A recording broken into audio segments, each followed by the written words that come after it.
Hallelujah ਪਰਮੇਸ਼ਵਰ ਦੇ ਪਵਿੱਤਰ ਨਾਮ ਦੀ ਤਾਰੀਫ ਹੋਵੇ। ਆਓ ਸਾਰੇ ਬੈਠ ਜਾਾਂਗੇ। ਅਸੀਂ ਕੱਢਾਂਗੇ ਸ਼ਬਦ ਦੂਜਾ ਤਮੋਥੀਅਸ 3:1। ਦੂਸਰਾ ਤਮੋਥੀਅਸ 3:1 ਕੱਢਾਂਗੇ।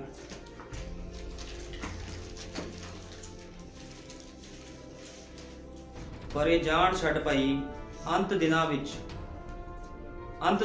ਵਿੱਚ ਭੈੜੇ ਸਮੇਂ ਆ ਜਾਣਗੇ, ਕਿਉਂ ਜੋ ਮਨੁੱਖ ਆਪ ਸਵਾਰਥੀ, ਮਾਇਆ ਦੇ ਲੋਭੀ, ਸ਼ੇਖੀਬਾਜ਼, ਹੰਕਾਰੀ, ਕੁਫਰ ਬਕਣ ਵਾਲੇ, ਮਾਪਿਆਂ ਦੇ ਅਣਆਗਿਆਕਾਰੀ, ਨਾ ਸ਼ੁਕਰੇ, ਅਪਵਿੱਤਰ, ਨਿਰਮੋਹ, ਪੱਥਰ ਦਿਲ, ਪਰਾਈ ਨਿੰਦਿਆ ਕਰਨ ਵਾਲੇ, ਅਸੰਜਮੀ, ਕਰੜੇ, ਨੇਕੀ ਦੇ ਵੈਰੀ, ਨਿਮਕ ਹਰਾਮ, ਕਾਲੇ, ਘਮੰਡੀ, ਪਰਮੇਸ਼ਵਰ ਦੇ ਨਹੀਂ ਸਗੋਂ ਭੋਗ ਬਿਲਾਸ ਦੇ ਪ੍ਰੇਮੀ ਹੋਣਗੇ।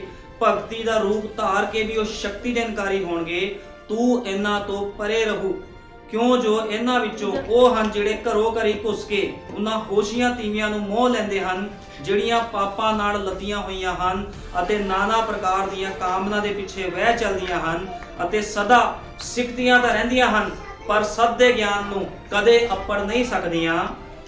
ਅਤੇ ਜਿਸ ਪ੍ਰਕਾਰ ਯੂਨੇਸ ਅਤੇ ਯਮਰੇਸ ਨੇ ਮੂਸਾ ਦਾ ਸਾਹਮਣਾ ਕੀਤਾ ਸੀ, ਇਸੇ ਪ੍ਰਕਾਰ ਇਹ ਵੀ ਜਿਹੜੇ ਬੁੱਧ ਭ੍ਰਿਸ਼ਟ ਅਤੇ ਨਿਸ਼ਚਾ ਵੱਲੋਂ ਅਪਰਵਾਨ ਹਨ, ਸੱਚਾਈ ਦਾ ਸਾਹਮਣਾ ਕਰਦੇ ਹਨ, ਪਰ ਇਹ ਅਗਾਹਾਂ ਨੂੰ ਨਾ ਵਧਣਗੇ। ਇਸ ਲਈ ਜੋ ਇਹਨਾਂ ਦਾ ਮੁਰਖਪੁਣਾ ਸਭਨਾਂ ਉੱਤੇ ਪ੍ਰਗਟ ਹੋ ਜਾਵੇਗਾ, ਜਿਵੇਂ ਉਹਨਾਂ ਦਾ ਵੀ ਹੋਇਆ ਸੀ।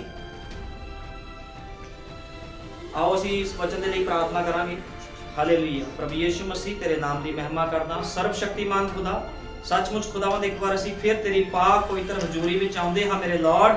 ਤੇ ਖੁਦਾਵੰਦ, ਸੱਚਮੁੱਚ ਖੁਦਾਵੰਦਾ ਪ੍ਰਭੂ ਯਿਸੂ ਮਸੀਹ, ਅੱਜ ਲੋਕ ਖੁਦਾਵੰਦ ਪ੍ਰਭੂ ਜੀ ਯਿਸੂ ਮਸੀਹ ਤੇਰੇ ਵਚਨ ਦੀ ਰੋਟੀ ਵਿੱਚੋਂ ਨਹੀਂ ਖਾ ਰਹੇ ਖੁਦਾਵੰਦ, ਕਿਉਂਕਿ ਤੂੰ ਕਿਹਾ ਹੈ ਮੈਂ ਜੀਵਨ ਦੀ ਰੋਟੀ ਹਾਂ, ਜਿਹੜਾ ਮੇਰੇ ਵਿੱਚੋਂ ਖਾਂਦਾ ਹੈ ਉਹ ਕਦੇ ਨਹੀਂ ਤਿਹਾਇਆ ਰਹੇਗਾ, ਨਹੀਂ ਕਦੇ ਭੁੱਖਾ ਰਹੇਗਾ। ਸੱਚਮੁੱਚ ਪ੍ਰਭੂ ਜੀ, ਜਿਹੜਾ ਤੇਰਾ ਮਾਂਸ ਤੇ ਲਹੂ ਨਹੀਂ ਖਾਂਦਾ ਪੀਂਦਾ ਪ੍ਰਭੂ ਜੀ, ਉਹਦੇ ਵਿੱਚ ਜੀਵਨ ਨਹੀਂ ਹੈ ਪ੍ਰਭੂ ਯਿਸੂ ਮਸੀਹ। ਅੱਜ ਸੰਸਾਰ ਦੇ ਵਿੱਚ ਬਹੁਤ ਲੋਕ ਖੁਦਾਵੰਦਾ ਸੰਸਾਰ ਦੀ ਰੋਟੀ ਤੋਂ ਖਾ ਰਹੇ ਹਨ ਖੁਦਾਵੰਦਾ, ਤੇ ਜਿਹੜੇ ਸੰਸਾਰ ਦੀ ਰੋਟੀ ਤੋਂ ਖਾਂਦੇ ਹਨ ਪ੍ਰਭੂ ਯਿਸੂ ਮਸੀਹ, ਉਹ ਕਦੇ ਵੀ ਤੇਰੇ ਫਲਾਂ ਦੇ ਨਾਲ ਨਹੀਂ ਭਰ ਸਕਦੇ ਪ੍ਰਭੂ ਯਿਸੂ ਮਸੀਹ।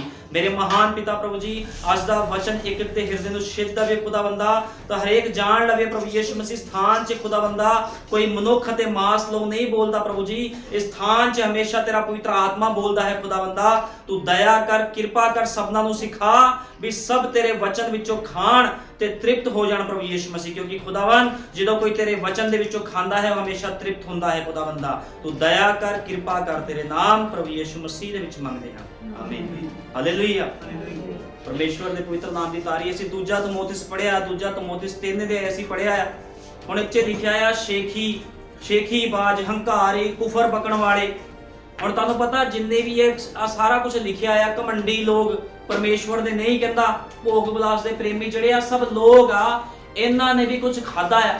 ਤੁਹਾਨੂੰ ਪਤਾ ਬਿਨਾਂ ਖਾਦੇ ਤੋਂ ਕੋਈ ਵੀ ਬੰਦਾ ਉਸ ਤਰ੍ਹਾਂ ਦਾ ਨਹੀਂ ਬਣਦਾ। ਤੁਹਾਨੂੰ ਪਤਾ ਜਦੋਂ ਕੋਈ ਇੱਕ ਮਨੁੱਖ ਹੁੰਦਾ ਆ, ਉਹ ਜਿੱਦਾਂ ਦੀ ਖੁਰਾਕ ਲੈਂਦਾ, ਜਿੱਦਾਂ ਦੀ ਡਾਈਟ ਲੈਂਦਾ, ਉਸ ਤਰ੍ਹਾਂ ਦਾ ਬਣ ਜਾਂਦਾ ਹੈ। ਜੇ ਤੁਸੀਂ ਸਰੀਰਕ ਤੌਰ ਤੇ ਅਸੀਂ ਗੱਲ ਕਰਦੇ ਆ, ਜੇ ਤੁਹਾਨੂੰ ਡਾਕਟਰ ਕਹਿੰਦੇ ਆ ਵੀ ਤੁਸੀਂ ਹਰੀਆਂ ਸਬਜ਼ੀਆਂ ਖਾਣੀਆਂ ਆ, ਵਧੀਆ ਭੋਜਨ ਖਾਣਾ, ਤੇ ਤੁਸੀਂ ਤੁਹਾਡਾ ਜਿਹੜਾ ਸਰੀਰ ਆ ਉਸੇ ਤਰ੍ਹਾਂ ਗਰੋਥ ਕਰਦਾ ਆ, ਤੁਹਾਡੇ ਚਿਹਰੇ ਤੇ ਗਲੋ ਆਂਦੀ ਆ। ਜੇ ਤੁਸੀਂ ਆਮਲੇ ਖਾਂਦੇ ਆ, ਡਾਕਟਰ ਕਹਿੰਦੇ ਆਮਲੇ ਖਾਓ ਖਾਲੀ ਪੇਟ, ਤੁਹਾਡੇ ਚਿਹਰੇ ਤੇ ਕੀ ਗਲੋ ਆਣੀ ਸ਼ੁਰੂ ਹੋ ਜਾਂਦੀ ਆ। ਇਸੇ ਤਰ੍ਹਾਂ ਆਤਮਾ ਦੇ ਵਿੱਚ ਵੀ ਭੋਜਨ, ਜਦੋਂ ਇੱਕ ਮਨੁੱਖ ਆਤਮਿਕ ਭੋਜਨ ਖਾਂਦਾ ਆ ਤੇ ਕੀ ਹੁੰਦਾ ਆ, ਉਹਦਾ ਪੂਰਾ ਸਰੀਰ ਨਰੋਇਆ ਹੋ ਜਾਂਦਾ, ਉਹ ਆਤਮਾ ਦੇ ਫਲਾਂ ਦੇ ਨਾਲ ਭਰ ਜਾਂਦਾ।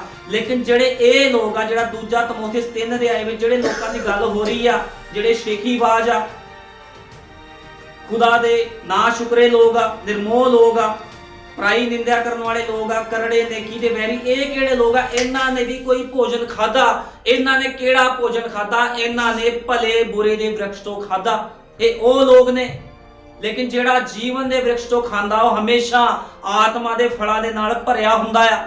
ਇਸ ਕਰਕੇ ਸਾਡੇ ਯੁੱਗ ਦੇ ਨਬੀ ਨੇ ਕਿਹਾ, ਭਾਈ ਬ੍ਰੈਨਮ ਨੇ ਕਿਹਾ, ਹਮੇਸ਼ਾ ਜੀਵਨ ਦੇ ਵ੍ਰਿਕਸ਼ ਤੋਂ ਖਾਓ, ਕਦੇ ਵੀ ਭਲੇ ਬੁਰੇ ਦੇ ਵ੍ਰਿਕਸ਼ ਤੋਂ ਨਾ ਖਾਓ, ਕਿਉਂਕਿ ਭਲੇ ਬੁਰੇ ਦਾ ਵ੍ਰਿਕਸ਼ ਕੀ ਆ? ਮੌਤ ਦਾ ਵ੍ਰਿਕਸ਼ ਆ। ਉਹ ਤੁਹਾਨੂੰ ਮੌਤ ਵੀ ਲੈ ਕੇ ਜਾਵੇਗਾ। ਹੁਣ ਜਿਹੜੇ ਲੋਕ ਤੁਸੀਂ ਦੇਖਿਆ, ਬਹੁਤ ਭੈਣ ਭਾਈ ਜਿਨ੍ਹਾਂ ਦੇ ਜੀਵਨ ਸਹੀ ਨਹੀਂ, ਚੁਗਲੀ, ਨਿੰਦਿਆ, ਈਰਖਾ, ਸੰਸਾਰਿਕ ਕੰਮਾਂ ਦੇ ਨਾਲ ਭਰੇ ਹੋਏ ਆ। ਬਹੁਤ ਭੈਣ ਭਾਈ ਇਹੋ ਜਿਹੇ ਮਸੀਹ ਭੈਣ ਭਾਈਆਂ ਦੀ ਮੈਂ ਗੱਲ ਕਰ ਰਿਹਾ। ਮੈਂ ਬਾਹਰ ਨਹੀਂ ਜਾਂਦਾ, ਮੈਂ ਸੰਦੇਸ਼ ਵਾਲੇ ਲੋਕਾਂ ਦੀ ਗੱਲ ਕਰੂੰਗਾ, ਕਿਉਂਕਿ ਬਾਈਬਲ ਸੰਦੇਸ਼ ਉਹਨਾਂ ਲੋਕਾਂ ਵਾਸਤੇ ਆ ਜਿਹੜੇ ਕਹਿੰਦੇ ਅਸੀਂ ਸੰਦੇਸ਼ੀ ਆ, ਅਸੀਂ ਸੰਦੇਸ਼ ਦੇ ਵਿੱਚ ਬਸਮਾ ਲਿਆ, ਸਾਡਾ ਜੀਵਨ ਦੇਖੋ ਅਸੀਂ ਪ੍ਰਭੂ ਨੂੰ ਜੀਵਨ ਸਮਰਪਿਤ ਕੀਤਾ। ਲੇਕਿਨ ਤੁਹਾਨੂੰ ਦੱਸਣਾ ਚਾਹੁੰਦਾ 5 ਮੂਰਖ ਤੇ 5 ਚਤਰ ਕੁਆਰੀਆਂ ਹੈ, ਕੁਆਰੀਆਂ ਹੁਣ ਤੁਹਾਨੂੰ ਪਤਾ ਮਿਸ਼ਨਾਂ ਜਥੇਬੰਦੀਆਂ ਨੂੰ ਲੋਕੀ ਕਹਿੰਦੇ ਆ ਵੀ ਮੁਰਖ ਕੁਆਰੀਆਂ, ਮਿਸ਼ਨਾਂ ਜਥੇਬੰਦੀਆਂ ਮੁਰਖ ਕੁਆਰੀ ਨਹੀਂ। ਬਾਈਬਲ ਬਿਆਨ ਕਰਦੀ ਇੱਕ ਵੱਡੀ ਵੈਸ਼ਿਆ ਪਾਣੀ ਤੇ ਬੈਠੀ ਆ, ਉਹ ਕੰਜਰੀ ਆ ਜਿਹੜੀ ਪਾਣੀ ਤੇ ਬੈਠੀ, ਉਹਦੀ ਧੀਆਂ ਵੀ ਆ। ਹੁਣ ਧੀਆਂ ਕੁਆਰੀਆਂ ਨਹੀਂ ਹੋ ਸਕਦੀਆਂ। ਇਹ ਕੁਆਰੇ ਲੋਕ ਕਿਹੜੇ? ਸੰਦੇਸ਼ ਦੇ ਲੋਕ ਨੇ, ਜਿਹੜੇ ਵਚਨ ਤੋਂ ਬਾਹਰ ਕੰਮ ਕਰਦੇ ਆ। ਅੱਜ ਪੂਰਾ ਸੰਸਾਰ ਵਚਨ ਤੋਂ ਬਾਹਰ ਆ, ਲੇਕਿਨ ਖੁਦਾ ਨੂੰ ਸੰਸਾਰ ਦੇ ਨਾਲ ਮਤਲਬ ਨਹੀਂ। ਉਹ ਕਹਿੰਦਾ ਮੈਂ ਗਵਾਚੀਆਂ ਹੋਈਆਂ ਭੇਡਾਂ ਵਾਸਤੇ ਆਇਆ। ਇਜ਼ਰਾਈਲ ਦੀਆਂ ਗਵਾਚੀਆਂ ਹੋਈਆਂ ਭੇਡਾਂ ਵਾਸਤੇ ਪ੍ਰਭੂ ਯਿਸੂ ਮਸੀਹ ਆਇਆ, ਉਹਨਾਂ ਵਾਸਤੇ ਆਇਆ ਜਿਹੜੇ ਪਰਮੇਸ਼ਵਰ ਨੂੰ ਇਸ ਜਗਤ ਦੀ ਨੀਂਹ ਧਰਨ ਤੋਂ ਪਹਿਲਾਂ ਚੁਣੇ ਗਏ ਸੀ। ਪ੍ਰਭੂ ਯਿਸੂ ਮਸੀਹ ਉਹਨਾਂ ਨੂੰ ਲੈਣ ਆਇਆ। ਹੁਣ ਇਹ ਕਿਹੜੇ ਲੋਕ ਆ? ਇਹਨਾਂ ਨੇ ਕੁਝ ਗਲਤ ਖਾਦਾ ਹੈ, ਇਸ ਕਰਕੇ ਇਹ ਲੋਕਾਂ ਜਿਨ੍ਹਾਂ ਦੀ ਗੱਲ ਹੋ ਰਹੀ ਆ, ਪਰਾਈ ਨਿੰਦਿਆ ਕਰਨ ਵਾਲੇ, ਅਸੰਜਮੀ, ਮਾਇਆ ਦੇ ਲੋਭੀ, ਇਹ ਕਿਹੜੇ ਲੋਕ ਹੈ? ਸੰਸਾਰ ਤੋਂ ਜਿਹੜੇ ਖਾਂਦੇ ਆ। ਸੰਸਾਰ ਦਾ ਮਤਲਬ ਆ ਭਲੇ ਬੁਰੇ ਦੇ ਵਰਕਸ਼ ਤੋਂ ਖਾਣਾ, ਤੇ ਜਿਹੜਾ ਮਨੁੱਖ ਭਲੇ ਬੁਰੇ ਦੇ ਵਰਕਸ਼ ਤੋਂ ਖਾਵੇਗਾ ਉਹ ਕਦੇ ਵੀ ਜੀਵਨ ਨੂੰ ਪ੍ਰਾਪਤ ਨਹੀਂ ਕਰੇਗਾ। ਪੁਲਪੜ ਤੋਂ ਇਸ ਗੱਲ ਨੂੰ ਕਹਿ ਰਿਹਾ। ਤੁਸੀਂ ਸੰਦੇਸ਼ 'ਚ ਬੈਪਟਾਈਜ਼ ਲੈ ਲਓ, ਦਾਨ ਦਸ਼ਮਾਂਸ਼ ਦਵੋ, ਫਾਸਟਿੰਗ ਕਰੋ, ਜੋ ਮਰਜ਼ੀ ਕਰੋ, ਲੇਕਿਨ ਜਦੋਂ ਤੱਕ ਤੁਸੀਂ ਜੀਵਨ ਦੇ ਵਰਕਸ਼ ਤੋਂ ਨਹੀਂ ਖਾਂਦੇ ਤੁਸੀਂ ਕਦੇ ਵੀ ਰੈਪਚਰ ਵਿੱਚ ਨਹੀਂ ਜਾਓਗੇ। ਰੈਪਚਰ ਵਿੱਚ ਜਾਣ ਦੇ ਲਈ ਕੀਮਤ ਚੁਕਾਣੀ ਪੈਣੀ ਆ। ਅੱਜ ਲੋਕਾਂ ਨੂੰ ਗਲਤਫਹਿਮੀ ਹੋ ਗਈ ਆ, ਸੰਦੇਸ਼ ਵਾਲੇ ਲੋਕ ਨਰਕ ਵਿੱਚ ਜਾ ਰਹੇ ਆ। ਉਹ ਕਹਿੰਦੇ ਬੈਪਟਾਈਜ਼ ਲੈ ਲਿਆ, ਅਸੀਂ ਨਬੀ ਨੂੰ ਮੰਨਦੇ ਆ। ਨਬੀ ਨੂੰ ਮੰਨਣਾ ਕਾਫੀ ਨਹੀਂ ਹੈ। ਨਬੀ ਦੇ ਮੂੰਹ ਵਿੱਚੋਂ ਕੀ ਨਿਕਲਿਆ ਉਹਨੂੰ ਮੰਨਣਾ ਹੈ। ਉਹਦੇ ਵਿੱਚੋਂ ਪਵਿੱਤਰ ਆਤਮਾ ਨੇ ਜਿਹੜੇ ਬੋਲ ਬੋਲੇ ਆ, ਉਸ ਬੋਲਾਂ ਨੂੰ ਆਪਣੇ ਜੀਵਨ ਦੇ ਵਿੱਚ ਕਿਰਿਆਸ਼ੀਲ ਕਰਨਾ, ਤਾਂ ਕਿ ਖੁਦਾਵੰਦ ਪ੍ਰਭੂ ਯਿਸੂ ਮਸੀਹ ਤੁਹਾਡੇ ਜੀਵਨ ਦੇ ਵਿੱਚ ਆ ਕੇ ਰਵੇ, ਤੁਹਾਡੇ ਅੰਦਰ ਆ ਕੇ ਰਵੇ। ਜੇ ਅੱਜ ਦੇ ਮਨੁੱਖਾਂ ਨੂੰ ਘਰਾਂ ਦੀ ਲੋੜ ਆ ਤੇ ਪ੍ਰਭੂ ਯਿਸੂ ਮਸੀਹ ਨੂੰ ਵੀ ਘਰ ਦੀ ਲੋੜ ਆ। ਲੇਕਿਨ ਉਹ ਕਿਹੜੇ ਘਰ ਵਿੱਚ ਰਹਿੰਦਾ ਆ? ਜਿਸ ਘਰ ਦੇ ਵਿੱਚ ਨਿੰਦਿਆ ਹੁੰਦੀ, ਉਸ ਘਰ ਦੇ ਵਿੱਚ, ਜਿਸ ਘਰ ਦੇ ਵਿੱਚ ਚੁਗਲੀਆਂ ਹੁੰਦੀਆਂ, ਕਿਉਂਕਿ ਚੁਗਲੀਆਂ ਇਹ ਇੱਕ ਘਰ ਹੈ, ਇਸ ਘਰ ਦੇ ਵਿੱਚੋਂ ਚੁਗਲੀਆਂ, ਈਰਖਾ, ਧੜੇਬਾਜ਼ੀਆਂ ਸਭ ਨਿਕਲਦਾ। ਇਹੋ ਜਿਹੇ ਘਰ 'ਚ ਖੁਦਾ ਨਹੀਂ ਰਹਿੰਦਾ। ਮੈਂ ਤੁਹਾਨੂੰ ਬਾਈਬਲ ਦੇ ਵਿੱਚ ਸਾਬਤ ਕਰੂੰਗਾ। ਜਦੋਂ ਪਰਮੇਸ਼ਵਰ ਕਿਸੇ ਨੂੰ ਇਸਤੇਮਾਲ ਕਰਦਾ ਤਾਂ ਉਹਨੂੰ ਰਗੜ ਕੇ ਰੱਖ ਦਿੰਦਾ। ਉਹ ਇਦਾਂ ਨਹੀਂ ਇਸਤੇਮਾਲ ਕਰਦਾ ਵੀ ਪ੍ਰਭੂ ਨੇ ਕਿਸ ਨੂੰ ਦਰਸ਼ਨ ਦੇਤਾ ਜੀ, ਉਹਨੂੰ ਬੜੇ ਵਧੀਆ ਤਰੀਕੇ ਨਾਲ ਦਰਸ਼ਨ ਦੇਤਾ, ਉਹਨੂੰ ਕਹਿ ਰਿਹਾ ਚੱਲ ਮੇਰੀ ਸੇਵਾ ਕਰ ਜਾਂ ਮੇਰੇ ਕੰਮਾਂ ਨੂੰ ਕਰ। ਨਹੀਂ, ਪ੍ਰਭੂ ਪਹਿਲਾਂ ਰਗੜਾਈ ਕਰਦਾ ਹੈ। ਤੁਹਾਨੂੰ ਪਤਾ ਜਦੋਂ ਤੁਸੀਂ ਘਰ 'ਚ ਝਾੜੂ ਪੋਚਾ ਮਾਰਦੇ ਹੋ ਤੇ ਤੁਹਾਨੂੰ ਮਿਹਨਤ ਕਰਨੀ ਪੈਂਦੀ ਹੈ। ਜੇ ਤੁਸੀਂ ਘਰ ਦੀ ਸਫਾਈ ਕਰਦੇ ਹੋ ਤੇ ਧੂੜ ਮਿੱਟੀ ਵੀ ਉੜਦੀ ਆ, ਤੁਹਾਨੂੰ ਵੀ ਲੱਗਦੀ ਆ, ਕਈ ਵਾਰ ਤੁਹਾਨੂੰ ਛਿੱਕਾਂ ਲੱਗ ਜਾਂਦੀਆਂ। ਇਸੇ ਤਰ੍ਹਾਂ ਖੁਦਾਵੰਦ ਏਦਾਂ ਨਹੀਂ ਆਂਦਾ ਕਿਸੇ ਘਰ 'ਚ ਉਹ ਸਫਾਈ ਕਰਦਾ ਹੈ। ਜੇ ਤੁਹਾਨੂੰ ਤਕਲੀਫ ਹੁੰਦੀ, ਉਹਨੂੰ ਉਸ ਤਕਲੀਫ ਨਾਲ ਮਤਲਬ ਨਹੀਂ ਹੁੰਦਾ, ਕਿਉਂਕਿ ਉਹ ਤੁਹਾਡੀ ਸਫਾਈ ਕਰ ਰਿਹਾ ਹੁੰਦਾ।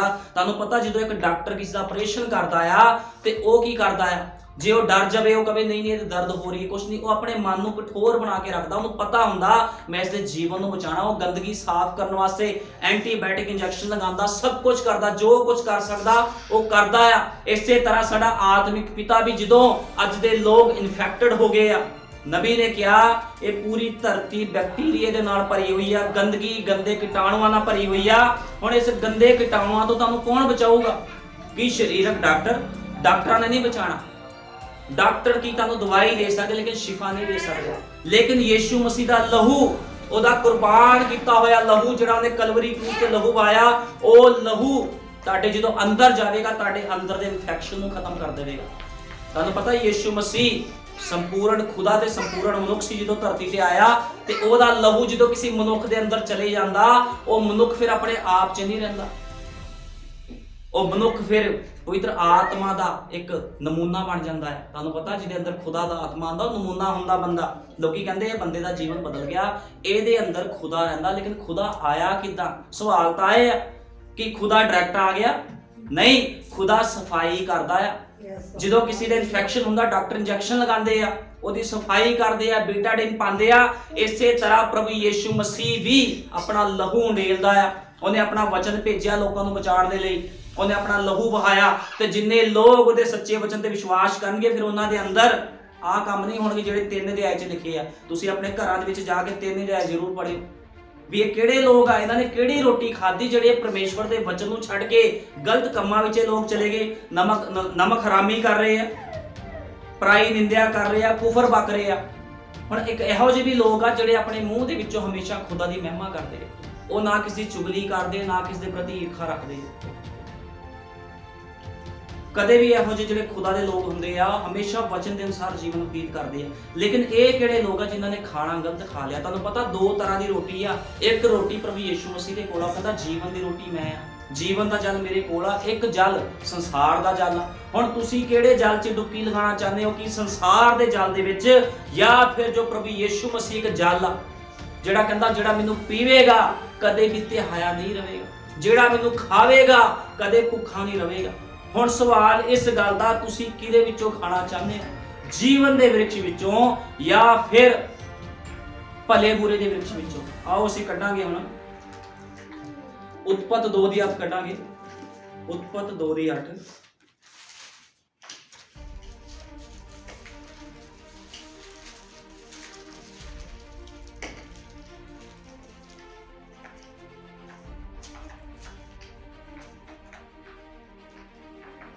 ਤਾਂ ਯਹੋਵਾ ਪਰਮੇਸ਼ਵਰ ਨੇ ਇੱਕ ਬਾਗ ਅਦਨ ਵਿੱਚ ਪੂਰਬ ਵੱਲ ਲਾਇਆ ਅਤੇ ਉੱਥੇ ਉਸਨੇ ਉਸ ਆਦਮੀ ਨੂੰ ਜਿਸ ਨੂੰ ਉਸਨੇ ਰਚਿਆ ਸੀ ਰੱਖਿਆ। ਅਤੇ ਯਹੋਵਾ ਪਰਮੇਸ਼ਵਰ ਨੇ ਜ਼ਮੀਨ ਤੋਂ ਹਰ ਵਿਰਖ ਤੋਂ ਜਿਹੜਾ ਵੇਖਣ ਵਿੱਚ ਸੁੰਦਰ ਸੀ ਅਤੇ ਖਾਣ ਵਿੱਚ ਚੰਗਾ ਸੀ, ਬਾਗ ਦੇ ਵਿਚਕਾਰ ਜੀਵਨ ਦਾ ਭਲੇ ਬੁਰੇ ਦੀ ਪਛਾਣ ਦਾ ਵਿਰਖ ਵੀ ਉਗਾਇਆ। ਉਹ ਕਹਿੰਦਾ ਜੀਵਨ ਦਾ ਵਿਰਖ ਵੀ ਲਾਇਆ ਤੇ ਭਲੇ ਬੁਰੇ ਦੀ ਸਿਆਣ ਦਾ ਵਿਰਖ ਵੀ ਉਗਾਇਆ। ਅਤੇ ਇੱਕ ਦਰਿਆ ਉਸ ਬਾਗ ਨੂੰ ਸਿੰਜਣ ਲਈ ਅਦਨ ਤੋਂ ਨਿਕਲਿਆ ਅਤੇ ਉੱਥੋਂ ਵੰਡਿਆ ਗਿਆ ਅਤੇ 4 ਹਿੱਸੇ ਹੋ ਗਿਆ। ਹੁਣ ਬਾਈਬਲ ਬਿਆਨ ਕਰਦੀ ਆ ਵੀ ਪ੍ਰਭੂ ਯਿਸੂ ਮਸੀਹ ਨੇ, ਖੁਦਾਵੰਦ ਨੇ ਜਿਸਨੇ ਇਸ ਧਰਤੀ ਆਕਾਸ਼ ਨੂੰ ਬਣਾਇਆ, ਉਹਨੇ ਅਦਨ ਦੇ ਬਾਗ ਦੇ ਵਿੱਚ 2 ਵਿਰਖ ਲਗਾਏ ਸੀਗੇ। ਇੱਕ ਜੀਵਨ ਦਾ ਵਿਰਖ ਸੀਗਾ ਜੋ ਪ੍ਰਭੂ ਯਿਸੂ ਮਸੀਹ ਸੀਗਾ, ਤੇ ਇੱਕ ਗਿਆਨ ਦਾ ਵਿਰਖ ਸੀਗਾ। ਗਿਆਨ ਦਾ ਵਿਰਖ ਕੌਣ ਸੀ? ਸ਼ੈਤਾਨ, ਲੂਸੀਫਰ। ਹੁਣ ਇਹਨੇ 2 ਵਿਰਖ ਸਥਾਨ ਦੇ ਵਿੱਚ ਲਗਾਏ ਸੀਗੇ। ਬਾਈਬਲ ਇਸ ਚੀਜ਼ ਨੂੰ ਬਿਆਨ ਕਰਦੀ ਆ। ਫਿਰ ਯਹੋਵਾ ਪਰਮੇਸ਼ਵਰ ਨੇ ਆਖਿਆ ਭਈ ਚੰਗਾ ਨਹੀਂ ਕਿ ਆਦਮੀ ਇਕੱਲਾ ਰਹੇ, ਸੋ ਉਸਨੇ ਉਸਦੇ ਲਈ ਇੱਕ ਸਹਾਇਕ ਵੀ ਬਣਾਈ, ਇੱਕ ਉਹਨੇ ਔਰਤ ਵੀ ਬਣਾਈ। ਤੇ ਫਿਰ ਕੀ ਕੀਤਾ? ਉਹਨਾਂ ਨੂੰ ਕਿਹਾ, ਦੋਨਾਂ ਨੂੰ ਕਿਹਾ, ਕਿਉਂਕਿ ਦੋਨੋਂ ਕੌਣ ਸੀ? ਆਦਮ ਸੀਗੇ।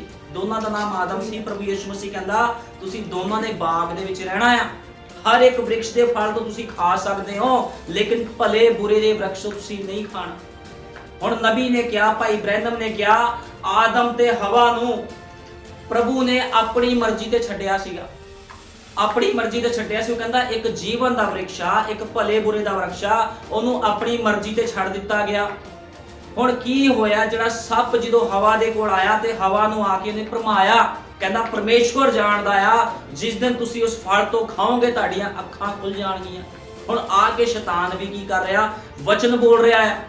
ਹੁਣ ਸਵਾਲ ਇਸ ਗੱਲ ਦਾ ਸੀਗਾ ਵੀ ਕੀ ਉਹਨਾਂ ਨੂੰ ਫਲ ਖਾਣਾ ਚਾਹੀਦਾ ਸੀ ਜਾਂ ਨਹੀਂ ਖਾਣਾ ਚਾਹੀਦਾ ਸੀ? ਲੇਕਿਨ ਉਹਨਾਂ ਨੇ ਗਲਤੀ ਕੀਤੀ, ਉਸ ਫਲ ਤੋਂ ਖਾਧਾ। ਅੱਜ ਇਸੇ ਤਰ੍ਹਾਂ ਸੰਸਾਰ ਦੇ ਵਿੱਚ ਲੋਕ ਭਰਮਾਏ ਜਾ ਰਹੇ ਆ। ਉਹ ਕਹਿੰਦੇ ਸੰਸਾਰ ਦੇ ਵਿੱਚ ਰਹਿਣਾ ਵੀ ਬਹੁਤ ਜ਼ਰੂਰੀ ਹੈ, ਕਿਉਂਕਿ ਤੁਹਾਨੂੰ ਪਤਾ ਜਿਹੜਾ ਭਲੇ ਬੁਰੇ ਦੇ ਵਿਰਖ ਤੋਂ ਖਾਣਾ ਕੀ ਆ? ਸੰਸਾਰ ਦੇ ਨਾਲ ਜੀਣਾ ਭਲੇ ਬੁਰੇ ਦੇ ਵਿਰਖ ਤੋਂ ਖਾਣਾ। ਤੁਹਾਨੂੰ ਪਤਾ ਜਿਹੜਾ ਮਨੁੱਖ ਜੀਵਨ ਦੇ ਵਿਰਖ ਤੋਂ ਖਾਂਦਾ ਉਹ ਕਦੇ ਸੰਸਾਰ ਦੇ ਨਾਲ ਮਿੱਤਰਚਾਰਾ ਨਹੀਂ ਕਰਦਾ, ਕਿਉਂਕਿ ਬਾਈਬਲ ਸਾਫ਼ ਬਿਆਨ ਕਰਦੀ ਆ ਸੰਸਾਰ ਦਾ ਮਿੱਤਰਚਾਰਾ ਪਰਮੇਸ਼ਵਰ ਦੇ ਨਾਲ ਵੈਰ ਆ। ਇਹ ਵਚਨ ਕਿਉਂ ਲਿਖਿਆ ਗਿਆ? ਇਸ ਵਚਨ ਦਾ ਬਾਈਬਲ ਦੇ ਵਿੱਚ ਹੋਣਾ ਇੱਕ ਰਿਲੇਸ਼ਨ ਆ, ਇੱਕ ਪ੍ਰਕਾਸ਼ ਆ, ਵੀ ਜਿਹੜਾ ਆਤਮਿਕ ਮਨੁੱਖ ਆ ਉਹ ਸੰਸਾਰ ਦੇ ਨਾਲ ਸਹਿਮਤੀ ਨਹੀਂ ਕਰ ਸਕਦਾ। ਜੇ ਤੁਸੀਂ ਸੰਸਾਰ ਨਾਲ ਸਹਿਮਤੀ ਕਰਦੇ ਹੋ ਤੇ ਫਿਰ ਤੁਸੀਂ ਭਲੇ ਬੁਰੇ ਦੇ ਵਿਰਖ ਤੋਂ ਖਾ ਰਹੇ ਹੋ, ਜੀਵਨ ਦੇ ਵਿਰਖ ਤੋਂ ਨਹੀਂ ਖਾ ਰਹੇ। ਲੇਕਿਨ ਜਿਹੜੇ ਮਨੁੱਖ ਜੀਵਨ ਦੇ ਵਿਰਖ ਤੋਂ ਖਾਂਦੇ ਹੋ ਸੰਸਾਰ ਤੋਂ ਅੱਡ ਹੁੰਦੇ ਆ। ਉਹਨਾਂ ਦੇ ਕੱਪੜੇ ਪਾਣੇ, ਉਹਨਾਂ ਦਾ ਰਹਿਣ ਸਹਿਣ, ਉਹਨਾਂ ਦੀ ਦੋਸਤੀਆਂ, ਹਰ ਇੱਕ ਚੀਜ਼ ਦੇ ਵਿੱਚ ਫਰਕ ਹੋਊਗਾ। ਹੁਣ ਇੱਥੇ ਕੀ ਹੁੰਦਾ? ਆਦਮ ਤੇ ਹਵਾ ਨੇ ਜਦੋਂ ਉਸ ਵਿਰਖ ਤੋਂ ਖਾਧਾ ਜਿਹੜਾ ਭਲੇ ਬੁਰੇ ਦਾ ਵਿਰਖ ਸੀ, ਕੀ ਹੋਇਆ? ਮੌਤ ਵਿੱਚ ਚਲੇ ਗਏ। ਅੱਜ ਤੁਹਾਨੂੰ ਪਤਾ ਹੈ ਜੀਵਨ ਦੀ ਰੋਟੀ ਕੌਣ ਆ? ਯਿਸੂ ਮਸੀਹ। ਤੇ ਅੱਜ ਜਿਹੜਾ ਮਨੁੱਖ ਜੀਵਨ ਦੀ ਰੋਟੀ ਖਾ ਰਿਹਾ ਉਹ ਮੌਤ 'ਚ ਨਹੀਂ ਜਾਂਦਾ। ਉਹ ਕਹਿੰਦਾ ਤੁਸੀਂ ਸਰੀਰ 'ਚ ਮਰ ਸਕਦੇ ਲੇਕਿਨ ਆਤਮਾ 'ਚ ਕਦੇ ਨਹੀਂ ਮਰੋਗੇ। ਇਹ ਸਰੀਰ ਨੂੰ ਫਿਰ ਮੈਂ ਇੱਕ ਦਿਨ ਖੜਾ ਕਰ ਦੂੰਗਾ। ਲੇਕਿਨ ਅੱਜ ਲੋਕਾਂ ਨੂੰ ਰੋਟੀ ਦਾ ਹੀ ਨਹੀਂ ਪਤਾ। ਮੈਂ ਸਰੀਰਕ ਰੋਟੀ ਦੀ ਗੱਲ ਨਹੀਂ ਕਰ ਰਿਹਾ, ਮੈਂ ਇੱਕ ਐਗਜ਼ਾਮਪਲ ਦਿੱਤਾ ਸੀ ਵੀ ਜੇ ਤੁਸੀਂ ਕੋਈ ਮਾੜਾ ਖਾਣਾ ਖਾਂਦੇ ਹੋ ਤੁਹਾਡੇ ਸਰੀਰ ਨੂੰ ਨੁਕਸਾਨ ਹੁੰਦਾ। ਇਸੇ ਤਰ੍ਹਾਂ ਜੇ ਤੁਸੀਂ ਇੱਕ ਆਤਮਾ ਨੂੰ ਵਧੀਆ ਭੋਜਨ ਨਹੀਂ ਦਵੋਗੇ ਆਪਣੇ ਨੂੰ, ਤੁਸੀਂ ਤਾਂ ਵੀ ਬਿਮਾਰ ਹੋ ਜਾਓਗੇ, ਤੁਹਾਡੇ ਅੰਦਰ ਇਨਫੈਕਸ਼ਨ ਹੋ ਜਾਊਗਾ। ਲੇਕਿਨ ਇਨਫੈਕਸ਼ਨ ਨੂੰ ਕੌਣ ਦੂਰ ਕਰ ਸਕਦਾ? ਇਸ ਇਨਫੈਕਸ਼ਨ ਨੂੰ ਸਿਰਫ ਤੇ ਸਿਰਫ ਪ੍ਰਭੂ ਯਿਸੂ ਮਸੀਹ ਦਾ ਵਚਨ ਦੂਰ ਕਰ ਸਕਦਾ। ਤੇ ਇਸ ਸੱਚੇ ਵਚਨ ਨੂੰ ਲੈਣਾ ਵੀ ਜ਼ਰੂਰੀ ਹੈ। ਹੁਣ ਤੁਸੀਂ ਕਿਹੜਾ ਵਚਨ ਲੈ ਰਹੇ ਹੋ? ਤੁਸੀਂ ਸੱਚਾ ਵਚਨ ਲੈਣਾ ਜਿਹੜਾ ਪ੍ਰਭੂ ਯਿਸੂ ਮਸੀਹ ਦੇ ਮੂੰਹ ਵਿੱਚੋਂ ਨਿਕਲਿਆ ਹੈ। लेकिन शैतान की कीता, शैतान ने भी तो वचन ही बोलिया, लेकिन शैतान ने की कीता, वचन दे विच मिलावट करके उन्होंने पेश किया। वो कहंदा परमेश्वर जानदा आ जिस दिन तुसी इस वृक्ष तो खाओगे तुहाडी अखां खुल जाणगियां। ऑफर रखिया। हुण की अज मसीह लोकां दे अगे शैतान ऑफर नहीं रखदा? देख, जे तू संदेश च जीवन कटेगी तो तेन तो बाबा बन जाऊगी, तू तेरा जीवन सिंपल साधारण हो जाऊगा। कि संसार च तू जीना नहीं है, कि तू वधिया नहीं दिखना चाहती या तू वधिया नहीं दिखना चाहता, कि तेरा नाम दुनिया में नहीं होना चाहिए। अज शैतान की कर रहा, लोगों को भरमा रहा। इस तरह उन्हें हवा को भरमाया सी भी तू, तेरी अखां खुल जाएगी, परमेश्वर जानदा तू ज्ञानवान ते बुद्धिमान हो जाएगी। इस तरह अज भी शैतान लोगों को भरमा रहा। हुण दो तरह के खाने आ, एक खाना परमेश्वर वालों ते एक शैतान वालों। हुण चोण किने करनी आ? ये चोण भी अज प्रभु ने लोकां ते छड्डती है, क्योंकि नबी ने कहा जे उस समय आदम ते हवा नूं फ्री किया गया सीगा भी अपनी मर्जी के अनुसार चोण कर सकन, ते अज दे मनुखां दे लई भी उहने फ्री किया लोकां नूं भी तुसीं तंग रास्ता चुनना आ या फिर खुला राह चुनना। ये लोकां दे हत्थ दे विच आ भी तुसीं किद्दां दा जीवन बतीत करना चाहते। परमेश्वर ने तां तुहानूं राह दिखाता भी ये रास्ता जीवन वाल ते ये रास्ता मौत वाल जांदा। हुण चलना तां तुसीं आ। परमेश्वर सिर्फ रास्ता दिखांदा, चलना तुहानूं आप पवेगा। क्योंकि प्यासा जिहड़ा मनुख हुंदा उहनूं खूह दे कोल जाना पैंदा, कदे खूह प्यासे दे कोल नहीं आंदा। जे प्रभु यीशु मसीह ने अपनी जान दित्ती आ ते उहने हिदायतां भी दित्तियां है। उहने कहा तुसीं जीवन च किद्दां प्रवेश कर सकदे हो। उन्हें कहा मेरे वचन के अनुसार तुहाडा जीवन होवे। जो वचन के अनुसार किसी मनुख का जीवन हुंदा ते की हुंदा, उस समय परमेश्वर उहदे विचों अपने आप का प्रगटावा करके अपने आप नूं क्रियाशील करदा। जो एक मनुख क्रियाशील हुंदा आ ते लोग उहदी क्रियाशीलता नूं देखदे आ। किद्दां देखदे? जो उहदा जीवन बदल जांदा है। इस तरह इस आदम ते हवा ने जदों की कीता, अण आग्याकारी कीती ते एक ही मौत दे विच चले गए। लेकिन भाई ब्रैनम ने क्या आ, अज दी लाड़ी अज दी दुल्हन मौत दे विच नहीं जावेगी। ओ हवा भरमाई गई सी, लेकिन अज दी दुल्हन भरमाई नहीं जावेगी। क्योंकि साडे कोल की आ? सुरमा आ। ते ये सुरमा कौन लैके आया? 7वां दूत, जिहदा नाम भाई विलियम मैरी ब्रैनम सीगा, जिन्हें उत्पत्ति तो लैके प्रकाश की भेती दे सारे गुप्त भेद खोल दिते। एक भी भेद बाकी नहीं रह गया। इस करके हमेशा की करना, जीवन की रोटी खानी आ ते प्रभु यीशु मसीह के वचन ते चलना जरूरी है। भाई असी नबी के संदेश चो क्लीयर करते हैं एक चीज नूं। अजिहा इसलिए होया सी कि परमेश्वर ये दिखा सके कि ना बल नाल अते ना शक्ति नाल, ना मिस्र दे ज्ञान नाल, ना साडे स्कूली ज्ञान नाल, ना साडियां सेमरियां दी शक्ति नाल, ना साडी विद्वानी दी सिक्ख्या दे नाल, परंतु मेरे आत्मा नाल। परमेश्वर आखदा है उसकी बुद्धि जांदी रही सी। हुण मूसा की गल हो रही है। तुहानूं पता, मैं तुहानूं दस्सिया भी जदों खुदा किस नूं इस्तेमाल करदा उहदी रगड़ाई करदा है। हुण रगड़ाई करदा, जे उहने अपनी रोटी किस नूं खवाणी, अपना वचन किसी मनुख दे अंदर भरना, ते अपना वचन इस तरह नहीं भरदा। तुसीं देखो कि तुहाडे कोल कोई भांडा आ, कोई बर्तन हुंदा आ, या तुहाडे कोल दुੱਧ वाला डोलू हुंदा, ते तुसीं की गंदे डोलू विच दुੱਧ पाने दोबारा? तुसीं की करदे सो? डोलू नूं धोने हो, साबण लगाने हो, ਉਹਦੇ ਵਿੱਚ ਤੁਸੀਂ जो भी अपना ਤੁਸੀਂ घर ਦੇ ਵਿੱਚ ਰੱਖਿਆ ਹੁੰਦਾ, ਬੁਰਸ਼ ਰੱਖਿਆ ਹੁੰਦਾ, ਕੁਝ ਵੀ ਚੀਜ਼ ਤੁਸੀਂ ਜੇ ਮਾਰ ਕੇ ਉਹਦੀ ਰਗੜਾਈ ਕਰਦੇ ਹੋ ਤਾਂ ਕਿ ਇੱਕ ਵੀ ਗੰਦਗੀ ਇਹਦੇ ਵਿੱਚ ਨਾ ਰਹਿ ਸਕੇ। ਤੁਹਾਨੂੰ ਪਤਾ ਜੇ ਦੁੱਧ ਤੁਸੀਂ ਰੱਖਣਾ ਆ ਸਾਫ਼ ਬਰਤਨ 'ਚ, ਜੇ ਮਾੜਾ ਜਿਹਾ ਵੀ ਵਿੱਚ ਕੁਝ ਰਹਿ ਗਿਆ ਤੇ ਦੁੱਧ ਫਟ ਜਾਂਦਾ ਆ, सारा दुध खराब। इस तरह एक मनुख का जीवन हुंदा, जो प्रभु ने उसको इस्तेमाल करना हुंदा ते प्रभु की करता, उसकी पूरी रगड़ाई करता कि पिछला ज्ञान, यदि अपनी समझ संसारिक बोध दे अंदर ना रहे। प्रभु फेल कर दिंदा। उन्हें जिन्ने वड्डे वड्डे सेवकां नूं इस्तेमाल किया, सब तो पहला उन्होंने फेल किया उन्होंने बुद्धियां दे विचों भी इन्हां दे विच कोई घमंड ना रहे भी मैं किते बहुत पढ़िया लिखिया है, मैनूं बड़ी समझ आ, मैं बड़ा ज्ञान आ, मेरी कद काठी बड़ी उच्ची, इस करके मैं खुदा का प्रचार कर रहे हैं। इस करके लोग परमेश्वर की करता लोगों नूं उन्हां दे सिस्टमां चों फेल कर दिंदा। इस तरह उन्हें जो मूसा नूं चुनिया, जो उन्हें मूसा नूं अपनी रोटी खवानी सी, उस रोटी खवाण तो पहले उन्हें मूसा दे नाल की कीता? नबी कहंदा जद परमेश्वर ने छुटकारा करना सी, जद परमेश्वर ने छुटकारा करना सीगा ते उसने अजिहा करन विच परमेश्वर का उद्देश सी वो अपने आप नूं साधारणता विच प्रगट कर सके। अते परमेश्वर ने मूसा नूं इन्ना महान बन दिता कि फिरौन तो अगला दर्जा उसका सी। पहला तो परमेश्वर ने उन्होंने ज्ञान च वधण दिता, ਜਿਹੜਾ ਮੂਸਾ ਸੀਗਾ ਪਹਿਲਾਂ ਗਿਆਨ ਦੇ ਵਿੱਚ ਵਧਿਆ, ਬੜਾ ਗਿਆਨੀ ਵਧਿਆ, ਸਭ ਕੁਝ ਸੀਗਾ ਉਹਦੇ ਕੋਲ, ਲੇਕਿਨ ਜਦੋਂ ਖੁਦਾ ਨੇ ਉਹਨੂੰ ਇਸਤੇਮਾਲ ਕਰਨਾ ਸੀ ਤੇ ਕੀ ਕੀਤਾ ਤੁਹਾਨੂੰ ਪਤਾ? ਜਦੋਂ ਮੂਸਾ ਨੂੰ ਇਸਤੇਮਾਲ ਕਰਨਾ ਸੀ, ਨਬੀ ਕਹਿੰਦਾ ਸਭ ਤੋਂ ਪਹਿਲਾਂ ਉਹਦਾ ਪੁਰਾਣਾ ਗਿਆਨ ਉਹਦੇ ਅੰਦਰੋਂ ਕੱਢਿਆ, ਕਿਉਂਕਿ ਮੂਸਾ ਕੋਲ ਜਿਹੜੀ ਸਿੱਖਿਆ ਸੀ ਬੜੀ ਉੱਚ ਕੁਆਲਿਟੀ ਦੀ ਸਿੱਖਿਆ ਸੀਗੀ ਮੂਸਾ ਦੇ ਕੋਲ, ਲੇਕਿਨ ਪਰਮੇਸ਼ਵਰ ਉਹਨੂੰ ਇਸਤੇਮਾਲ ਕਰਨਾ ਚਾਹੁੰਦਾ ਸੀ, ਉਹਨੂੰ ਆਪਣੀ ਰੋਟੀ ਖਵਾਉਣਾ ਚਾਹੁੰਦਾ ਸੀ। ਉਹਦੇ ਗਿਆਨ ਦੇ ਨਾਲ ਰੋਟੀ ਨਹੀਂ ਸੀ ਖਵਾ ਸਕਦਾ, ਉਸ ਭਾਂਡੇ ਨੂੰ ਉਹਨੇ ਖਾਲੀ ਕੀਤਾ ਪਹਿਲਾਂ, ਅਤੇ ਇਸ ਤੋਂ ਬਾਅਦ ਪਰਮੇਸ਼ਵਰ ਉਸਦੇ ਅੱਗੇ ਸਧਾਰਨਤਾ ਵਿੱਚ ਪ੍ਰਗਟ ਹੁੰਦਾ ਹੋਇਆ ਕਹਿੰਦਾ ਉਸਦੇ ਹੱਥ ਵਿੱਚ ਟਾਂਗਾ ਫੜਾ ਦਿੱਤਾ। ਪਰਮੇਸ਼ਵਰ ਨੇ ਬੜੇ ਸਧਾਰਨਤਾਈ ਦੇ ਨਾਲ ਉਹਦੇ ਅੱਗੇ ਪ੍ਰਗਟ ਹੋਇਆ, ਫਿਰ ਉਹਨੂੰ ਕੀ ਕੀਤਾ? ਹੱਥ 'ਚ ਟਾਂਗਾ ਫੜਾਇਆ। ਹੁਣ ਮੂਸਾ ਕਹਿ ਸਕਦਾ ਸੀ ਵੀ ਪ੍ਰਭੂ ਮੈਂ ਤਾਂ ਇਸ ਦੇਸ਼ ਵਿੱਚ ਉੱਚਾ ਦਰਜਾ ਰੱਖਿਆ, ਮੈਂ ਸਾਰੀ ਸਿੱਖਿਆ ਲਈ ਆ, ਸਾਰੀ ਉਹਦੇ ਕੋਲ ਵਿਦਿਆ ਸੀਗੀ, ਉਹਦੇ ਕੋਲ ਲੜਾਈ ਕਰਨ ਦੀ ਸਾਰੀ ਵਿਦਿਆ, ਸਭ ਕੁਝ ਟੈਕਨੋਲੋਜੀ ਉਹਦੇ ਕੋਲ ਸੀ, ਉਹਨੇ ਪੂਰਾ ਕੁਝ ਸਿੱਖਿਆ ਹੋਇਆ ਸੀਗਾ, ਕਿਉਂਕਿ ਰਾਜੇ ਤੋਂ ਦੂਜਾ ਦਰਜਾ ਮੂਸਾ ਦਾ ਸੀਗਾ ਉਸ ਸਮੇਂ ਮਿਸਰ ਦੇਸ਼ ਵਿੱਚ। ਲੇਕਿਨ ਪ੍ਰਭੂ ਨੇ ਉਹਦੇ ਅੰਦਰ ਜੋ ਕੁਝ ਸੀ ਉਹਨੂੰ ਕੱਢਤਾ। ਜਦੋਂ ਮੂਸਾ ਨੂੰ ਦਰਸ਼ਨ ਦਿੱਤਾ, ਉਹਨੇ ਕੀ ਕਿਹਾ? ਕਹਿੰਦਾ ਮੂਸਾ ਆਪਣੀ ਜੁੱਤੀ ਲਾ ਦੇ। ਜੁੱਤੀ ਲਾਉਣ ਦਾ ਮਤਲਬ ਇਹ ਨਹੀਂ ਵੀ ਤੁਸੀਂ ਆਹ ਪੈਰਾਂ ਜੁੱਤੀ, ਉਹਨੇ ਕਿਹਾ ਸੀ ਤੇਰਾ ਪੁਰਾਣਾ ਜੀਵਨ ਖਤਮ ਹੋਇਆ, ਅੱਜ ਤੋਂ ਬਾਅਦ ਨਵੀਂ ਜੁੱਤੀ ਪਾਣੀ ਹੈ। ਤੇ ਕੀ ਹੋਇਆ ਫਿਰ? ਉਹਦੇ ਮੂਸਾ ਨੂੰ ਇਸਤੇਮਾਲ ਕੀਤਾ।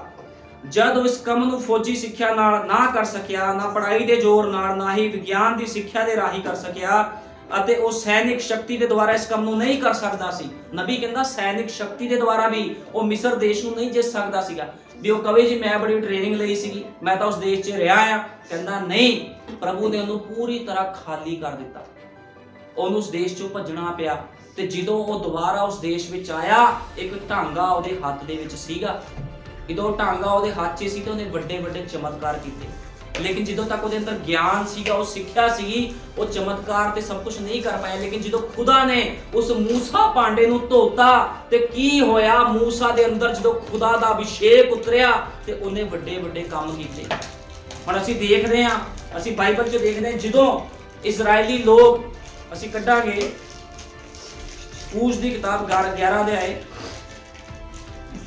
ਯਹੋਵਾ ਨੇ ਮੂਸਾ ਨੂੰ ਆਖਿਆ ਮੈਂ ਫਰੂਨ ਅਤੇ ਮਿਸਰੀਆਂ ਵਿੱਚ ਇੱਕ ਹੋਰ ਬਵਾ ਲਿਆਉਣ ਵਾਲਾ ਹਾਂ। ਹੁਣ ਤੁਹਾਨੂੰ ਪਤਾ, ਜਦੋਂ ਮੂਸਾ ਆਤਮਾ ਦੇ ਨਾਲ ਭਰਿਆ ਹੋਇਆ, ਸਾਮਰ ਦੇ ਨਾਲ ਭਰਿਆ ਹੋਇਆ, ਜਦੋਂ ਮੂਸਾ ਮਿਸਰ ਦੇ ਦੇਸ਼ ਵਿੱਚ ਗਿਆ ਤੇ ਕੀ ਹੋਇਆ? ਖੁਦਾ ਨੇ ਬਵਾ ਪਾਈਆਂ ਉਸ ਸਥਾਨ ਦੇ ਵਿੱਚ, ਵੱਡੀ ਵੱਡੀ ਬਵਾ ਪਾਈਆਂ। ਕਿਉਂ ਪਾਈਆਂ? ਕਿਉਂਕਿ ਮੂਸਾ ਨੇ ਕਿਹੜੀ ਰੋਟੀ ਖਾਧੀ ਸੀ? ਜੀਵਨ ਦੀ ਰੋਟੀ ਮੂਸਾ ਖਾ ਚੁੱਕਿਆ ਸੀਗਾ। ਤੇ ਜਿਹੜਾ ਮਨੁੱਖ ਜੀਵਨ ਦੀ ਰੋਟੀ ਖਾ ਲੈਂਦਾ, ਫਿਰ ਉਹਨੂੰ ਖੁਦਾ ਕਦੇ ਛੱਡਦਾ ਨਹੀਂ, ਕਿਉਂਕਿ ਜੀਵਨ ਦੀ ਰੋਟੀ ਕੋਈ ਖਾਣ ਵਾਲੀ ਵਸਤੂ ਨਹੀਂ ਹੈ। ਸਰੀਰਕ ਰੋਟੀ ਦੀ ਗੱਲ ਨਹੀਂ ਕਰ ਰਿਹਾ, ਜੀਵਨ ਦੀ ਰੋਟੀ ਯੀਸ਼ੂ ਮਸੀਹ ਆ। ਇਹ ਵਚਨ ਜੀਵਨ ਦੀ ਰੋਟੀ, ਜਦੋਂ ਤੁਸੀਂ ਜੀਵਨ ਦੀ ਰੋਟੀ ਖਾਂਦੇ ਹੋ ਤਾਂ ਤੁਹਾਡੇ ਜੀਵਨ 'ਚ ਖੁਦਾ ਨੇ ਕੰਮ ਕਰਨਾ ਹੀ ਕਰਨਾ ਆ। ਇਸ ਗੱਲ ਦੀ ਮੈਂ ਤੁਹਾਨੂੰ ਗਾਰੰਟੀ ਦਿੰਦਾ, ਉਹ ਤੁਹਾਨੂੰ ਖਾਲੀ ਨਹੀਂ ਛੱਡੂਗਾ ਕਦੇ ਵੀ, ਹਮੇਸ਼ਾ ਤੁਹਾਡੇ ਜੀਵਨ 'ਚ ਕੰਮ ਕਰੂਗਾ। ਤੁਸੀਂ ਜਿੱਥੇ ਮਰਜ਼ੀ ਜਾਓ। ਹੁਣ ਤੁਹਾਨੂੰ ਪਤਾ, ਮੂਸਾ ਨੂੰ ਜਦੋਂ ਇਜ਼ਰਾਈਲ ਦੇ ਵਿੱਚ ਉਹਨੇ ਭੇਜਿਆ ਸੀਗਾ ਤੇ ਪ੍ਰਭੂ ਨੇ ਬਵਾ ਪਾਈਆਂ ਉਸ ਸਥਾਨ ਦੇ ਵਿੱਚ, ਵੱਡੀ ਵੱਡੀ ਬਵਾ ਪਾਈਆਂ, ਤੇ ਉਹਨੇ ਉਸ ਸਮੇਂ ਵੀ ਬਵਾ ਪਾਈ ਉਸ ਦੇਸ਼ ਦੇ ਵਿੱਚ। ਹੁਣ ਬਾਈਬਲ ਬਿਆਨ ਕਰਦੀ ਆ 10 ਪਲੋਠਿਆਂ ਦੀ ਮੌਤ ਦੀ ਧਮਕੀ ਦਿੱਤੀ ਪਰਮੇਸ਼ਵਰ ਨੇ। ਕਿਹਦੇ ਲਈ? ਮੂਸਾ ਦੇ ਖਾਤਰ, ਉਸ ਇਜ਼ਰਾਈਲੀ ਕੌਮ ਦੇ ਖਾਤਰ। ਉਹਨੇ 10 ਬਵਾ ਪਾਈਆਂ ਉਸ ਸਥਾਨ ਦੇ ਵਿੱਚ, ਮੌਤ ਦੀ ਧਮਕੀ ਦਿੱਤੀ। 10ਵੀਂ ਬਵਾ ਕਿਹੜੀ ਪਈ ਸੀ? ਕਿਉਂਕਿ ਪ੍ਰਭੂ ਨੇ ਕਿਹਾ ਸੀ ਵੀ ਜਦੋਂ ਮੇਰਾ ਮੌਤ ਦਾ ਫਰਿਸ਼ਤਾ ਉਤਰੇਗਾ ਤੇ ਕਹਿੰਦਾ ਜਿੰਨੇ ਪਹਿਲੋਠੇ ਆ ਮਿਸਰ ਦੇਸ਼ ਵਿੱਚ ਸਾਰੇ ਦੇ ਸਾਰੇ ਮਰ ਜਾਣਗੇ। ਕਹਿੰਦਾ ਲੇਕਿਨ ਤੁਸੀਂ ਆਪਣੇ ਤੰਬੂਆਂ ਤੋਂ ਬਾਹਰ ਨਹੀਂ ਨਿਕਲਣਾ। ਉਹਨਾਂ ਨੇ ਲਹੂ ਲਗਾਇਆ ਸੀ ਆਪਣੇ ਤੰਬੂਆਂ ਦੇ ਬਾਹਰ। ਹੁਣ ਪ੍ਰਭੂ ਕਿਉਂ ਕੰਮ ਕਰ ਰਿਹਾ ਸੀਗਾ ਇਹਨਾਂ ਜੀਵਨ 'ਚ? ਕਿਉਂਕਿ ਪ੍ਰਭੂ ਯੀਸ਼ੂ ਮਸੀਹ ਨੇ ਜੀਵਨ ਦੀ ਰੋਟੀ ਮੂਸਾ ਨੂੰ ਖਵਾਈ ਸੀ ਤੇ ਇਜ਼ਰਾਈਲੀ ਲੋਕਾਂ ਨੂੰ ਵੀ ਕਹਿ ਰਿਹਾ ਸੀਗਾ ਵੀ ਤੁਸੀਂ ਵਚਨ ਦੇ ਅਨੁਸਾਰ ਚੱਲਣਾ ਹੈ। ਜਦੋਂ ਉਹਨਾਂ ਨੇ ਆਗਿਆਕਾਰੀ ਕੀਤੀ ਤੇ ਮੌਤ ਦਾ ਫਰਿਸ਼ਤਾ ਜਦੋਂ ਨਿਕਲਿਆ, ਇੱਕ ਵੀ ਇਜ਼ਰਾਈਲੀ ਦੇ ਉੱਪਰ ਮੌਤ ਨਹੀਂ ਆਈ। ਜਿੰਨੇ ਮਰੇ ਸਭ ਮਿਸਰੀ ਮਰੇ, ਉਹਨਾਂ ਦੇ ਪਹਿਲੋਠੇ ਮਰ ਗਏ ਸਾਰੇ। ਡੰਗਰਾਂ ਤੋਂ ਲੈ ਕੇ, ਬੰਦਿਆਂ ਤੋਂ ਲੈ ਕੇ ਡੰਗਰਾਂ ਤੱਕ ਜਿੰਨੇ ਪਹਿਲੋਠੇ ਸੀਗੇ ਸਾਰੇ ਦੇ ਸਾਰੇ ਮਾਰਤੇ। ਤਾਂ ਯਹੋਵਾ ਨੇ ਮੂਸਾ ਨੂੰ ਆਖਿਆ ਫਰੌਨ ਤੁਹਾਡੀ ਨਾ ਸੁਣੇਗਾ ਤਾਂ ਜੋ ਮਿਸਰ ਦੇਸ਼ ਵਿੱਚ ਮੇਰੇ ਅਚਰਜ ਕੰਮ ਵੱਧ ਜਾਣ। ਤਾਂ ਮੂਸਾ ਅਤੇ ਹਾਰੂਨ ਨੇ ਇਹ ਸਾਰੇ ਅਚਰਜ ਕੰਮ ਫਰੌਨ ਦੇ ਅੱਗੇ ਕੀਤੇ ਅਤੇ ਯਹੋਵਾ ਨੇ ਫਰੌਨ ਦਾ ਮਨ ਕਠੋਰ ਹੋਣ ਦਿੱਤਾ। ਹੁਣ ਕੀ ਹੋ ਰਿਹਾ ਸੀ? ਉਹਦਾ ਮਨ ਕਠੋਰ ਕਰ ਦਿੱਤਾ ਸੀ ਪ੍ਰਭੂ ਨੇ। ਇਸ ਕਰਕੇ ਕੀ ਕੀਤਾ ਮੂਸਾ ਨੇ? ਜਿਹੜਾ ਪ੍ਰਭੂ ਸੀਗਾ, ਪ੍ਰਭੂ ਨੇ ਮੂਸਾ ਦੇ ਦੁਆਰਾ ਬਵਾ ਪਾਈਆਂ ਉਸ ਸਥਾਨ ਦੇ ਵਿੱਚ। ਉਹਨੇ ਮੂਸਾ ਨੇ ਕਿਹਾ ਵੀ ਤੇਰੇ ਦੇਸ਼ 'ਚ ਸਾਰੇ ਪਹਿਲੋਠੇ ਮਾਰੇ ਜਾਣੇ ਆ, ਸਾਨੂੰ ਜਾਣ ਦੇ। ਲੇਕਿਨ ਉਹ ਬਾਰ-ਬਾਰ ਰੋਕ ਰਿਹਾ ਸੀ ਉਹਨਾਂ ਨੂੰ। ਹੁਣ ਤੁਹਾਨੂੰ ਪਤਾ, ਜਦੋਂ ਖੁਦਾ ਦਾ ਬੰਦਾ ਕਿਸ ਨੂੰ ਲਲਕਾਰਦਾ ਆ ਤੇ ਉਹਦੀ ਲਲਕਾਰ ਨੂੰ ਸ਼ੈਤਾਨ, ਉਹ ਲੋਕ ਸਹਿਣ ਨਹੀਂ ਕਰ ਸਕਦੇ। ਜਦੋਂ ਅੱਜ ਵੀ ਖੁਦਾ ਦਾ ਦੂਤ ਲਲਕਾਰਿਆ ਤੇ ਕੀ ਹੋਇਆ ਕਿ ਸ਼ੈਤਾਨ ਉਹ ਮਿਸ਼ਨਾਂ ਜਥੇਬੰਦੀਆਂ ਫੜ ਸਕੀਆਂ, ਆਪਣੀ ਦੁਲਹਨ ਦੇ ਲੋਕਾਂ ਨੂੰ ਨਹੀਂ। ਉਹਨੇ ਕਿਹਾ ਹੇ ਮੇਰੀ ਪ੍ਰਜਾ ਬਾਬਲ ਚੋਂ ਬਾਹਰ ਆ ਜਾ। ਅੱਜ ਦਾ ਵਚਨ ਥੋੜਾ ਤੁਹਾਨੂੰ ਹੋ ਸਕਦਾ ਔਖਾ ਲੱਗੇ, ਲੇਕਿਨ ਇਹ ਪ੍ਰਕਾਸ਼ਨ ਦੇ ਵਿੱਚ ਗੱਲਾਂ ਹੋ ਰਹੀਆਂ ਸਾਰੀਆਂ, ਇਹ ਸਾਰੀਆਂ ਗੱਲਾਂ ਪ੍ਰਕਾਸ਼ਨ ਦੇ ਵਿੱਚ ਆ ਤੇ ਖੁਦਾ ਦਾ ਆਤਮਾ ਤੁਹਾਨੂੰ ਸਮਝਾਊਗਾ ਵੀ ਮੈਂ ਕੀ ਬੋਲ ਰਿਹਾ ਹਾਂ। ਜਦੋਂ ਨਹੀਂ ਆਣ ਦਿੱਤਾ ਤੇ ਉਹਨੇ ਆਪਣੇ ਸੇਵਕ ਮੂਸਾ ਨੂੰ ਭੇਜਿਆ ਵੀ ਇਜ਼ਰਾਈਲੀਆਂ ਨੂੰ ਜਾਣ ਦੇ। ਇਸੇ ਤਰ੍ਹਾਂ ਅੱਜ ਵੀ ਉਹਨੇ ਇੱਕ ਦੂਤ ਨੂੰ ਭੇਜਿਆ ਸੀ ਜਿਹਦਾ ਨਾਮ ਭਾਈ ਵਿਲੀਅਮ ਬ੍ਰੈਨਮ ਸੀਗਾ। ਉਹਨੇ ਕਿਹਾ ਹੇ ਮੇਰੀ ਪ੍ਰਜਾ ਬਾਬਲ ਚੋਂ ਬਾਹਰ ਆ ਜਾ। ਜਦੋਂ ਉਹਨੇ ਆਵਾਜ਼ ਲਗਾਈ ਤੇ ਕੀ ਉਹਦੀ ਦੁਲਹਨ ਦੇ ਲੋਕ ਬਾਹਰ ਨਹੀਂ ਆਏ? ਉਹ ਵੀ ਲੋਕ ਬਾਹਰ ਆਏ। ਇਸੇ ਤਰ੍ਹਾਂ ਉਹਨੇ ਮੂਸਾ ਨੂੰ ਭੇਜਿਆ। ਜਦੋਂ ਮੂਸਾ ਇਜ਼ਰਾਈਲੀਆਂ ਨੂੰ ਲੈ ਕੇ ਗਿਆ ਤੇ ਲਾਲ ਸਮੁੰਦਰ ਨੂੰ 2 ਭਾਗ ਕਰ ਦਿੱਤਾ। ਕਿਉਂ ਕੀਤਾ? ਕਿਉਂਕਿ ਮੂਸਾ ਦੇ ਅੰਦਰ ਖੁਦਾ ਸੀਗਾ। ਤੁਹਾਨੂੰ ਪਤਾ ਖੁਦਾਵੰਦ ਯਿਸੂ ਮਸੀਹ ਆਮਣੇ ਸਾਹਮਣੇ ਰਹਿ ਕੇ ਮੂਸਾ ਨਾਲ ਗੱਲਾਂ ਕਰਦਾ ਸੀ। ਕਿਉਂ ਕਰਦਾ ਸੀਗਾ? ਕਿਉਂ ਉਹਦੀ ਸੁਣਵਾਈ ਹੁੰਦੀ ਸੀ ਮੂਸਾ ਦੀ? ਕਿਉਂ ਮੂਸਾ ਜੋ ਬੋਲਦਾ ਸੀ ਉਹੀ ਕੰਮ ਹੁੰਦਾ ਸੀ? ਕਿਉਂਕਿ ਉਹਨੇ ਯਿਸੂ ਮਸੀਹ ਦੇ ਵਚਨ ਨੂੰ ਖਾਧਾ ਸੀਗਾ। ਉਹਦਾ ਵਚਨ ਉਹਦੇ ਅੰਦਰ ਸੀ। ਮੇਰੇ ਕਹਿਣ ਦਾ ਮਤਲਬ ਆ ਵੀ ਅੱਜ ਤੁਹਾਡੇ ਜੀਵਨਾਂ ਦੇ ਵਿੱਚ ਭਲੇ ਬੁਰੇ ਦਾ ਵਰਕਸ਼ ਨਹੀਂ ਹੋਣਾ ਚਾਹੀਦਾ। ਜੇ ਤੁਹਾਨੂੰ ਕੋਈ ਆ ਕੇ ਭਰਮਾਉਂਦਾ ਆ, ਤੁਹਾਡਾ ਰਿਸ਼ਤੇਦਾਰ, ਸਗਾ ਸੰਬੰਧੀ, ਆਂਢ ਗੁਆਂਢ ਕੋਈ ਵੀ ਸੰਸਾਰ ਤੋਂ ਖਾਓ, ਕਹੋ ਨਹੀਂ ਅਸੀਂ ਸੰਸਾਰ ਦੇ ਨਹੀਂ ਆ।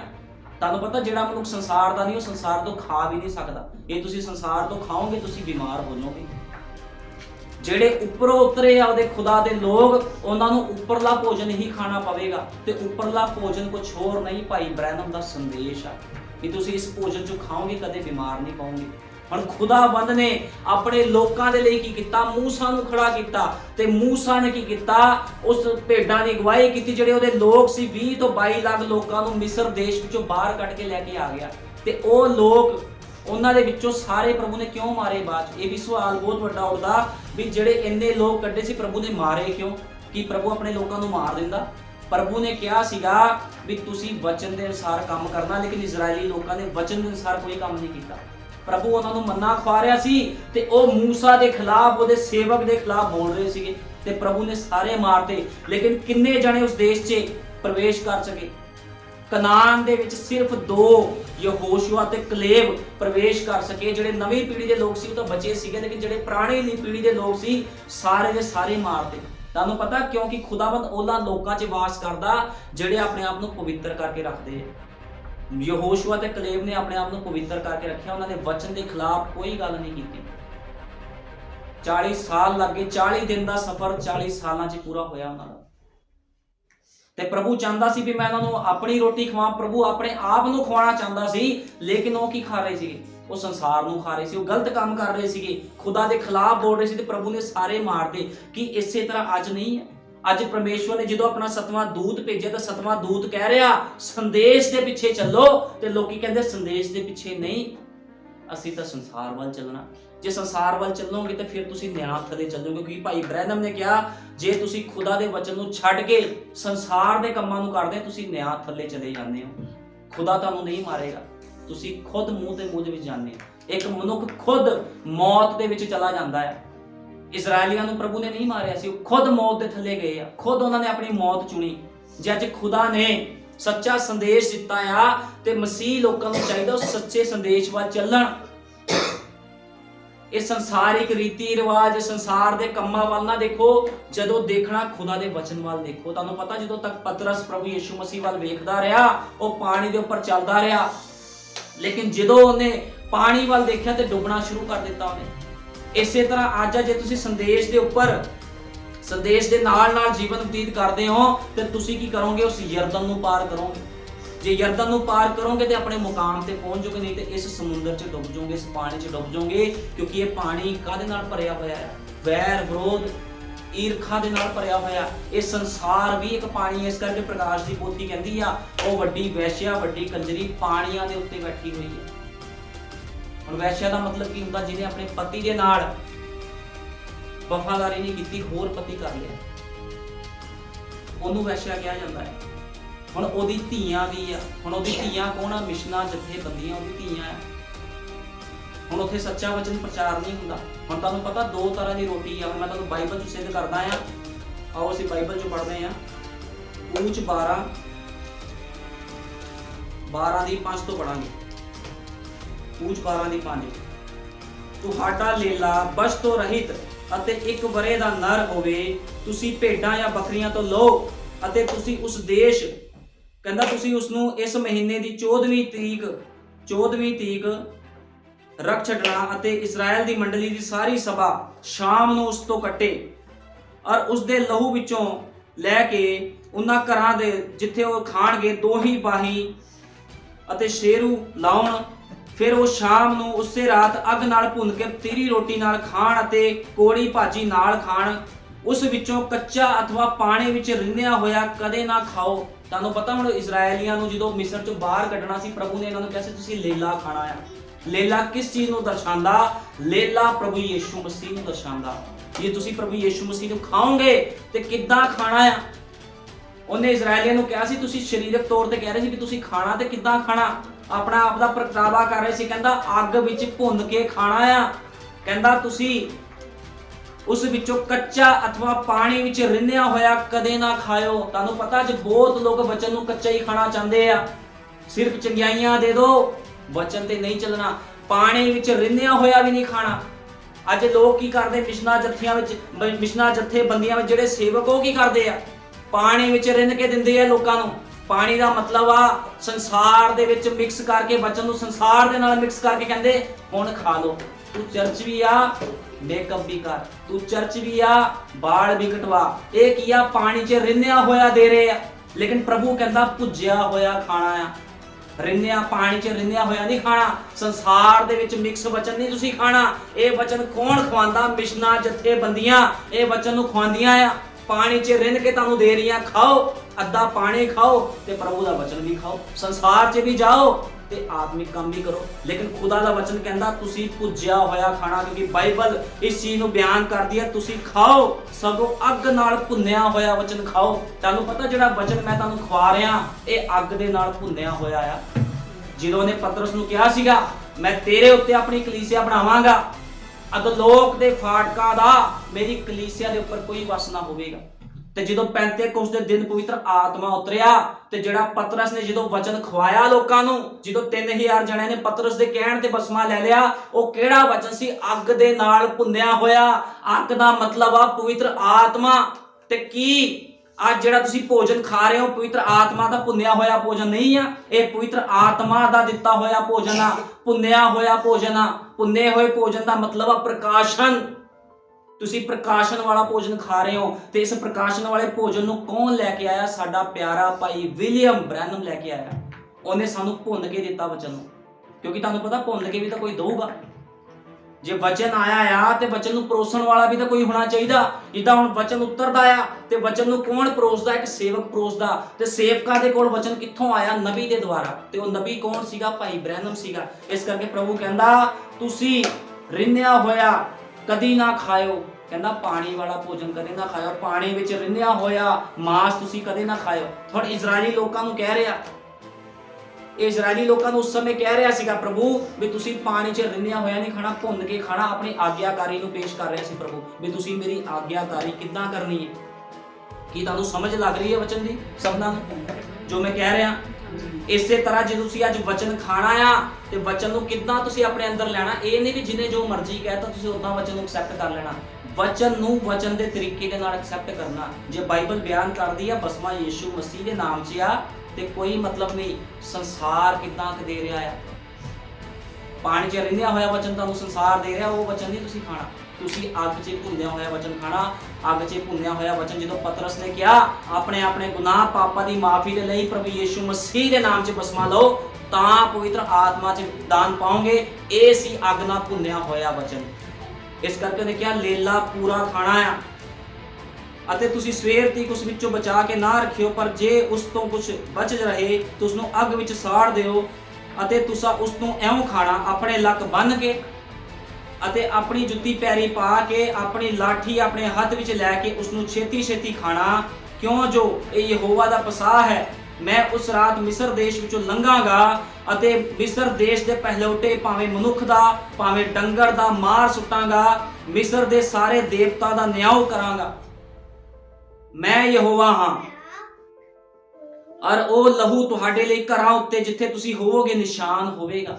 ਹੁਣ ਇਹ ਲੇਲਾ ਜਿਹੜਾ ਉਹਨਾਂ ਨੇ ਮਾਰਿਆ ਸੀ, ਖਾਦਾ ਸੀ, ਉਹਦਾ ਲਹੂ ਆਪਣੇ ਘਰਾਂ ਤੇ ਲਗਾਇਆ ਸੀ, ਇਹ ਪਰਮੇਸ਼ਵਰ ਪ੍ਰਭੂ ਯਿਸੂ ਮਸੀਹ ਦਾ ਪ੍ਰਤੀਕ ਸੀਗਾ।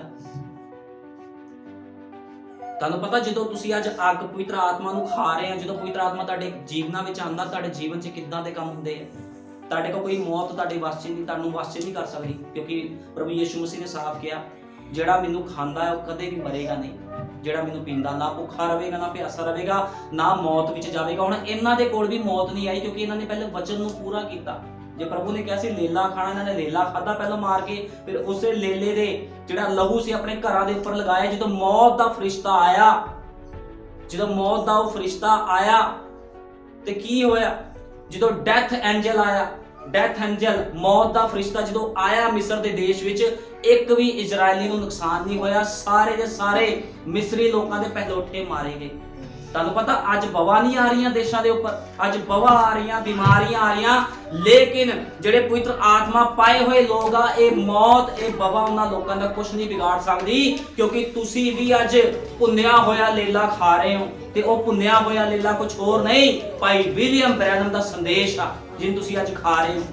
ਤੇ ਉਹਨੇ ਕਿਹਾ ਸੀ ਅੱਗ 'ਚ ਭੁੰਨਿਆ ਹੋਇਆ ਖਾਣਾ, ਤੇ ਅਸੀਂ ਅੱਜ ਕੀ ਖਾ ਰਹੇ, ਅੱਗ ਦੇ ਨਾਲ ਭੁੰਨਿਆ ਹੋਇਆ ਵਚਨ, ਉਹਦਾ ਲੇਲਾ ਖਾ ਰਹੇ ਆ। ਤੇ ਉਹ ਕਹਿੰਦਾ ਤੁਸੀਂ ਉਹਨੂੰ ਪੂਰੇ ਦਾ ਪੂਰਾ ਖਾਣਾ, ਪੂਰਾ ਲੇਲਾ ਖਾਣਾ ਹੈ। ਪੂਰੇ ਲੇਲੇ ਦਾ ਮਤਲਬ ਪੂਰਾ ਵਚਨ ਨੂੰ ਮੰਨਣਾ, ਉਤਪਤ ਤੋਂ ਲੈ ਕੇ ਪ੍ਰਕਾਸ਼ ਦੀ ਪੋਥੀ ਤੱਕ, ਦੋ ਖੰਭ ਆ, ਇੱਕ ਨਵਾਂ ਤੇ ਇੱਕ ਪੁਰਾਣਾ। ਇਹ ਕੀ ਕਰੂਗਾ, ਤੁਹਾਡੇ ਰੈਪਚਰ ਵਿੱਚ ਮਦਦ ਕਰੂਗਾ, ਕਿਉਂਕਿ ਸਾਨੂੰ ਉੱਡਣ ਵਾਸਤੇ ਵੀ ਖੁਦਾ ਨੇ ਦੋ ਖੰਭ ਦਿੱਤੇ, ਇੱਕ ਨਵਾਂ ਤੇ ਇੱਕ ਪੁਰਾਣਾ।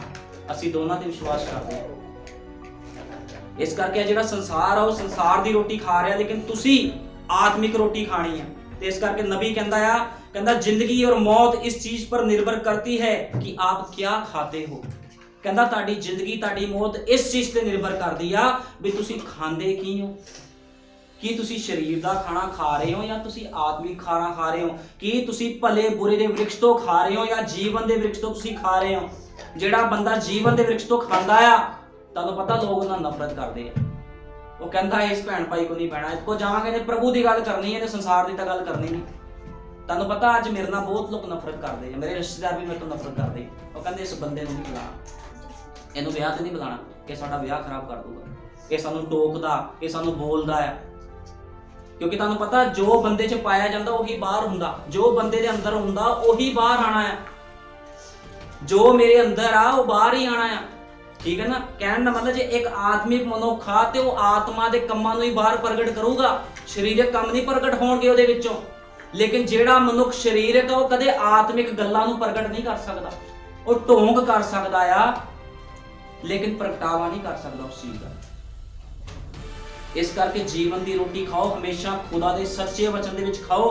ਕਦੇ ਵੀ ਤੁਸੀਂ ਉਸ ਵਚਨ ਚੋਂ ਨਹੀਂ ਖਾਣਾ ਜਿਹੜਾ ਝੂਠਾ ਵਚਨ ਆ, ਮਿਲਾਵਟੀ ਨਹੀਂ ਖਾਣਾ, ਪਾਣੀ 'ਚ ਰਿੰਨਿਆ ਹੋਇਆ ਵਚਨ ਨਹੀਂ ਖਾਣਾ, ਕਿਉਂਕਿ ਪੁਰਾਣਾ ਨਿਯਮ ਸਾਫ਼ ਪ੍ਰਭੂ ਨੇ ਇਸ ਚੀਜ਼ ਨੂੰ ਹਿਦਾਇਤ ਦਿੱਤੀ ਆ, ਪਾਣੀ 'ਚ ਰਿੰਨਿਆ ਹੋਇਆ ਨਹੀਂ ਖਾਣਾ। ਅੱਗ 'ਚ ਭੁੰਨਿਆ ਹੋਇਆ ਖਾਓ, ਕਿਉਂਕਿ ਅੱਗ 'ਚ ਭੁੰਨਿਆ ਹੋਇਆ ਖਾਓਗੇ ਤੇ ਤ੍ਰਿਪਤ ਹੋ ਜਾਓਗੇ। ਜਿੰਨੇ ਲੋਕ ਅੱਗ 'ਚ ਭੁੰਨਿਆ ਹੋਇਆ ਵਚਨ ਖਾਂਦੇ ਹੋ, ਸਭ ਦੇ ਸ਼ਬਦ ਕੀ ਅੱਜ ਤ੍ਰਿਪਤ ਹੋ ਰਹੇ ਆ। ਬਾਈਬਲ ਇਸ ਚੀਜ਼ ਨੂੰ ਸਾਫ਼ ਬਿਆਨ ਕਰਦੀ ਹੈ। ਯਹੂਨਾ ਕੱਟਾਂਗੇ 6:47, ਯਹੂਨਾ 6:47।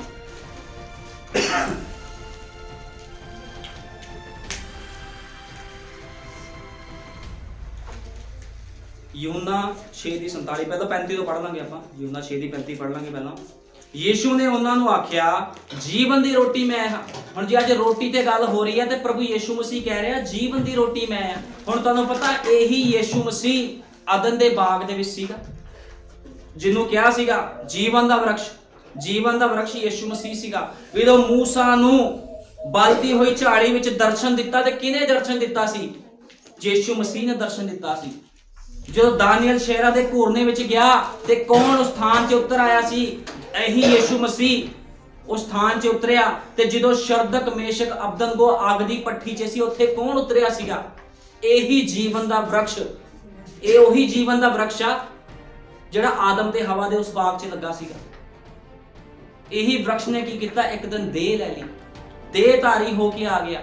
ਜਦੋਂ ਇਹ ਦੇਹਧਾਰੀ ਹੋ ਕੇ ਆਇਆ ਤਾਂ ਲੋਕਾਂ ਨੇ ਨਫ਼ਰਤ ਕੀਤੀ ਇਹਦੇ ਨਾਲ। ਤੇ ਪ੍ਰਭੂ ਯੀਸ਼ੂ ਮਸੀਹ ਨੇ ਕਿਹਾ, ਕਹਿੰਦਾ ਯੀਸ਼ੂ ਨੇ ਉਹਨਾਂ ਨੂੰ ਆਖਿਆ ਜੀਵਨ ਦੀ ਰੋਟੀ ਮੈਂ ਹਾਂ, ਜੋ ਮੇਰੇ ਕੋਲ ਆਉਂਦਾ ਹੈ ਉਹ ਮੁੱਲੋਂ ਭੁੱਖਾ ਨਾ ਹੋਵੇਗਾ, ਅਤੇ ਜੋ ਮੇਰੇ ਉੱਤੇ ਨਿਸ਼ਚਾ ਕਰਦਾ ਹੈ ਸੋ ਕਦੇ ਵੀ ਤਿਹਾਇਆ ਨਾ ਹੋਵੇਗਾ। ਪਰ ਮੈਂ ਤੁਹਾਨੂੰ ਆਖਿਆ ਸੀ, ਜੋ ਤੁਸੀਂ ਮੈਨੂੰ ਡਿਠਾ ਹੈ ਤਾਂ ਵੀ ਨਿਸ਼ਚਾ ਨਹੀਂ ਕਰਦੇ। ਜੋ ਕੁਝ ਪਿਤਾ ਮੈਨੂੰ ਦਿੰਦਾ ਹੈ ਮੇਰੇ ਉੱਤੇ ਆਵੇਗਾ, ਮੇਰੇ ਕੋਲ ਆਵੇਗਾ, ਅਤੇ ਜੋ ਕੋਲ ਮੇਰੇ ਕੋਲ ਆਉਂਦਾ ਹੈ ਮੈਂ ਕਦੇ ਵੀ ਉਸ ਨੂੰ ਕੱਢ ਨਾ ਦਿਆਂਗਾ। ਕਹਿੰਦਾ ਜਿਹੜਾ ਮਨੁੱਖ ਮੇਰੇ ਕੋਲ ਆਉਂਦਾ ਮੈਂ ਉਹਨੂੰ ਕਦੇ ਕੱਢੂੰਗਾ ਨਹੀਂ, ਲੇਕਿਨ ਆਊਗਾ, ਆਉਣ ਤੋਂ ਪਹਿਲਾਂ ਸਫਾਈ ਕਰਾਉਣੀ ਪੈਣੀ ਹੈ।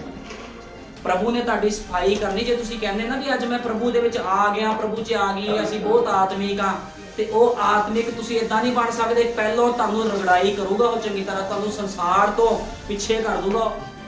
ਸੰਸਾਰ 'ਚ ਤੁਹਾਡੀ ਗਿਣਤੀ ਨਹੀਂ ਹੋਣੀ, ਜਿੱਦਾਂ ਮੂਸਾ ਦੀ ਗਿਣਤੀ ਉਸ ਸੰਸਾਰ 'ਚ ਨਹੀਂ ਹੁੰਦੀ ਸੀਗੀ। ਮੂਸਾ ਨੂੰ ਅੱਡ ਕਰ ਦਿੱਤਾ, ਜਿੰਨਾ ਗਿਆਨ ਸੀ ਉਹਦਾ, ਵੱਡੇ ਉਹਨੇ ਵਧੀਆ ਸੋਹਣੇ ਸੁਨੱਖੇ ਕੱਪੜੇ ਪਾਉਂਦਾ, ਉਹਨੇ ਟ੍ਰੇਨਿੰਗ ਲਈ, ਸਭ ਕੁਝ ਕਿਹਾ, ਲੇਕਿਨ ਪ੍ਰਭੂ ਨੇ ਉਹਦੇ ਗਿਆਨ ਨੂੰ ਫੇਲ ਕਰ ਦਿੱਤਾ। ਉਹਨੂੰ ਕਹਿੰਦਾ ਡੰਡਾ ਚੱਕ ਤੇ ਜਾ ਮੇਰੇ ਲੋਕਾਂ ਨੂੰ ਕੱਢ ਕੇ ਲਿਆ। ਹੁਣ ਤੁਹਾਨੂੰ ਕੋਈ ਕਵੇ ਅੱਜ ਵੀ ਅਮਰੀਕਾ ਨੂੰ ਜਿੱਤਣਾ ਹੈ ਇੱਕ ਡੰਡੇ ਨਾਲ, ਕੋਈ ਅਮਰੀਕਾ ਜਿੰਨੀ ਵੱਡੀ ਕੰਟਰੀ ਹੈ, ਚਲੋ ਕੋਈ ਵੀ ਕੰਟਰੀ ਲਗਾ ਲਓ, ਇੱਕ ਬੰਦਾ ਡੰਡੇ ਨਾਲ ਜਿੱਤ ਸਕਦਾ? ਜਿਸ ਦੇਸ਼ ਕੋ ਵੱਡੀਆਂ ਵੱਡੀਆਂ ਮਿਜ਼ਾਈਲਾਂ ਹੋਣ, ਪਰਮਾਣੂ ਬੰਬ ਹੋਵੇ, ਇਸੇ ਤਰ੍ਹਾਂ ਉਸ ਸਮੇਂ ਸੀਗਾ। ਲੇਕਿਨ ਪ੍ਰਭੂ ਨੇ ਆਪਣੀ ਵੱਡੀ ਸਾਮਰਥ ਦੇ ਨਾਲ ਆਪਣੇ ਸੇਵਕ ਮੂਸਾ ਨੂੰ ਭੇਜਿਆ ਸੀਗਾ, ਕਹਿੰਦਾ ਜਾ ਮੇਰੀ ਪ੍ਰਜਾ ਨੂੰ ਕੱਢ ਕੇ ਲਿਆ। ਇਸੇ ਤਰ੍ਹਾਂ ਉਹਨੇ ਆਪਣਾ 7ਵਾਂ ਦੂਤ ਭੇਜਿਆ, ਕਹਿੰਦਾ ਜਾ ਮੇਰੀ ਪ੍ਰਜਾ ਨੂੰ ਮਿਸਰ ਦੇ ਵਿੱਚੋਂ, ਇਸ ਗੁਲਾਮੀ, ਇਸ ਬਾਬਲ ਦੇ ਦੇਸ਼ ਵਿੱਚੋਂ ਬਾਹਰ ਕੱਢ ਲਿਆ। ਤੇ ਜਦੋਂ ਨਬੀ ਦਾ ਸੰਦੇਸ਼ ਆਇਆ ਤੇ ਕੀ ਹੋਇਆ? ਲੋਕਾਂ ਦੀ ਅੱਖਾਂ 'ਚ ਸੁਰਮਾ ਪਿਆ, ਪਤਾ ਲੱਗ ਗਿਆ ਵੀ ਯਿਸੂ ਮਸੀਹ ਕੌਣ ਆ, ਅਸੀਂ ਕੌਣ ਆ। ਕੀ ਅਸੀਂ ਅੱਜ ਸਭ ਮਿਸਰ ਤੋਂ ਬਾਹਰ ਨਹੀਂ ਆਏ? ਅਸੀਂ ਬਾਹਰ ਆ ਕੇ ਅੱਜ ਅਸੀਂ ਉਪਾਸਨਾ ਕਰ ਰਹੇ ਹਾਂ। ਲੇਕਿਨ ਜਦੋਂ ਮੂਸਾ ਉਸ ਦੇਸ਼ ਵਿੱਚੋਂ ਆਇਆ, ਜਿੰਨੇ ਲੋਕ ਉਹਦੇ ਨਾਲ ਸੀਗੇ ਉਹਨਾਂ ਵਿੱਚੋਂ 2 ਹੀ ਸਥਾਨ 'ਚ ਗਏ। ਕਿਉਂ ਗਏ? ਕਿਉਂਕਿ ਉਹਨਾਂ ਨੇ ਵਚਨ ਨੂੰ ਪੂਰਾ ਕੀਤਾ। ਅੱਜ ਵੀ ਸੰਦੇਸ਼ 'ਚ ਤਾਂ ਬਹੁਤ ਲੋਕ ਆ ਗਏ ਆ, ਨਬੀ ਦੇ ਪਿੱਛੇ ਲੱਗ ਕੇ, ਨਬੀ ਦਾ ਸੰਦੇਸ਼ ਮੰਨ ਕੇ ਬਹੁਤ ਲੋਕ ਪਿੱਛੇ ਆ ਗਏ, ਲੇਕਿਨ ਜਿਹੜਾ ਵਚਨ ਨੂੰ ਪੂਰਾ ਕਰੇਗਾ ਰੈਪਚਰ 'ਚ ਉਹੀ ਜਾਵੇਗਾ। ਤੁਹਾਨੂੰ ਪਤਾ ਨਬੀ ਨੇ ਕਿਹਾ 10 ਲੱਖ ਦੇ ਵਿੱਚੋਂ ਇੱਕ, 10 ਲੱਖ 'ਚੋਂ ਇੱਕ।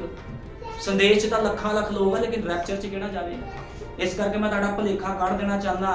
ਤੁਸੀਂ ਜਿੰਨਾ ਮਰਜ਼ੀ ਚਰਚ ਅਟੈਂਡ ਕਰੋ, ਜਿੰਨੀ ਮਰਜ਼ੀ ਪ੍ਰਾਰਥਨਾ ਕਰੋ, ਫਾਸਟਿੰਗ ਰੱਖੋ, ਦਾਨ ਦਸ਼ਮਾਨ ਦਿਓ, ਜੇ ਤੁਸੀਂ ਵਚਨ ਪੂਰਾ ਨਹੀਂ ਕਰਦੇ ਤੁਸੀਂ ਰੈਪਚਰ 'ਚ ਨਹੀਂ ਜਾ ਸਕਦੇ। ਇੱਥੇ ਮੈਂ ਟੋਪੀ ਨਹੀਂ ਪਾਉਂਗਾ ਕਿਸ ਨੂੰ। ਮੇਰੇ ਕੋਲ ਇੱਥੇ ਬੜੇ ਲੋਕ ਆਏ, ਬੜੇ ਭੱਜ ਗਏ ਉਹਦੀ, ਉਹ ਕਹਿੰਦੇ ਇਹ ਤਾਂ ਖਰਾ ਬੋਲਦਾ, ਲੇਕਿਨ ਮੈਂ ਤੁਹਾਨੂੰ ਦੱਸਿਆ ਮੈਂ ਰਿੰਨਿਆ ਹੋਇਆ, ਤੁਹਾਨੂੰ ਪਾਣੀ 'ਚ ਰਿੰਨਿਆ ਹੋਇਆ ਖਾਣਾ ਨਹੀਂ ਖਵਾਉਂਗਾ। ਮੈਂ ਤੁਹਾਨੂੰ ਉਹ ਖਾਣਾ ਖਵਾਉਂਗਾ ਜੋ ਪਵਿੱਤਰ ਆਤਮਾ ਨੇ ਕਿਹਾ ਆ ਭੁੰਨ ਕੇ ਦੇਣਾ ਹੈ।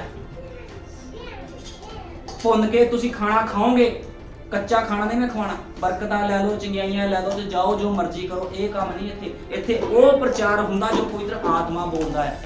ਇਸੇ ਤਰ੍ਹਾਂ ਮੂਸਾ ਦੇ ਨਾਲ ਜਦੋਂ ਯਹੋਸ਼ੂਆ ਤੇ ਕਲੇਬ ਨਾਲ ਚੱਲੇ ਤੇ ਉਸ ਦੇਸ਼ ਵਿੱਚ ਪਹੁੰਚੇ, ਲੇਕਿਨ ਬਾਕੀ ਸਾਰੇ ਮਾਰੇ ਗਏ। ਇਸੇ ਤਰ੍ਹਾਂ ਜੀ ਬਹੁਤ ਲੋਕ ਸੰਦੇਸ਼ 'ਚ ਆ। ਰੈਪਚਰ ਵਿੱਚ ਉਹੀ ਜਾਵੇਗਾ ਜਿਹੜਾ ਜੀਵਨ ਨੂੰ ਬਤੀਤ ਕਰੇਗਾ। ਰੈਪਚਰ ਕੋਈ ਮਜ਼ਾਕ ਨਹੀਂ ਹੈ ਵੀ ਬੰਦਾ ਕਹਿੰਦਾ ਰੈਪਚਰ ਹੋ ਜਾਊਗਾ। ਰੈਪਚਰ ਉਹਦਾ ਹੀ ਹੋਣਾ ਜਿਹੜਾ ਸੰਸਾਰ ਵੱਲ ਨਹੀਂ ਦੇਖਦਾ। ਸੰਸਾਰ ਵੱਲ ਨਾ ਦੇਖੋ, ਖੁਦਾ ਦੇ ਕੰਮਾਂ ਨੂੰ ਕਰੋ ਹਮੇਸ਼ਾ, ਉਹਦੇ ਕੰਮਾਂ ਨੂੰ ਪਹਿਲ ਦਿਓ। ਲੋਕੀ ਕੀ ਕਰਦੇ? ਸੰਸਾਰ ਨੂੰ ਪਹਿਲ ਦਿੰਦੇ ਆ। ਤੁਹਾਨੂੰ ਪਤਾ ਬਾਈਬਲ ਬਿਆਨ ਕਰਦੀ ਹੈ 7ਵਾਂ ਦਿਨ ਮੇਰੀ ਆਰਾਧਨਾ ਦਾ ਦਿਨ ਆ। ਉਹਦੀ ਆਰਾਧਨਾ ਕਰੋ 7ਵੇਂ ਦਿਨ ਆ ਕੇ, ਕਦੇ ਨਾਗਾ ਨਾ ਪਾਓ। ਜਦੋਂ ਕੋਈ ਦਿੱਕਤ ਪਰੇਸ਼ਾਨੀ ਪੈਂਦੀ ਕਿਸੇ ਮਨੁੱਖ ਦੇ ਉੱਪਰ, ਫਿਰ ਉਹ ਸੇਵਕਾਂ ਦੇ ਕੋਲ ਭੱਜਦੇ ਆ। ਉਹ ਕਹਿੰਦੇ ਪ੍ਰਭੂ ਸਾਡੇ ਵਾਸਤੇ ਰਾਸਤਾ ਖੋਲ, ਸਾਡੇ ਵਾਸਤੇ ਇਹ ਕਰੋ। ਕਿਉਂ ਨਾ ਪਹਿਲਾਂ ਹੀ ਸੰਬੰਧ ਬਣਾ ਲਿਆ ਜਾਵੇ। ਤੁਹਾਨੂੰ ਪਤਾ ਜਦੋਂ ਕੁੜੀ ਮੁੰਡੇ ਦਾ ਵਿਆਹ ਹੁੰਦਾ ਆ ਤੇ ਉਹ ਆਪਸ 'ਚ ਇਕੱਠੇ ਹੋਣ ਤੋਂ ਪਹਿਲਾਂ ਉਹਨਾਂ ਦੀ ਅੰਗੇਜਮੈਂਟ ਹੁੰਦੀ ਆ। ਡਾਇਰੈਕਟ ਨਹੀਂ ਇਕੱਠੇ ਹੋ ਜਾਂਦੇ ਆ, ਪਹਿਲਾਂ ਨਹੀਂ ਵਿਆਹ ਹੋ ਜਾਂਦਾ। ਸਭ ਤੋਂ ਪਹਿਲਾਂ ਉਹਨਾਂ ਦੀ ਕੁੜਮਾਈ ਹੁੰਦੀ ਆ, ਉਹਨਾਂ ਦੀ ਅੰਗੇਜਮੈਂਟ ਹੁੰਦੀ ਆ। ਇਸੇ ਤਰ੍ਹਾਂ ਅੰਗੇਜਮੈਂਟ ਕਰਾਉਂਦਾ ਕੌਣ? ਇੱਕ ਵਿਚੋਲਾ ਹੁੰਦਾ ਜਿਹੜਾ ਅੰਗੇਜਮੈਂਟ ਕਰਾਉਂਦਾ। ਇਸੇ ਤਰ੍ਹਾਂ ਪ੍ਰਭੂ ਨੇ ਆਪਣੀ ਦੁਲਹਨ ਨੂੰ ਵਿਆਹਣ ਤੋਂ ਪਹਿਲਾਂ, ਰੈਪਚਰ ਤੋਂ ਪਹਿਲਾਂ ਉਹਨੇ ਇੱਕ ਦੂਤ ਭੇਜਿਆ। ਉਹ ਦੂਤ ਨੇ ਹਦਾਇਤਾਂ ਦਿੱਤੀਆਂ, ਉਹਨੇ ਸੰਦੇਸ਼ ਦਿੱਤੇ। ਭਾਈ ਬ੍ਰੈਨਮ ਨੇ ਆ ਸਾਰੇ ਜਿਹੜੇ ਸੰਦੇਸ਼ ਭਾਈ ਬ੍ਰੈਨਮ ਨੇ ਦਿੱਤੇ, ਇਸ ਯੁੱਗ ਦੇ ਨਬੀ ਨੇ ਦਿੱਤੇ, ਉਹਨੇ ਸੰਦੇਸ਼ ਦਿੱਤੇ। ਇੰਨਾ ਸ਼ਿੰਗਾਰ ਕਰ ਤਾਂ ਤੇਰਾ ਦੁਲਹਾ ਤੈਨੂੰ ਲੈ ਕੇ ਜਾਵੇਗਾ। ਹੁਣ ਸ਼ਿੰਗਾਰ ਕੌਣ ਕਰ ਸਕਦਾ? ਸਿਰਫ ਦੁਲਹਨ ਸ਼ਿੰਗਾਰ ਕਰ ਸਕਦੀ। ਦਿਖਾਵਾ ਹਰ ਕੋਈ ਬੰਦਾ ਕਰ ਸਕਦਾ, ਮੈਂ ਵੀ ਦੁਲਹਨ, ਮੈਂ ਵੀ ਉਠਾਈ ਜਾਊਂਗੀ, ਮੈਂ ਵੀ ਉਠਾਇਆ ਜਾਵਾਂਗਾ, ਲੇਕਿਨ ਉਠਾਇਆ ਉਹੀ ਜਾਵੇਗਾ ਜਿਨੇ ਸੰਦੇਸ਼ ਤੇ ਵਿਸ਼ਵਾਸ ਕਰਨਾ, ਇਹਦੇ ਉੱਪਰ ਚੱਲਣਾ, ਸ਼ਿੰਗਾਰ ਕਰਨਾ। ਹੁਣ ਸ਼ਿੰਗਾਰ ਤਾਂ ਉਹੀ ਕਰੂਗਾ ਜਿਹੜਾ ਜੀਵਨ ਦੀ ਰੋਟੀ ਖਾਊਗਾ। ਇਸ ਕਰਕੇ ਯਿਸੂ ਮਸੀਹ ਕਹਿੰਦਾ ਜੀਵਨ ਦੀ ਰੋਟੀ ਮੈਂ ਹਾਂ, ਜੋ ਮੇਰੇ ਕੋਲ ਆਉਂਦਾ ਹੈ ਕਦੇ ਵੀ ਕੱਢ ਨਾ ਦਿਆਂਗਾ। ਕਿਉਂ? ਮੈਂ ਸਵਰਗੋਂ ਉਤਰਿਆ ਹਾਂ, ਇਸ ਲਈ ਨਹੀਂ ਜੋ ਆਪਣੀ ਮਰਜ਼ੀ, ਸਗੋਂ ਉਸ ਦੀ ਮਰਜ਼ੀ ਦੇ ਅਨੁਸਾਰ ਚੱਲਣਾ ਜਿਸ ਨੇ ਮੈਨੂੰ ਘੱਲਿਆ ਹੈ। ਉਪਰੰਤ ਯਹੂਦੀ ਉਸ ਉੱਤੇ ਬੜਵਾਉਣ ਲੱਗੇ ਅਤੇ ਉਸ ਨੂੰ ਇਹ ਆਖਿਆ, ਭਈ ਜਿਹੜੀ ਰੋਟੀ ਸਵਰਗੋਂ ਉਤਰੀ ਹੈ ਉਹ ਮੈਂ ਹੀ ਹਾਂ। ਅਤੇ ਉਹ ਬੋਲੇ ਭਲਾ ਇਹ ਯੂਸਫ ਦਾ ਪੁੱਤਰ ਨਹੀਂ? ਹੁਣ ਉਹ ਧਰਤੀ ਵਿੱਚ ਇਹੀ ਜਿਹੜਾ ਅਦਨ ਦੇ ਬਾਗ 'ਚ ਖੜਾ ਸੀਗਾ ਮਨੁੱਖ ਬਣ ਕੇ ਆ ਗਿਆ। ਯਹੂਦੀ ਕਹਿੰਦੇ ਆ ਕੀ ਬੋਲੀ ਜਾਂਦਾ, ਜੀਵਨ ਦੀ ਰੋਟੀ ਮੈਂ ਆ। ਕਹਿੰਦੇ ਕੀ ਅਸੀਂ ਇਹਨੂੰ ਦੰਦੀਆਂ ਵੜ ਕੇ ਖਾਈਏ? ਹੁਣ ਲੋਕੀ ਸਰੀਰ ਨਾਲ ਸੋਚਣ ਲੱਗ ਗਏ। ਹੁਣ ਮੈਂ ਤੁਹਾਨੂੰ ਕਹਿ ਰਿਹਾ ਵਚਨ ਨੂੰ ਖਾਣਾ, ਹੁਣ ਤੁਸੀਂ ਬਾਈਬਲ ਫਾੜ ਕੇ ਥੋੜੀ ਪੰਨੇ ਖਾਓਗੇ। ਕਈ ਲੋਕ ਇਹੋ ਜਿਹੇ ਵੀ ਹੈਗੇ ਆ ਬੁੱਧੀਮਾਨ, ਉਹ ਕਹਿੰਦੇ ਬਾਈਬਲ ਪਾੜ ਕੇ ਖਾ ਲਈ, ਇਹਨੂੰ ਅੰਦਰ ਲਗਾ ਲਈ, ਇਹਦੇ ਅਨੁਸਾਰ ਜੀਵਨ ਜੀਣਾ ਤਾਂ ਤੁਸੀਂ ਵਚਨ ਨੂੰ ਖਾਣੇ। ਤੇ ਵਚਨ ਖਾਣਾ ਕਿੰਨਾ? ਅੱਗ ਦੇ ਨਾਲ ਭੁੰਨਿਆ ਹੋਇਆ। ਕਹਿਣ ਦਾ ਮਤਲਬ ਜਦੋਂ ਤੁਹਾਡੇ ਅੰਦਰ ਪਵਿੱਤਰ ਆਤਮਾ ਆ ਜਾਵੇਗਾ ਤੁਹਾਨੂੰ ਜੀਵਨ ਬਤੀਤ ਕਰਨਾ ਸਿਖਾਏਗਾ ਵੀ ਕਿੱਦਾਂ ਦਾ ਜੀਵਨ ਬਤੀਤ ਕਰਨਾ। ਤਾਂ ਹੀ ਮੈਂ ਕਹਿ ਰਿਹਾ ਵੀ ਸੰਸਾਰ ਦੀ ਰੋਟੀ ਵੀ ਆ ਤੇ ਪਰਮੇਸ਼ਵਰ ਦੀ ਰੋਟੀ ਵੀ। ਜੇ ਤੁਸੀਂ ਪਰਮੇਸ਼ਵਰ ਦੀ ਰੋਟੀ ਖਾਣੀ ਤਾਂ ਇਹਦੇ ਅਨੁਸਾਰ ਖਾਣੀ ਪੈਣੀ ਤੁਹਾਨੂੰ ਪਤਾ ਜਦੋਂ ਦੋ ਖਿਡਾਰੀ ਦੌੜਦੇ ਆ, ਦੌੜ ਦੇ ਵਿੱਚ ਉਹਨਾਂ ਦੇ ਨਿਯਮ ਕਾਨੂੰਨ ਹੁੰਦੇ ਆ ਵੀ ਲਾਈਨ ਤੋਂ ਬਾਹਰ ਨਹੀਂ ਜਾਣਾ, ਇੰਨੇ ਸਮੇਂ ਦੇ ਵਿੱਚ ਦੌੜ ਪੂਰੀ ਕਰਨੀ ਆ ਤਾਂ ਤੈਨੂੰ ਟਰੋਫੀ ਮਿਲਣੀ। ਇਸੇ ਤਰ੍ਹਾਂ ਖੁਦਾ ਦੇ ਵੀ ਨਿਯਮ ਤੇ ਕਾਨੂੰਨ ਆ। ਜੇ ਤੁਸੀਂ ਮਸੀਹ ਕਹਿੰਦੇ ਆਪਣੇ ਆਪ ਨੂੰ ਮਸੀਹ ਕਹਿਣ ਤੋਂ ਪਹਿਲਾਂ ਬਾਈਬਲ ਪੜ੍ਹਨੀ ਸ਼ੁਰੂ ਕਰ ਦਿਓ। ਜਿਹੜਾ ਬੰਦਾ ਬਾਈਬਲ ਨਹੀਂ ਪੜ੍ਹਦਾ ਉਹ ਬਾਈਬਲ ਪੜ੍ਹਨੀ ਸ਼ੁਰੂ ਕਰ ਦੇ। ਬਾਈਬਲ ਕੀ ਕਹਿੰਦੀ? ਤੁਹਾਡਾ ਜੀਵਨ ਮਸੀਹ ਕਿੱਦਾਂ ਦਾ ਤੁਹਾਡਾ ਮਸੀਹ ਜੀਵਨ ਹੋਣਾ ਚਾਹੀਦਾ, ਫਿਰ ਆਪਣੇ ਆਪ ਨੂੰ ਮਸੀਹ ਕਹੋ। ਅੱਜ ਬਹੁਤ ਲੋਕ ਕਹਿੰਦੇ ਸੀ ਮਸੀਹ ਦਾ ਮਤਲਬ ਕੀ ਹੁੰਦਾ? ਮੈਂ ਤੁਹਾਨੂੰ ਪਿਛਲੀ ਵਾਰ ਵੀ ਦੱਸਿਆ, ਮਸੀਹ ਦਾ ਮਤਲਬ ਹੁੰਦਾ ਮਸਲਾ ਕੀਤਾ ਹੋਇਆ। ਸੰਸਾਰ ਤੋਂ ਮਰੇ ਹੋਏ ਹੁਣ ਤੁਸੀਂ ਚਾਹੀਦੇ, ਫਿਰ ਤੁਸੀਂ ਆਪਣੇ ਨੂੰ ਮਸੀਹ ਕਹਿ ਸਕਦੇ। ਅੱਜ ਲੋਕ ਕਹਿੰਦੇ ਸੀ ਐਂਡ ਟਾਈਮ ਮੈਸੇਜ ਦੇ ਵਿਸ਼ਵਾਸੀ ਆ, ਅਸੀਂ ਐਂਡ ਟਾਈਮ ਮੈਸੇਜ ਦੇ ਵਿਸ਼ਵਾਸੀ ਆ। ਸੰਦੇਸ਼ ਦੇ ਵਿੱਚ ਆ ਅਸੀਂ।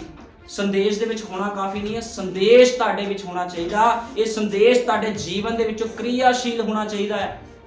ਫਿਰ ਪਤਾ ਲੱਗਦਾ ਵੀ ਤੁਸੀਂ ਜੀਵਨ ਦੀ ਰੋਟੀ ਖਾਧੀ ਆ। ਕਿਉਂਕਿ ਜਿਹੜੇ ਮਨੁੱਖ ਨੇ ਜੀਵਨ ਦੀ ਰੋਟੀ ਖਾਧੀ ਹੁੰਦੀ ਆ ਉਹਦੇ ਕੰਮਾਂ ਤੋਂ ਪ੍ਰਗਟ ਹੋ ਜਾਂਦਾ ਹੈ ਵੀ ਇਸ ਮਨੁੱਖ ਨੇ, ਇਸ ਭੈਣ ਭਾਈ ਨੇ ਜੀਵਨ ਦੀ ਰੋਟੀ ਖਾਧੀ ਆ। ਸੰਸਾਰ ਦੇ ਨਾਲ ਮਿੱਤਰਚਾਰਾ ਨਹੀਂ ਇਹਦਾ ਕੋਈ।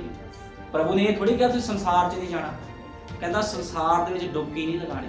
ਰਹਿੰਦੇ ਤਾਂ ਅਸੀਂ ਸੰਸਾਰ 'ਚ ਹੀ ਆ। ਚੰਗੇ ਬੰਦੇ ਨੂੰ ਵੀ ਮਿਲਦੇ ਆ, ਮਾੜੇ ਬੰਦੇ ਨੂੰ ਵੀ ਅਸੀਂ ਮਿਲਦੇ ਆ। ਉਹਨੇ ਮਨਾ ਥੋੜੀ ਕੀਤਾ। ਭਾਈ ਬ੍ਰਹਮ ਨੇ ਇੱਕ ਸੰਦੇਸ਼ 'ਚ ਕਿਹਾ ਆ, ਕਹਿੰਦਾ ਤੁਸੀਂ ਜਿੱਥੇ ਮਰਜ਼ੀ ਜਾ ਸਕਦੇ, ਕੋਈ ਮਨਾਹੀ ਨਹੀਂ ਹੈ। ਤੁਸੀਂ ਗਲਤ ਬੰਦਿਆਂ ਨਾਲ ਵੀ ਬੈਠ ਸਕਦੇ ਜਾ ਕੇ, ਜਿੰਨਾ ਮਰਜ਼ੀ ਤੁਸੀਂ ਜਿੱਥੇ ਮਰਜ਼ੀ ਜਾਓ, ਵਿਆਹ ਸ਼ਾਦੀ ਜਾਓ, ਕਿਤੇ ਮਨਾ ਨਹੀਂ ਹੈ ਜਾਣਾ। ਕਹਿੰਦਾ ਜੇ ਤੁਸੀਂ ਆਤਮਿਕ ਹੋ ਤੇ ਤੁਹਾਡੇ ਅੰਦਰ ਆਤਮਾ ਦੇ ਫਲ ਹੀ ਪ੍ਰਗਟ ਹੋਣੇ ਜਿੱਥੇ ਮਰਜ਼ੀ ਜਾਓਗੇ। ਤੁਸੀਂ ਗਲਤ ਬੰਦੇ ਕੋ ਚਲ ਜਾਓ, ਚੁਗਲੀ ਕਰਨ ਵਾਲੇ ਬੰਦੇ ਕੋ ਬਹਿ ਜਾਓ, ਸ਼ਰਾਬੀ ਬੰਦੇ ਕੋ ਬਹਿ ਜਾਓ, ਜਿੱਥੇ ਮਰਜ਼ੀ ਚੱਲ ਜਾਓ, ਤੁਸੀਂ ਵਚਨ ਹੀ ਬੋਲੋਗੇ ਉਹਨੂੰ। ਤੁਸੀਂ ਕਦੇ ਨਹੀਂ ਕਹੋਗੇ ਵੀ ਹਾਂ ਤੂੰ ਜੋ ਕਰਦਾ ਸਹੀ ਕਰਦਾ, ਚਰਚ ਵੀ ਆ ਜਾ ਕਰ ਕਰੇ ਕਰੇ, ਆ ਵੀ ਕਰ ਲਿਆ ਕਰ, ਚਰਚ ਵੀ ਆ। ਤੁਸੀਂ ਨਹੀਂ ਕਹੋਗੇ, ਤੁਸੀਂ ਉਹੀ ਕਹੋਗੇ ਜੋ ਤੁਹਾਨੂੰ ਕੋਈ ਤਰ੍ਹਾਂ ਆਤਮਾ ਬੋਲੂਗਾ। ਇਸ ਕਰਕੇ ਨਬੀ ਕਹਿੰਦਾ ਤੁਸੀਂ ਜਿੱਥੇ ਵੀ ਜਾਂਦੇ ਹੋ ਤੁਸੀਂ ਆਤਮਿਕ ਰਹਿੰਦੇ ਆ। ਮਨਾ ਨਹੀਂ ਹੈ ਵੀ ਤੁਸੀਂ ਵਿਆਹ ਤੇ ਨਹੀਂ ਜਾ ਸਕਦੇ, ਉੱਥੇ ਡੀਜੇ ਲੱਗੇ ਤੁਸੀਂ ਵਿਆਹ ਤੇ ਨਹੀਂ ਜਾਣਾ, ਜਾ ਸਕਦੇ ਹੋ। ਜਾਓ, ਸ਼ਗਨ ਦਿਓ, ਵਾਪਸ ਆ ਜਾਓ ਆਪਣੇ ਘਰ। ਕਿਉਂਕਿ ਤੁਹਾਡੇ ਅੰਦਰ ਕੀ ਹੈ? ਜੀਵਨ ਦੀ ਰੋਟੀ। ਜੀਵਨ ਦੀ ਰੋਟੀ ਤੁਹਾਨੂੰ ਕੀ ਸਿਖਾਉਂਦੀ ਹੈ? ਪ੍ਰਭੂ ਯਿਸੂ ਮਸੀਹ ਦਾ ਵਚਨ ਤੁਹਾਨੂੰ ਸਿਖਾਉਂਦਾ ਦਾਇਰੇ ਦੇ ਅੰਦਰ ਰਹਿਣਾ। ਇਹ ਸੰਸਾਰ ਦੇ ਵਿੱਚ ਰਹਿਣਾ ਆ, ਵਚਨ ਦੇ ਦਾਇਰੇ ਵਿੱਚ ਰਹੋ। ਜਿੱਥੇ ਮਰਜ਼ੀ ਘੁੰਮੋ, ਕੋਈ ਮਨਾ ਨਹੀਂ ਹੈ, ਜਿੱਥੇ ਮਰਜ਼ੀ ਜਾਓ। ਲੇਕਿਨ ਇਹ ਥੋੜੀ ਹੁਣ ਸੰਸਾਰ ਦੇ ਵਿੱਚ ਸੰਸਾਰ ਜੋ ਕਰਦਾ ਤੁਸੀਂ ਕਹੋਗੇ ਮੈਂ ਵੀ ਇਹੀ ਕੰਮ ਕਰਨਾ। ਜੇ ਤੁਸੀਂ ਉਹ ਕੰਮ ਕਰਦੇ ਹੋ ਤਾਂ ਫਿਰ ਤੁਸੀਂ ਜੀਵਨ ਦੇ ਵ੍ਰਿਕਸ਼ ਤੋਂ ਨਹੀਂ ਖਾਧਾ। ਮੈਂ ਤੁਹਾਨੂੰ ਦੱਸਣਾ ਚਾਹੁੰਦਾ ਜਿਹੜਾ ਮਨੁੱਖ ਜੀਵਨ ਦੇ ਵ੍ਰਿਕਸ਼ ਤੋਂ ਖਾਧਾ ਹੋਇਆ ਹੁੰਦਾ ਆ ਉਹ ਕਦੇ ਗਲਤੀ ਨਹੀਂ ਕਰਦਾ। ਸਰੀਰ 'ਚ ਗਲਤੀ ਕਰ ਸਕਦਾ, ਆਤਮਾ 'ਚ ਗਲਤੀ ਨਹੀਂ ਕਰ ਸਕਦਾ। ਕਿਹੜੀ ਚੀਜ਼ ਸਾਬਤ ਕਰਦੀ ਕਿ ਇੱਕ ਮਨੁੱਖ ਭਲੇ ਬੁਰੇ ਦੇ ਵ੍ਰਿਕਸ਼ ਤੋਂ ਖਾਂਦਾ? ਉਹਦੇ ਕੰਮ ਪ੍ਰਗਟ ਕਰਦੇ ਆ। ਕਿਉਂਕਿ ਮੈਂ ਤੁਹਾਨੂੰ ਦੱਸਿਆ ਨਬੀ ਨੇ ਕਿਹਾ ਚਰਚ ਵਿੱਚ ਆ ਕੇ ਬੜੇ ਲੋਕ ਆਤਮਿਕ ਦਿਖਾਉਂਦੇ ਆਪਣੇ ਆਪ ਨੂੰ। ਉਸ ਚਿਹਰੇ ਇਦਾਂ ਦੇ ਬਣਾ ਲੈਂਦੇ, ਗੀਤ ਇਦਾਂ ਦੇ ਗਾਉਂਦੇ ਵੀ ਜਿੱਦਾਂ ਬਹੁਤ ਤਗੜੇ ਆਤਮਿਕ ਹੋਣ। ਇਹਨਾਂ ਵਰਗਾ ਤੇ ਸਵਰਗ 'ਚ ਵੀ ਨਹੀਂ ਹੋਣਾ ਕੋਈ। ਲੇਕਿਨ ਜਦੋਂ ਘਰਾਂ ਦੇ ਵਿੱਚ ਜਾਂਦੇ, ਚਰਚ ਤੋਂ ਬਾਹਰ ਜਾਂਦੇ ਆ, ਨਾਲ ਹੀ ਡਰਾਮਾ ਸ਼ੁਰੂ। ਕਿਉਂਕਿ ਨਬੀ ਨੇ ਕਿਹਾ ਐਕਟਰ ਹੁੰਦੇ ਇਹੋ ਜਿਹੇ ਲੋਕ।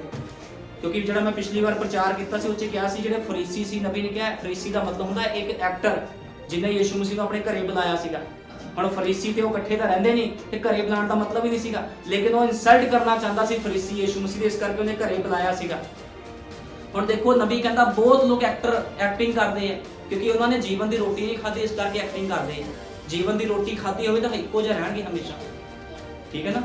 ਪਰ ਜੀਵਨ ਦੀ ਰੋਟੀ ਜਿਹਨੇ ਨਹੀਂ ਖਾਧੀ ਐਕਟਿੰਗ ਕਰਦਾ। ਚਰਚ ਆਤਮਿਕ, ਚਰਚ ਤੋਂ ਬਾਹਰ ਜਦੋਂ ਨਿਕਲੇ ਨਾਲ ਹੀ ਬੋਲੀ ਵੀ ਚੇਂਜ ਹੋ ਜਾਂਦੀ ਆ, ਗਾਲਾਂ, ਲੜਾਈ ਝਗੜੇ, ਸਭ ਕੁਝ।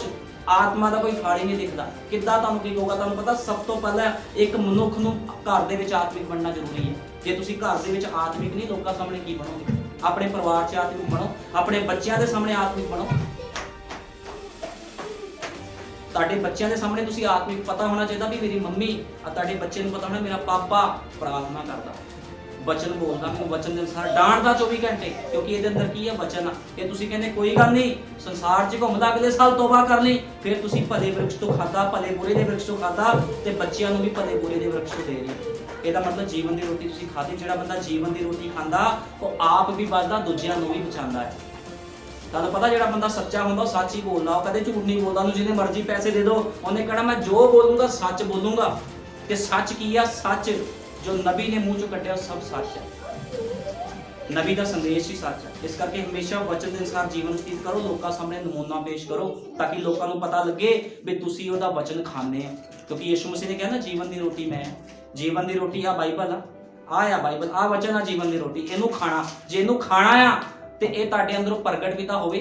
ਹੁਣ ਤੁਸੀਂ ਖਾਂਦੇ ਨਾ ਫਲ ਫਰੂਟ ਖਾਂਦੇ ਹੋ, ਫਲ ਫਰੂਟ ਖਾਂਦੇ ਆ, ਡਰਾਈ ਫਰੂਟ ਖਾਂਦੇ ਵੀ ਤੁਹਾਡੇ ਚਿਹਰੇ ਤੇ ਗਲੋ ਰਵੇ, ਤੁਹਾਡੀ ਸਿਹਤ ਵਧੀਆ ਰਵੇ, ਲੋਕਾਂ ਨੂੰ ਪਤਾ ਲੱਗਦਾ ਖਾਂਦੇ ਪੀਂਦੇ ਘਰ ਦੀ ਭੈਣ ਆ, ਖਾਂਦੇ ਪੀਂਦੇ ਘਰ ਦਾ ਭਾਈ ਆ, ਬੜਾ ਮੋਟਾ ਹੱਟਾ ਕੱਟਾ ਆ, ਦੁਬਲਾ ਪਤਲਾ ਨਹੀਂ ਆ। ਇਸੇ ਤਰ੍ਹਾਂ ਪਤਾ ਹੋਣਾ ਚਾਹੀਦਾ ਸ਼ੈਤਾਨ ਨੂੰ ਵੀ ਤੁਸੀਂ ਖਾਂਦੇ ਪੀਂਦੇ ਕਰਦੇ ਹੋ, ਤੁਸੀਂ ਖੁਦਾ ਦਾ ਖਾਲਸ ਵਚਨ ਖਾਂਦੇ ਹੋ। ਸ਼ੈਤਾਨ ਨੂੰ ਪਤਾ ਹੋਣਾ ਚਾਹੀਦਾ। ਜਦੋਂ ਸ਼ੈਤਾਨ ਤੁਹਾਡੇ ਕੋਲ ਆਊਗਾ ਤੇ ਕਹਿਣਾ ਨਾ ਜੀ ਨਾ, ਇਸ ਬੰਦੇ ਦੇ ਕੋਲ ਨਹੀਂ ਜਾਣਾ, ਇਹਨੇ ਧੌਣ ਮਰੋੜ ਦੇਣੀ ਆ। ਹੁਣ ਪਤਾ ਸ਼ੈਤਾਨ ਨੂੰ ਵੀ ਤੁਸੀਂ, ਤੁਹਾਡੇ ਅੰਦਰ ਹੈ ਹੀ ਨਹੀਂ ਕੋਈ, ਤੁਸੀਂ ਖਾਂਦੇ ਸੰਸਾਰ ਤੋਂ। ਉਹਨੂੰ ਪਤਾ ਹੈ ਕਿ ਇਹਦੀ ਹੱਡੀਆਂ 'ਚ ਜ਼ੋਰ ਨਹੀਂ ਹੈ, ਇਹਦੇ ਅੰਦਰ ਤਾਕਤ ਨਹੀਂ ਆ, ਮੈਂ ਜਾ ਕੇ ਇਹਨੂੰ ਢਾ ਲੂੰਗਾ। ਜੇ ਮਾੜੀ ਜਿਹੀ ਮੁਸੀਬਤ ਪੈਦਾ ਕੀਤੀ ਇਹਨੇ ਕਹਿਣਾ ਮੈਂ ਪਰਮੇਸ਼ਵਰ ਨੂੰ ਕੀ, ਮੈਂ ਤਾਂ ਪਰਮੇਸ਼ਵਰ ਦੇ ਬੰਦੇ ਕੋਲ ਨਹੀਂ ਜਾਣਾ। ਲੇਕਿਨ ਜਿਹੜੇ ਬੰਦੇ ਵਚਨ ਦੀ ਰੋਟੀ ਖਾਂਦੇ ਉਹ ਐਂ ਖੜੇ ਰਹਿੰਦੇ ਆਕੜ ਕੇ, ਉਹ ਕਹਿੰਦੇ ਮੈਂ ਨਹੀਂ ਡਰਦਾ ਸ਼ੈਤਾਨ ਤੋਂ, ਮੈਂ ਨਹੀਂ ਡਰਦਾ ਮੁਸੀਬਤਾਂ ਤੋਂ।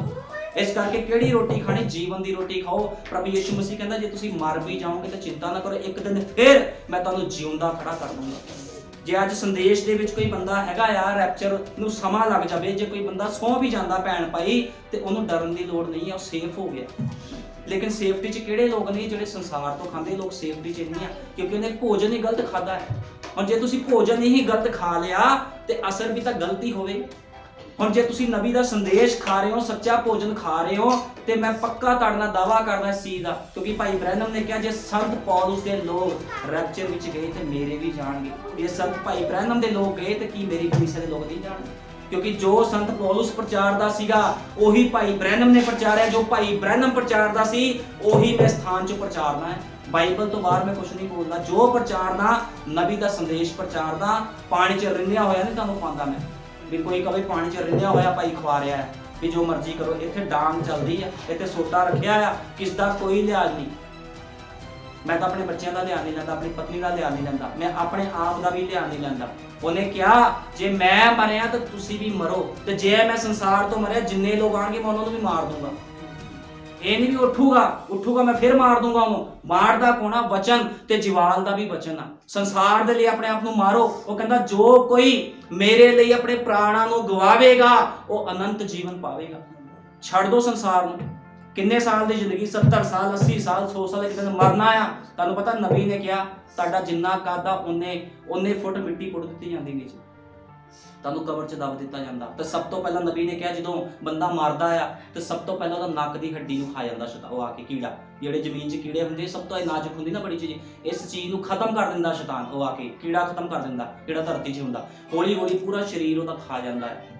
ਲੇਕਿਨ ਖੁਦਾ ਨੇ ਵਾਅਦਾ ਕੀਤਾ ਹੈ ਜੇ ਤੁਸੀਂ ਮੇਰੇ ਵਿੱਚ ਚੱਲੋਗੇ ਤੁਹਾਡਾ ਸਰੀਰ ਇੱਕ ਦਿਨ ਫਿਰ ਖੜਾ ਕਰ ਦੂੰਗਾ, ਤੁਸੀਂ ਰੈਪਚਰ 'ਚ ਜਾਓਗੇ। ਜੇ ਤੁਸੀਂ ਚਾਹੁੰਦੇ ਹੋ ਵੀ ਤੁਸੀਂ ਖੁਦਾਵੰਦ ਦੇ ਰਾਜ ਵਿੱਚ ਜਾਓ, ਠੀਕ ਹੈ ਨਾ, ਉਸ ਮਿੱਟੀ 'ਚ ਨਾ ਦਫਨ ਹੋਵੇ, ਤੁਸੀਂ ਜਿੰਦੇ ਉਠਾਣਾ ਚਾਹੁੰਦੇ ਹੋ ਵੀ ਮੈਂ ਜਿਉਂਦਾ ਹੀ ਖੁਦਾ ਦੇ ਰਾਜ 'ਚ ਜਾਵਾਂ, ਤੇ ਵਚਨ ਦੇ ਅਨੁਸਾਰ ਜੀਵਨ ਬਤੀਤ ਕਰੋ ਜੀਵਨ ਬਤੀਤ ਵਚਨ ਦੇ ਅਨੁਸਾਰ। ਕਿੱਦਾਂ ਖੁਦਾ ਨਹੀਂ ਕੰਮ ਕਰਦਾ? ਲੋਕ ਕਹਿੰਦੇ ਮੇਰੇ ਘਰ 'ਚ ਬਹਾਲੀ ਨਹੀਂ ਹੁੰਦੀ, ਮੇਰੇ ਜੀਵਨ 'ਚ ਮੇਰੇ ਪਰਿਵਾਰ 'ਚ ਬਹਾਲੀ ਨਹੀਂ ਹੁੰਦੀ। ਕਿਉਂ ਨਹੀਂ ਬਹਾਲੀ ਹੁੰਦੀ? ਇਹਦੀ ਵਜ੍ਹਾ ਇਹ ਆ ਤੁਸੀਂ ਜੀਵਨ ਦੀ ਰੋਟੀ ਤਾਂ ਖਾਂਦੇ ਹੀ ਨਹੀਂ। ਜੀਵਨ ਦੀ ਰੋਟੀ ਨੂੰ ਸੁਣਨਾ ਕਾਫੀ ਨਹੀਂ ਹੈ। ਅੱਜ ਤੁਸੀਂ ਸੁਣ ਰਹੇ ਹੋ ਇਸ ਨੂੰ, ਇਹਨੂੰ ਖਾਣਾ ਵੀ ਹੈ। ਜੋ ਮੈਂ ਤੁਹਾਨੂੰ ਕਿਹਾ ਬਾਈਬਲ 'ਚੋਂ ਪੜ੍ਹੋ, ਜਾ ਕੇ ਨੋਟ ਕਰ ਲਓ। ਇਹ ਤਾਂ ਬਾਈਬਲ 'ਚੋਂ ਪੜ੍ਹੋ, ਦੇਖੋ ਸਾਡੇ ਨਬੀ ਨੇ ਕਿੱਦਾਂ ਜੀਵਨ ਬਤੀਤ ਕਰਦਾ, ਸਾਡੇ ਪ੍ਰਭੂ ਯਿਸੂ ਮਸੀਹ ਨੇ ਕਿੱਦਾਂ ਜੀਵਨ ਬਤੀਤ ਕੀਤਾ ਸੀਗਾ। ਤੁਹਾਨੂੰ ਪਤਾ ਪ੍ਰਭੂ ਯਿਸੂ ਮਸੀਹ ਕੋਲ ਬਹੁਤ ਜ਼ਿਆਦਾ ਕੱਪੜੇ ਨਹੀਂ ਸੀ ਵੀ ਲੋਕਾਂ ਨੂੰ ਦਿਖਾਵਾ ਕਰਦਾ ਸੀ। ਉਹੀ ਗੰਦੇ ਕੱਪੜੇ ਪਾ ਕੇ ਪ੍ਰਚਾਰ ਕਰਦਾ ਸੀ। ਉਹਨੇ ਨਹੀਂ ਕਿਹਾ ਵੀ ਪਹਿਲਾਂ ਮੈਂ ਇਦਾਂ ਕਰ ਲਾਂ ਜਾਂ ਮੈਂ ਪਹਿਲਾਂ ਉਹ ਕਰ ਲਾਂ, ਮੈਂ ਵੱਡੀਆਂ ਜੁੱਤੀ ਲਿਆਵਾਂ, ਵੱਡੇ ਕੱਪੜੇ ਲਾਵਾਂ। ਸਾਡੇ ਯੁੱਗ ਦੇ ਨਬੀ ਨੇ ਵੀ ਨਹੀਂ ਕੱਪੜਿਆਂ ਵੱਲ ਦੇਖਿਆ। ਉਹ ਜਿੱਦਾਂ ਦੇ ਕੱਪੜੇ ਹੁੰਦੇ ਸੀ ਉਦਾਂ ਦੇ ਕੱਪੜੇ ਪਾ ਕੇ ਚੱਲਦਾ ਹੁੰਦਾ ਸੀ ਜਗ੍ਹਾ ਤੇ ਪ੍ਰਚਾਰ ਕਰਨ। ਇੰਨਾ ਜੀਵਨ ਸੀਗਾ ਉਹਨਾਂ ਦਾ, ਤੇ ਪ੍ਰਤੀਫਲ ਵੀ ਤਾਂ ਉਹਨਾਂ ਲੋਕਾਂ ਨੇ ਪਾਇਆ। ਜਿਹੜਾ ਬੰਦਾ ਖੁਦਾ ਦੇ ਵਿੱਚ ਜੀਵਨ ਵਧੀਆ ਬਤੀਤ ਕਰੂਗਾ, ਭਾਵੇਂ ਸੰਸਾਰ ਤੁਹਾਨੂੰ ਜੋ ਮਰਜ਼ੀ ਕਵੇ, ਤੁਹਾਨੂੰ ਗਰੀਬ ਕਵੇ, ਤੁਹਾਨੂੰ ਕਵੇ ਇਹਨਾਂ ਲੋਕਾਂ ਨੂੰ ਜੀਣਾ ਨਹੀਂ ਆਉਂਦਾ, ਉਹਨਾਂ ਵੱਲ ਨਾ ਦੇਖੋ। ਕਿਉਂਕਿ ਸੰਸਾਰ ਕੀ ਹੈ? ਪਾਣੀ ਹੈ। ਪਾਣੀ ਵਿੱਚ ਜੋ ਜਾਨਵਰ ਹੈ ਇਹਨਾਂ ਵੱਲ ਨਾ ਦੇਖੋ। ਇਹ ਸਭ ਜਾਨਵਰ ਆ। ਜਿੰਨੇ ਇਹ ਚੀਜ਼ਾਂ ਨੇ ਸਭ ਗੰਦਗੀ ਆ। ਇਹਨਾਂ ਚੀਜ਼ਾਂ ਵੱਲ ਨਾ ਦੇਖੋ। ਦੇਖਣਾ ਤੇ ਖੁਦਾ ਦੇ ਵਚਨ ਵੱਲ ਦੇਖੋ, ਤਾਂ ਤੁਸੀਂ ਰੈਪਚਰ 'ਚ ਜਾਓਗੇ। ਰੈਪਚਰ ਕੋਈ ਮਜ਼ਾਕ ਥੋੜੀ। ਲੋਕਾਂ ਨੇ ਵਚਨ ਨੂੰ ਮਜ਼ਾਕ ਬਣਾ ਲਿਆ। ਸੰਦੇਸ਼ ਵਿੱਚ ਆ ਕੇ ਲੋਕਾਂ ਦੇ ਜੀਵਨ ਗਲਤ ਆ। ਸੰਦੇਸ਼ ਵਾਲੇ ਲੋਕ ਫਿਲਮਾਂ ਦੇ ਗਾਣੇ ਦੇਖਦੇ ਆ, ਗਾਲਾਂ ਕੱਢਦੇ, ਸ਼ਰਾਬ ਪੀਂਦੇ ਆ, ਵਿਭਚਾਰੀਆਂ ਕਰਦੇ ਆ, ਗਲਤ ਕੰਮ ਕਰਦੇ ਸੰਦੇਸ਼ ਵਾਲੇ ਲੋਕ। ਜੇ ਸੰਦੇਸ਼ ਵਾਲੇ ਤੁਸੀਂ ਨਮੂਨਾ ਹੀ ਨਹੀਂ ਕਿਸੇ ਲਈ ਬਣ ਰਹੇ ਤੇ ਫਿਰ ਤਾਂ ਠੋਕਰ ਦਾ ਕਾਰਨ ਆ ਲੋਕ।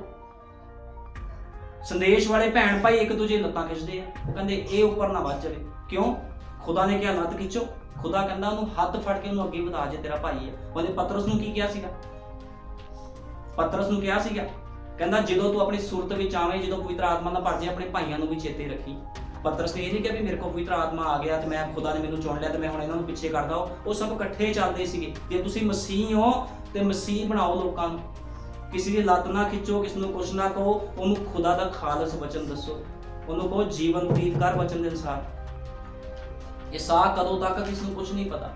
ਕੋਈ ਗਾਰੰਟੀ ਨਹੀਂ ਲੈ ਸਕਦਾ ਵੀ ਤੁਸੀਂ ਅਗਲੇ ਸਾਲ ਇਹ ਕੰਮ ਕਰੋਗੇ। ਮੈਨੂੰ ਕੋਈ ਲਿਖ ਕੇ ਦੇ ਜਾਵੇ ਵੀ ਤੁਸੀਂ ਗਾਰੰਟੀ ਲੈਂਦੇ ਵੀ ਅਸੀਂ ਅਗਲੇ ਸਾਲ ਇਹ ਕੰਮ ਕਰਾਂਗੇ।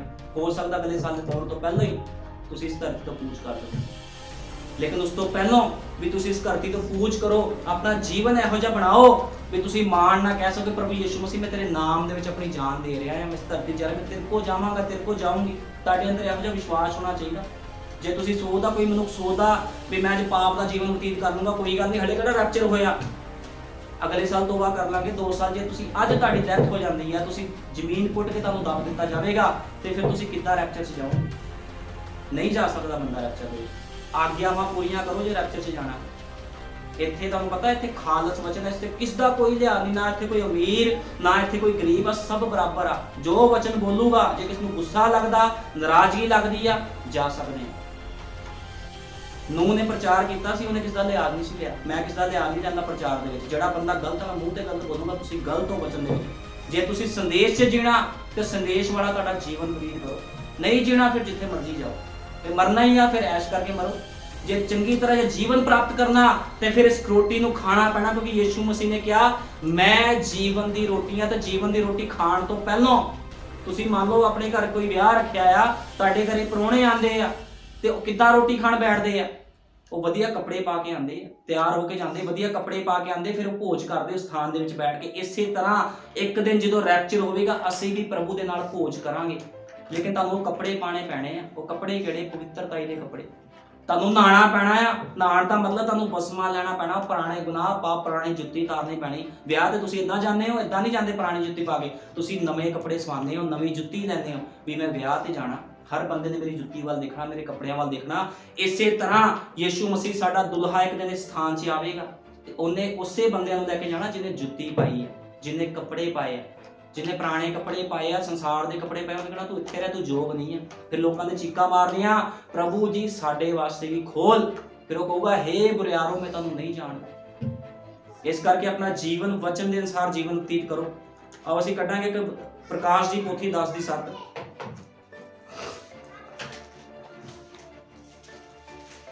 ਪ੍ਰਕਾਸ਼ ਦੀ ਪੋਥੀ 10:7।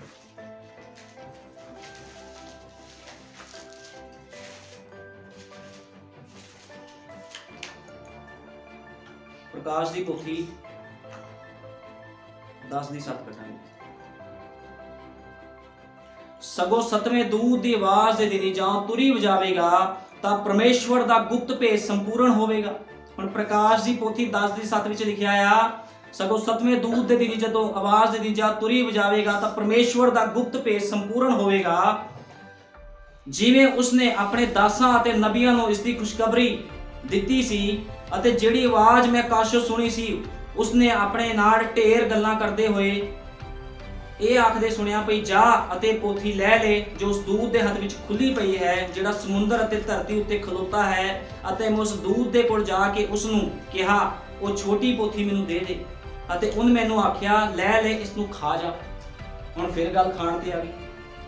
ਤੇ ਮੈਂ ਤੁਹਾਨੂੰ ਦੱਸਣਾ ਚਾਹੁੰਦਾ ਖਾਣ ਤੇ ਕਿਉਂ ਗੱਲ ਆ ਰਹੀ ਬਾਰ-ਬਾਰ, ਕਿਉਂਕਿ ਖਾਣ ਦੇ ਨਾਲ ਹੀ ਤੁਹਾਨੂੰ ਜੀਵਨ ਤੇ ਮੌਤ ਮਿਲ ਜਾਣੀ ਹੈ। ਜੇ ਤੁਸੀਂ ਸੰਦੇਸ਼ ਨੂੰ ਖਾਓਗੇ ਤੁਹਾਨੂੰ ਜੀਵਨ ਮਿਲ ਜੂਗਾ, ਜੇ ਤੁਸੀਂ ਬਾਹਰਲਾ ਕੁਝ ਖਾਓਗੇ ਤੁਹਾਨੂੰ ਮੌਤ ਮਿਲ ਜੂ। ਖਾਣ ਦੇ ਉੱਪਰ ਹੀ ਸਭ ਕੁਝ ਡਿਪੈਂਡ ਆ। ਜਿੱਦਾਂ ਇੱਕ ਮਨੁੱਖ ਸਰੀਰ 'ਚ ਜਿੰਦਾ, ਖਾਣ ਦੇ ਉੱਪਰ ਉਹਦਾ ਜੀਵਨ ਡਿਪੈਂਡ ਹੁੰਦਾ। ਜੇ ਬੰਦਾ ਬੜੀ ਦਾਰੂ ਪੀਂਦਾ, ਨਸ਼ੇ ਕਰਦਾ ਤੇ ਬਹੁਤ ਜਲਦੀ ਮਰ ਜਾਂਦਾ, ਲੇਕਿਨ ਇੱਕ ਬੰਦਾ ਫਲ ਫਰੂਟ ਖਾਂਦਾ, ਮੀਟ ਮੱਛੀ ਖਾਂਦਾ, ਉਹਦੀ ਵਧੀਆ ਸਿਹਤ ਰਹਿੰਦੀ, ਉਹ ਜਿਉਂਦਾ ਆ। ਇਸੇ ਤਰ੍ਹਾਂ ਖਾਣ ਤੇ ਗੱਲ ਆ ਗਈ। ਇਹ ਤੇਰੇ ਢਿੱਡ ਨੂੰ ਪੋਲਿਆਂ ਕਰ ਦੇਵੇਗੀ, ਪਰ ਤੇਰੇ ਮੂੰਹ ਵਿੱਚ ਸ਼ਹਿਦ ਜਿਹੀ ਮਿੱਠੀ ਲੱਗੇਗੀ। ਤਾਂ ਮੈਂ ਉਸ ਪੋਥੀ ਵਿੱਚੋਂ ਦੂਤ ਦੇ ਹੱਥੋਂ ਲੈ ਲਈ ਅਤੇ ਉਸ ਨੂੰ ਖਾਧਾ, ਅਤੇ ਉਹ ਮੇਰੇ ਮੂੰਹ ਵਿੱਚ ਸ਼ਹਿਦ ਜਿਹੀ ਮਿੱਠੀ ਲੱਗੀ, ਅਤੇ ਜਾਂ ਮੈਂ ਉਸ ਨੂੰ ਖਾ ਲਿਆ ਤਾਂ ਮੇਰਾ ਢਿੱਡ ਕੋੜਾ ਹੋ ਗਿਆ। ਅਤੇ ਉਹਨੇ ਮੈਨੂੰ ਆਖਿਆ ਤੈਨੂੰ ਬਹੁਤੀਆਂ ਕੌਮਾਂ, ਭਾਖਿਆਂ ਤੇ ਰਾਜਿਆਂ ਉੱਤੇ ਫਿਰ ਅਗੰਮਵਾਕ ਕਰਨਾ ਪਵੇਗਾ। ਹੁਣ ਤੁਹਾਨੂੰ ਪਤਾ ਇਹ ਛੋਟੀ ਪੋਥੀ ਕੀ ਹੈ? ਪਤਾ ਕਿਸ ਨੂੰ? ਦੱਸ ਸਕਦਾ ਕੋਈ ਇਹ ਛੋਟੀ ਪੋਥੀ ਕੀ ਹੈ? ਹੁਣ ਪ੍ਰਭੂ ਯੀਸ਼ੂ ਮਸੀਹ ਅਦਨ ਦੇ ਬਾਗ ਦੇ ਵਿੱਚ ਜਦੋਂ ਖੜਾ ਸੀਗਾ ਤੇ ਕੀ ਸੀਗਾ ਉੱਥੇ? ਦੋ ਵਰਕਸ਼ ਸੀ, ਭਲੇ ਬੁਰੇ ਦਾ ਵਰਕਸ਼ ਤੇ ਜੀਵਨ ਦਾ ਵਰਕਸ਼। ਤੁਹਾਨੂੰ ਪਤਾ ਅੱਜ ਜੀਵਨ ਦਾ ਵਰਕਸ਼ ਕਿੱਥੇ ਹੈ? ਕਿੱਥੇ ਆ ਜੀਵਨ ਦਾ ਵਰਕਸ਼? ਅੱਜ ਹਜ਼ਾਰਾਂ ਲੋਕ ਦੀ ਉਪਾਸਨਾ ਕਰ ਰਹੇ, ਲੇਕਿਨ ਜੀਵਨ ਦਾ ਵਰਕਸ਼ ਉਹਨਾਂ ਦੇ ਕੋਲ ਨਹੀਂ ਹੈ। ਕਿਹਦੇ ਕੋਲ ਜੀਵਨ ਦਾ ਵਰਕਸ਼ ਆ? ਤੁਹਾਨੂੰ ਪਤਾ ਜੀਵਨ ਦਾ ਵਰਕਸ਼ ਭਾਈ ਬ੍ਰੈਨਮ ਦਾ ਸੰਦੇਸ਼ ਆ, ਜਿਹੜੀ ਛੋਟੀ ਪੋਥੀ ਸਤਵੇਂ ਦੂਤ ਨੇ ਪੜ੍ਹੀ। ਸਤਵਾਂ ਦੂਤ ਭਾਈ ਵਿਲੀਅਮ ਬ੍ਰੈਨਮ ਸੀਗਾ, ਜਿਹੜੀ ਉਹਦੀ ਹੱਥ 'ਚ ਪੋਥੀ ਪੜ੍ਹੀ ਸੀ। ਇਹ ਆ ਜੀਵਨ ਦਾ ਵਰਕਸ਼। ਇਹ ਜੀਵਨ ਦੇ ਵਰਕਸ਼ ਤੋਂ ਤੁਸੀਂ ਖਾਣਾ। ਜੇ ਤੁਸੀਂ ਸੰਦੇਸ਼ ਤੋਂ ਬਾਹਰ ਕੁਝ ਵੀ ਖਾਂਦੇ ਹੋ ਤੇ ਤੁਸੀਂ ਗਏ, ਤੁਹਾਨੂੰ ਕੋਈ ਨਹੀਂ ਬਚਾ ਸਕਦਾ। ਸੰਦੇਸ਼ ਤੋਂ ਬਾਹਰ ਜੇ ਤੁਸੀਂ ਕੁਝ ਖਾ ਲਿਆ, ਮਿਸ਼ਨਾਂ ਜਥੇਬੰਦੀਆਂ ਦੇ ਵਿੱਚ ਜਾ ਕੇ ਜੇ ਤੁਹਾਨੂੰ ਕਿਸੇ ਨੇ ਕਹਿਤਾ ਵੀ ਕੋਈ ਗੱਲ ਨਹੀਂ ਤੂੰ ਚਾਹ ਪੈਣ ਦੇਖ ਇੱਥੇ ਚੰਗਿਆਈਆਂ ਕਿੰਨੀਆਂ ਹੁੰਦੀਆਂ, ਸੰਦੇਸ਼ ਵਾਲੇ ਚਿਰ ਤਾਂ ਤੈਨੂੰ ਚੰਗਿਆਈ ਨਹੀਂ ਮਿਲੀ, ਇੱਧਰ ਆ ਕੇ ਦੇਖ ਤੈਨੂੰ ਚੰਗਿਆਈ ਮਿਲੂਗੀ, ਤੈਨੂੰ ਪੈਸਾ ਮਿਲੂ, ਤੈਨੂੰ ਬਰਕਤ ਮਿਲੂਗੀ, ਤੇ ਤੁਸੀਂ ਗਏ। ਸੰਦੇਸ਼ ਵਿੱਚ ਜੀਵਨ ਬਤੀਤ ਕਰੋ, ਚਾਹੇ ਦੁੱਖਾਂ 'ਚ ਕਰੋ ਚਾਹੇ ਸੁੱਖਾਂ 'ਚ ਕਰੋ। ਜੇ ਤੁਸੀਂ ਸੰਦੇਸ਼ 'ਚ ਜੀਵਨ ਬਤੀਤ ਕਰੋਗੇ ਤੇ ਤਾਂ ਤੁਸੀਂ ਜੀਵਨ ਦੇ ਵਰਕਸ਼ ਵਿੱਚੋਂ ਖਾਓਗੇ। ਕਿਉਂਕਿ ਜੀਵਨ ਦੇ ਵਰਕਸ਼ ਨੂੰ ਕਿਹਨੇ ਪੜਿਆ ਸੀਗਾ? ਕੌਣ ਪੋਥੀ ਲੈ ਕੇ ਆਇਆ? ਜੀਵਨ ਦੇ ਵਰਕਸ਼ ਨੂੰ ਲੈ ਕੇ ਕੌਣ ਆਇਆ? ਸਤਵਾਂ ਦੂਤ। ਕਿਉਂਕਿ ਬਾਈਬਲ ਬਿਆਨ ਕਰਦੀ ਸਤਵੇਂ ਦੂਤ ਦੇ ਦਿਨੀ ਜਾਂ ਤੁਰੀ ਵਜਾਵੇਗਾ ਪਰਮੇਸ਼ਵਰ ਦਾ ਗੁਪਤ ਭੇਦ ਸੰਪੂਰਨ ਹੋਵੇਗਾ। ਤੁਹਾਨੂੰ ਪਤਾ ਇਹ ਸਤਵਾਂ ਦੂਤ ਆਇਆ ਜਦੋਂ ਉਹਨੇ ਲਲਕਾਰਿਆ ਮਿਸ਼ਨਾਂ ਜਥੇਬੰਦੀਆਂ ਨੂੰ, ਵਰਡ ਨੂੰ ਲਲਕਾਰਿਆ। ਉਹ ਕਹਿੰਦਾ ਦਿਖਾਓ ਕਿੱਥੇ ਇੱਕ ਭੈਣ ਬਾਲ ਕਟਾ ਸਕਦੀ ਆ, ਮੇਕਅਪ ਕਰ ਸਕਦੀ ਆ, ਕਿੱਥੇ ਇੱਕ ਭੈਣ ਭਾਈ ਪਿਤਾ ਪੁੱਤਰ ਤੇ ਬਸਮਾ ਲੈ ਸਕਦਾ, ਦਿਖਾਓ। ਬਾਈਬਲ ਜਦੋਂ ਉਹਨੇ ਲਲਕਾਰਿਆ ਮਿਸ਼ਨਾਂ ਜਥੇਬੰਦੀਆਂ ਨੂੰ, ਸਤਵੇਂ ਦੂਤ ਨੇ ਲਲਕਾਰਿਆ ਤੇ ਸਤਵੇਂ ਦੂਤ ਦੇ ਹੱਥ 'ਚ ਪੋਥੀ ਸੀ। ਸਤਵਾਂ ਦੂਤ ਉਸ ਪੋਥੀ ਨੂੰ ਲੈ ਕੇ ਆਇਆ, ਉਸ ਸੰਦੇਸ਼ ਨੂੰ ਸਤਵਾਂ ਦੂਤ ਸਾਡਾ ਪਿਆਰਾ ਭਾਈ ਵਿਲੀਅਮ ਬ੍ਰੈਨਮ ਲੈ ਕੇ ਆਇਆ। ਹੁਣ ਜੀਵਨ ਦਾ ਵਰਕਸ਼ ਪਤਾ ਕੌਣ? ਸੰਦੇਸ਼ ਜੀਵਨ ਦਾ ਵਰਕਸ਼ ਆ। ਅੱਜ ਲੋਕਾਂ ਨੂੰ ਨਹੀਂ ਪਤਾ, ਉਹ ਲੱਭੀ ਜਾਂਦੇ ਉਹੀ ਜੀਵਨ ਦੇ ਵਰਕਸ਼ ਨੂੰ, ਯਿਸੂ ਮਸੀਹ ਨੂੰ, ਜਿਹੜਾ 2021 ਸਾਲ ਪਹਿਲਾਂ ਇਜ਼ਰਾਈਲ 'ਚ ਜੰਮਿਆ ਸੀ, ਉਹਨੂੰ ਲੱਭੀ ਜਾਂਦੇ ਆ। ਉਹ ਕਹਿੰਦੇ ਯਿਸੂ ਮਸੀਹ ਆਊਗਾ। ਯਿਸੂ ਮਸੀਹ ਤਾਂ ਆਪਣੇ ਵਚਨ ਦੇ ਵਿੱਚ ਇਜ਼ਰਾਈਲ 'ਚ ਥੋੜੀ ਬੈਠਾ। ਯਿਸੂ ਮਸੀਹ ਆਪਣੇ ਵਚਨ ਦੇ ਵਿੱਚ ਆ। ਭਾਈ ਬ੍ਰੈਨਮ ਦਾ ਸੰਦੇਸ਼ ਉਹ ਜੀਵਨ ਦੀ ਪੋਥੀ ਆ, ਤੇ ਇਸ ਜੀਵਨ ਦੀ ਪੋਥੀ ਨੂੰ ਖਾਓ ਤੇ ਦੇਖੋ ਤੁਹਾਡਾ ਜੀਵਨ ਕਿੱਦਾਂ ਬਦਲਦਾ। ਜੇ ਤੁਸੀਂ ਇਸ ਪੋਥੀ ਨੂੰ ਨਹੀਂ ਖਾਓਗੇ ਤੇ ਤੁਹਾਡੇ ਵਿੱਚ ਜੀਵਨ ਨਹੀਂ ਆਣਾ। ਇਸ ਕਰਕੇ ਬਾਈਬਲ ਨੇ ਬਿਆਨ ਕੀਤਾ ਹੈ। ਹੁਣ ਅਸੀਂ ਕੱਢਾਂਗੇ ਲਾਸਟ ਆਇਤ ਕੱਢਾਂਗੇ ਫਿਰ ਬੰਦ ਕਰਾਂਗੇ। ਯਹੂਨਾ 15 ਦੇ ਆਏ, ਯਹੂਨਾ 15 ਦੀ ਕੱਢਾਂਗੇ। ਮੈਂ ਸੱਚੀ ਅੰਗੂਰ ਦੀ ਬੇਲ ਹਾਂ, ਮੇਰਾ ਪਿਤਾ ਬਾਗਵਾਨ ਹੈ। ਹਰੇਕ ਟਹਿਣੀ ਜਿਹੜੀ ਮੇਰੇ ਵਿੱਚ ਹੈ ਫਲ ਨਹੀਂ ਦਿੰਦੀ ਉਸ ਨੂੰ ਲਾਹ ਸੁੱਟਦਾ ਹੈ। ਹੁਣ ਦੇਖੋ ਫਿਰ ਕਲੀਅਰ ਹੋ ਰਹੀ ਹੈ ਗੱਲ। ਕਹਿੰਦਾ ਮੇਰਾ ਪਿਤਾ ਬਾਗ, ਕਹਿੰਦਾ ਮੈਂ ਅੰਗੂਰ ਦੀ ਬੇਲ ਹਾਂ, ਕਹਿੰਦਾ ਮੇਰਾ ਪਿਤਾ ਬਾਗਵਾਨ ਹੈ। ਹਰੇਕ ਟਹਿਣੀ ਜਿਹੜੀ ਫਲ ਨਹੀਂ ਦਿੰਦੀ ਉਹਨੂੰ ਲਾਹ ਸੁੱਟਦਾ ਹੈ। ਜੇ ਤੁਸੀਂ ਫਲ ਨਹੀਂ ਦੋਗੇ ਤਾਂ ਕੱਟੇ ਜਾਓਗੇ। ਇਹ ਨਹੀਂ ਹੈ ਵੀ ਤੁਸੀਂ ਸੰਦੇਸ਼ 'ਚ ਆ ਗਏ, ਬਸਮਾ ਲੈ ਲਿਆ, ਸਭ ਕੁਝ ਕਰ ਲਿਆ, ਤੁਹਾਨੂੰ ਫਲ ਵੀ ਪ੍ਰਗਟ ਕਰਨੇ ਪੈਣੇ ਆ। ਉਹ ਕਹਿੰਦਾ ਖੁਦ ਨਹੀਂ ਬਚਣਾ, ਲੋਕਾਂ ਨੂੰ ਵੀ ਬਚਾਓ। ਲੋਕਾਂ ਨੂੰ ਵੀ ਬਚਾਓ। ਬਚਾਓਗੇ ਕਿੱਦਾਂ? ਸੰਦੇਸ਼ ਦੱਸੋਗੇ ਜਾ ਕੇ ਵੀ ਨਬੀ ਭਾਈ ਬ੍ਰੈਨਮ ਨੇ ਕਹਿਣਾ ਜਾ ਅਸੀਂ ਨਹੀਂ ਮੰਨਦੇ। ਜੀਵਨ ਜੀ ਕੇ ਦਿਖਾਓ ਲੋਕਾਂ ਨੂੰ, ਫਿਰ ਪਤਾ ਲੱਗੂਗਾ ਵੀ ਤੁਸੀਂ ਸੱਚੇ ਮੁੱਚੀ ਮਸੀਹ ਹੋ। ਗਿਆਨ ਤਾਂ ਹਰੇਕ ਇਕੱਠਾ ਕਰੀ ਕਰਦਾ, ਗਿਆਨ ਇਕੱਠਾ ਕਰਕੇ ਦੱਸੀ ਨੇ ਅਗਲੇ ਲੋਕੀ ਜੀਵਨ ਪੜ੍ਹਦੇ ਤੁਹਾਡਾ। ਉਹਨੇ ਇਹ ਥੋੜੀ ਦੇਖਣਾ ਵੀ ਤੁਸੀਂ ਕਿੰਨਾ ਕੁ ਗਿਆਨ ਰੱਖਦੇ ਹੋ ਬਾਈਬਲ ਦਾ, ਕਿੰਨੀ ਕੁ ਸੰਦੇਸ਼ ਦੀ ਸਮਝ ਰੱਖਦੇ। ਕਿਸੇ ਨੂੰ ਮਤਲਬ ਨਹੀਂ। ਲੋਕਾਂ ਨੇ ਤੁਹਾਡੇ ਜੀਵਨ ਨੂੰ ਪੜ੍ਹਨਾ, ਤੁਹਾਡਾ ਜੀਵਨ ਚੈੱਕ ਕਰਨਾ ਲੋਕਾਂ ਨੇ। ਇਹ ਭੈਣ ਦੀ ਲੈਂਗੁਏਜ ਕਿੱਦਾਂ ਦੀ ਹੈ, ਇਹਦਾ ਸੁਭਾਅ ਕਿੱਦਾਂ ਦਾ, ਇਸ ਭਾਈ ਦਾ ਸੁਭਾਅ ਕਿੱਦਾਂ ਦਾ ਹੈ। ਇਹ ਚਰਚੇ ਦੂਤ ਬਾਹਰ ਭੂਤ ਤਾਂ ਨਹੀਂ ਬਣ ਗਿਆ ਕਿਤੇ। ਜਿਹੜੇ ਖੁਦਾ ਦੇ ਸੱਚੇ ਲੋਕ ਹੁੰਦੇ ਅੰਦਰ ਵੀ ਦੂਤ ਤੇ ਬਾਹਰ ਵੀ ਦੂਤ, ਲੇਕਿਨ ਜ਼ਿਆਦਾਤਰ ਜਿਹੜੇ ਲੋਕ ਨੇ ਅੰਦਰ ਦੂਤ ਤੇ ਬਾਹਰ ਭੂਤ। ਇਹ ਉਹ ਲੋਕ ਆ ਜਿਨ੍ਹਾਂ ਨੇ ਜੀਵਨ ਦੇ ਵਰਕਸ਼ ਤੋਂ ਕਦੇ ਨਹੀਂ ਖਾਧਾ, ਤੇ ਜਿਨ੍ਹਾਂ ਨੇ ਖਾਧਾ ਜੀਵਨ ਦੇ ਵਰਕਸ਼ ਤੋਂ ਉਹਨਾਂ ਦਾ ਜੀਵਨ ਅੰਦਰ ਵੀ ਇਦਾਂ ਦਾ ਤੇ ਬਾਹਰ ਵੀ ਉਦਾਂ ਦਾ। ਇਸ ਕਰਕੇ ਉਹਨੇ ਕਿਹਾ ਮੈਂ ਅੰਗੂਰ ਦੀ ਵੇਲ ਆ। ਕਹਿੰਦਾ ਜਿਹੜੇ ਮੇਰੇ ਵਿੱਚ ਫਲ ਨਹੀਂ ਦਿੰਦਾ ਮੇਰਾ ਪਿਤਾ ਉਹਨੂੰ ਕੱਟ ਦਿੰਦਾ ਹੈ, ਲਾਹ ਸੁੱਟਦਾ ਹੈ। ਅਤੇ ਹਰੇਕ ਜੋ ਫਲ ਦਿੰਦੀ ਹੈ ਉਸ ਨੂੰ ਛਾਂਗਦਾ ਤਾਂ ਜੋ ਹੋਰ ਵੀ ਫਲ ਦੇਵੇ। ਹੁਣ ਦੇਖ ਲਓ, ਉਹ ਕਹਿੰਦਾ ਜਿਹੜਾ ਫਲ ਦਿੰਦੀ ਹੈ ਜਿਹੜੀ ਟਹਿਣੀ ਉਹਨੂੰ ਹੋਰ ਵੀ ਛਾਂਗਦਾ ਹੈ। ਜੇ ਤੁਸੀਂ ਵਚਨ 'ਚ ਵਧੋਗੇ ਖੁਦਾ ਨੇ ਤੁਹਾਨੂੰ ਹੋਰ ਛਾਂਗਣਾ ਹੈ। ਹੋਰ ਅੱਗੇ ਤੁਹਾਨੂੰ ਪਤਾ ਜਿਹੜਾ ਯੂਸਫ ਸੀਗਾ, ਯੂਸਫ ਰਾਜਾ ਏਦਾਂ ਨਹੀਂ ਸੀ ਬਣਿਆ। ਯੂਸਫ ਦੇ ਭਰਾਵਾਂ ਨੇ ਉਹਨੂੰ ਕੁੱਟਿਆ ਮਾਰਿਆ। ਜੇ ਉਹਨੂੰ ਨਾ ਕੁੱਟਦੇ ਨਾ ਖੂਹ 'ਚ ਸਿੱਟਦੇ ਰਾਜਾ ਬਣਦਾ, ਨਾ ਉਹਨੂੰ ਦੁੱਖਾਂ 'ਚ ਪਾਉਂਦੇ। ਉਹਨੂੰ ਕਿੰਨਾ ਦੁੱਖ ਲੱਗਾ ਹੋਣਾ ਕਿ ਮੇਰੇ ਸਗੇ ਭਰਾਵਾਂ ਨੇ ਮੇਰੇ ਨਾਲ ਏਦਾਂ ਕੀਤਾ ਹੈ। ਲੇਕਿਨ ਜੇ ਨਾ ਉਹਦੇ ਨਾਲ ਇਦਾਂ ਕਰਦੇ ਕੀ ਉਸ ਪੋਜੀਸ਼ਨ ਤੇ ਪਹੁੰਚਦਾ।